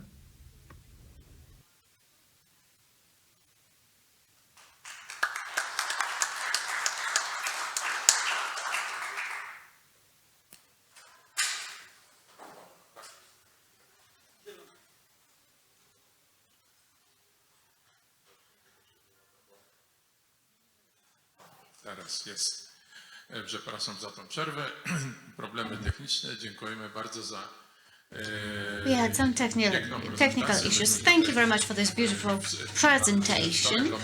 We were commenting upon the various trends concerning the development of these areas in Milan. We have also noticed the trend to buy high-rise buildings, residential buildings. Recently, I've read a publication on high-rise buildings. It turns out that the percentage of high-rise buildings is growing. Office spaces are decreasing, but the number of hotels and flats located in high-rise buildings is growing. So Milan is ahead. So thank you very much. And now let me invite Professor Ewa Cisek from the University in Science of Technology in Wrocław. Is Professor Cisek with us? Oh, Professor Cisek is online as well. Okay, so we hope to meet you. So, ladies and gentlemen, let me invite you to my presentation. Biodiversity in cities as the synergy of architecture and nature. Miasta stały się obecnie domem dla połowy ludzkiej So the populacji. cities have become home to half of the human population. By 2050, 2/3 of people will live in urban conurbations. Jeśli zestawić te dane z If we compare these data with progressive climate change, global warming, increasing water deficit, and the disappearance of species biodiversity, it becomes clear that the built environment constitutes an area of the greatest importance in the process of achieving the climate neutrality of our planet. Buildings are responsible for as much as 30% of emissions of carbon dioxide. To change this, we need to develop appropriate design strategies to remodel urban structures so as to ensure an increase in the porosity of the urban tissue. This is connected with ensuring the largest biologically active area, the protection of biodiversity, and ensuring the retention of rainwater, its collection and treatment. So eco-education should play a key role, which is directly related to the need to implement wild ecosystems and create ecological education parks.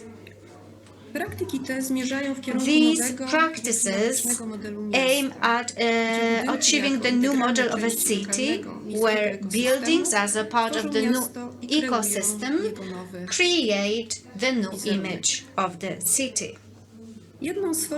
One of the forms of art integrated with biology is the use of trees to shape the form of the city itself, because life consumes as much energy as possible, creating natural phenomena. So one of the great examples are the project by Stefano Belli that were created in Milan, in Belgium, and in the Netherlands, for instance. Northern Woods in Utrecht is still underway and is to be launched in 2024. These are not only artistic forms that reflect the vegetative cycle of trees. It is also a design strategy that aims at increasing the percentage of biological tissue in urban tissue, thus decreasing temperature. Trees typically produce 41 tons of oxygen per year and absorb fine dust. They also allow us to increase biodiversity and promote ecological education. The Bosco Verticale, that consists of 2 high-rise buildings, is a pilot project that provided an impulse for the development of other projects of this type, not only in Europe but also elsewhere. This eco-structure consists of about 900 trees and 15,000 shrubs. They produce as much oxygen as 1 hectare of forest.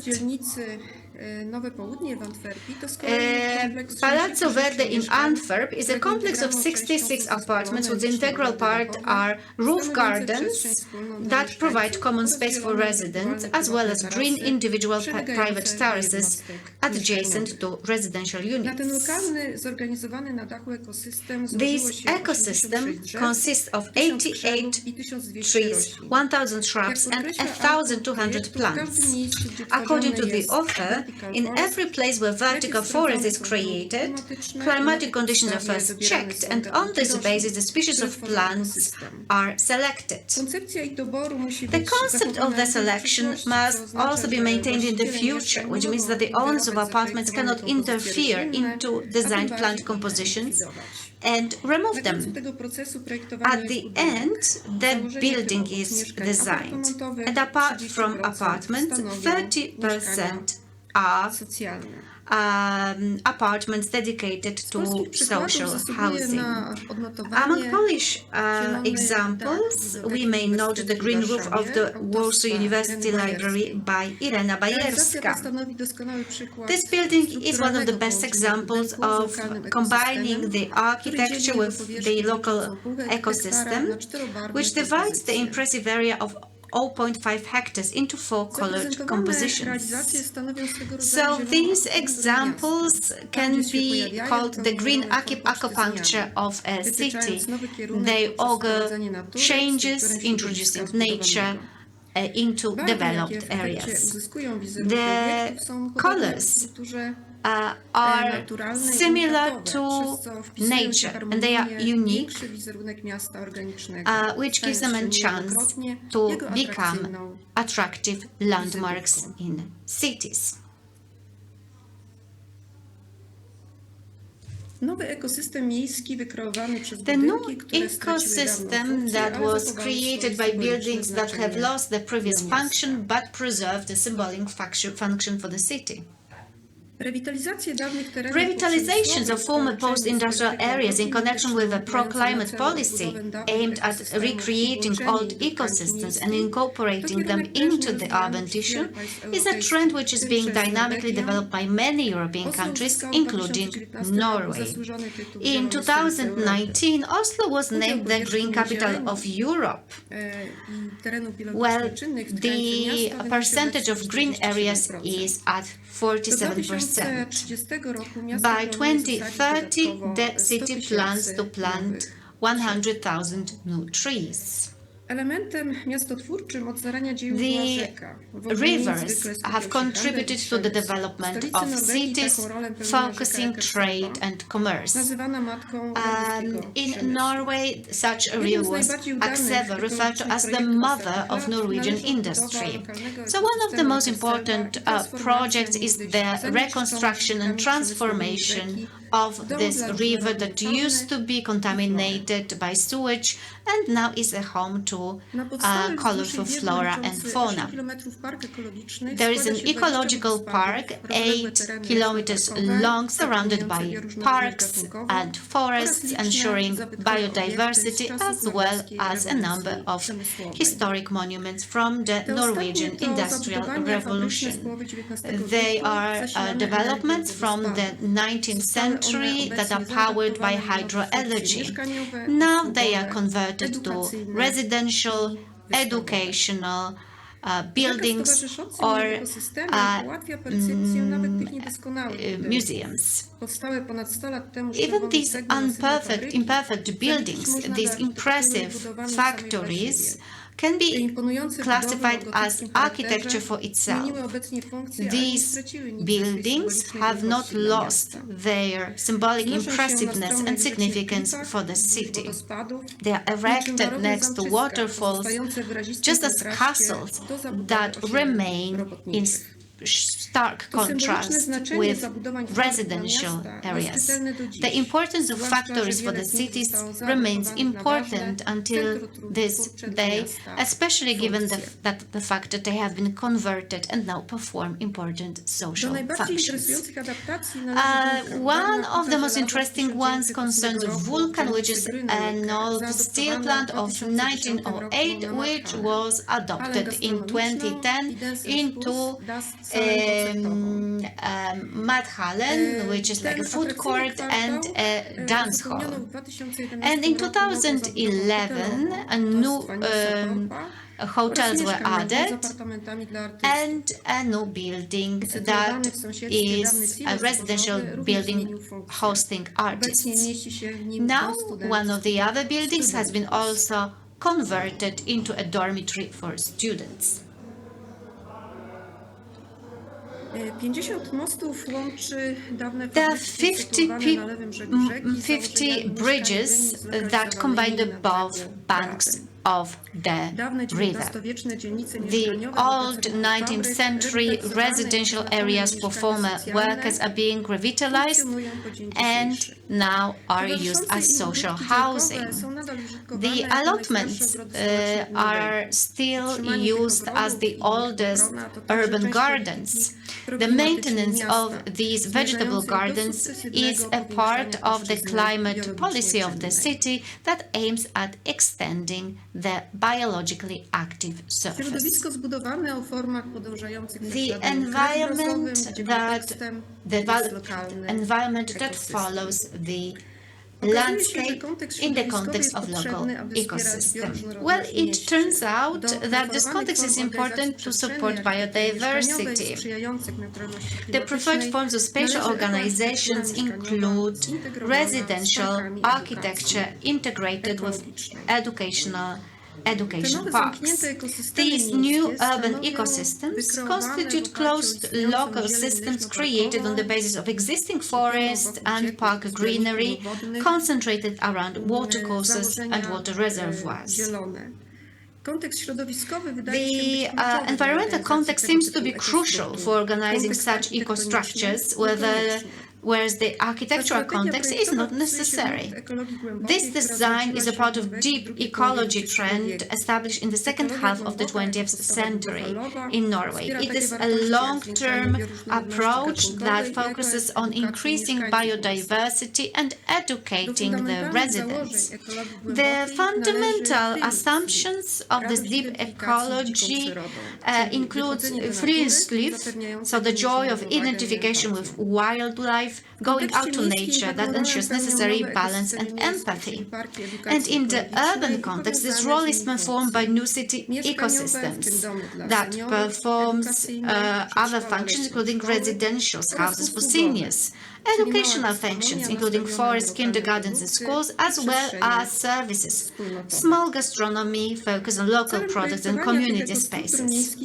The purpose of designing these urban ecostructures is to rebuild local ecosystems and to provide residents with knowledge on educational processes and ecological processes, and to reduce the temperature and improve the quality of air. One great example of such actions are the projects from Belgium. Hoboken in Antwerp and the two residential complexes, Groenzoid being one of them, are the examples of restoring wild ecosystem along Schelde and its synergy with residential architecture. Polderstadt was created on the basis of a system ended with small squares, so a layout typical of garden cities. As a result, greenery and residential construction interpenetrate each other, and there is the connectivity between the both. The retention reservoir that is at the very center is connected to a lake in the ecological park. So it performs pro-social function and provides also services for citizens. The development along the street consists of single and multi-family buildings with a large percentage dedicated to social housing where rents Drugi are zespół low. mieszkaniowy The second complex is Horizont, which is combined with an educational park. It is connected to that park by an underground tunnel. The green spaces provide recreational possibilities and slowly are transformed into a forest. So the residential construction is quite diverse and it is quite typical of this region of Flanders. Apart from luxury apartments, we have social housing that account for 25% of all units in this complex. All of the area is biologically active with different degree of accessibility. We have green roofs as well as systems to retain and collect rainwater.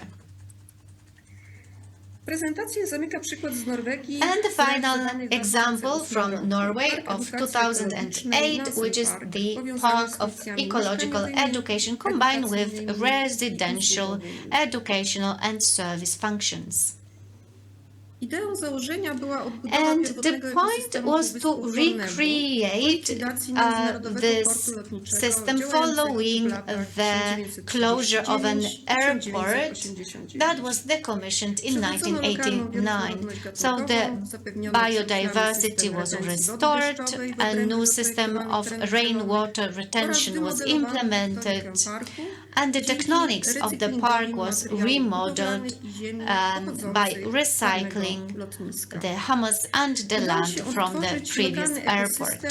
The local ecosystem was recreated on the area of 130 hectares, and it has this shape of a starfish, as you can see, with 7 arms. The remaining 200 hectares, located between the arms of this starfish, were allocated to service and educational as well as residential functions, including a house for seniors, a school, and residential complexes. These residential complexes were designed in a way to ensure the penetration of greenery within the complex. They have either group or linear layout with internal courts.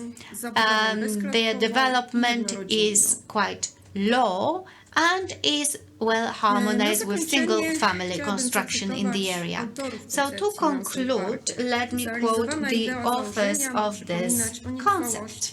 The idea must remind us of fragility of human life and life in general that needs a lot of effort to recover.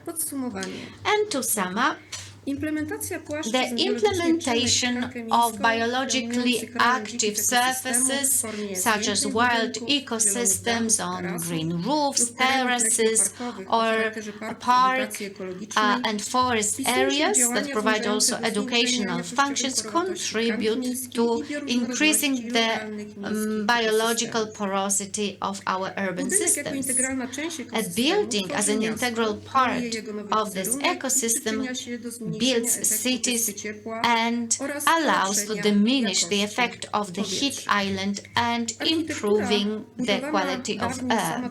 Architecture that was built for itself in the past obtains new value. The buildings that have lost its meaning gain new functions, so the infrastructure, the degraded environment help to co-create new urban ecosystems, educating the youngest citizens, teaching them empathy and creating conditions for participation, for instance, common gardening. The environmental context seems to be of key importance for the organization of such ecostructure, but the architectural context is not equally important.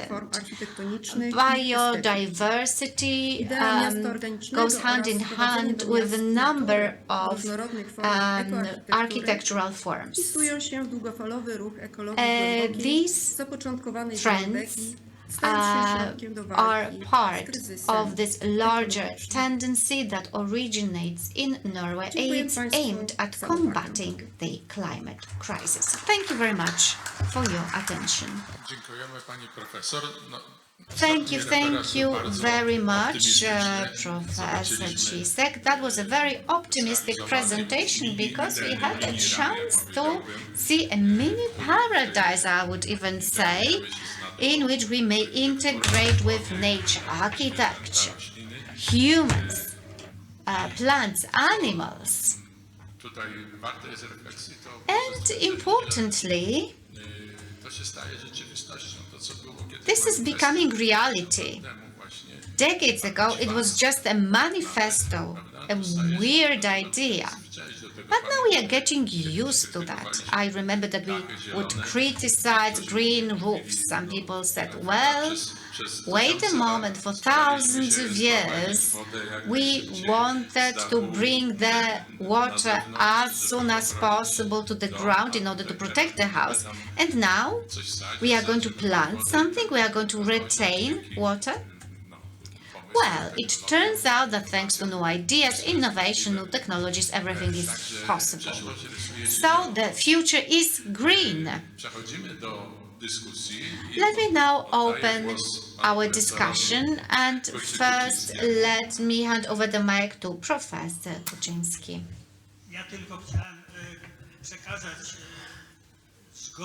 I just have this information. So we have Professor Kozłowski's approval for the debate at dinner.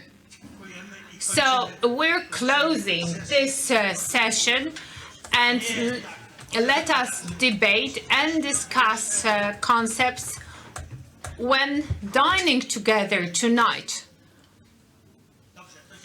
at the restaurant. Ladies and gentlemen, so I'll see you at this debate part very soon. Thank you.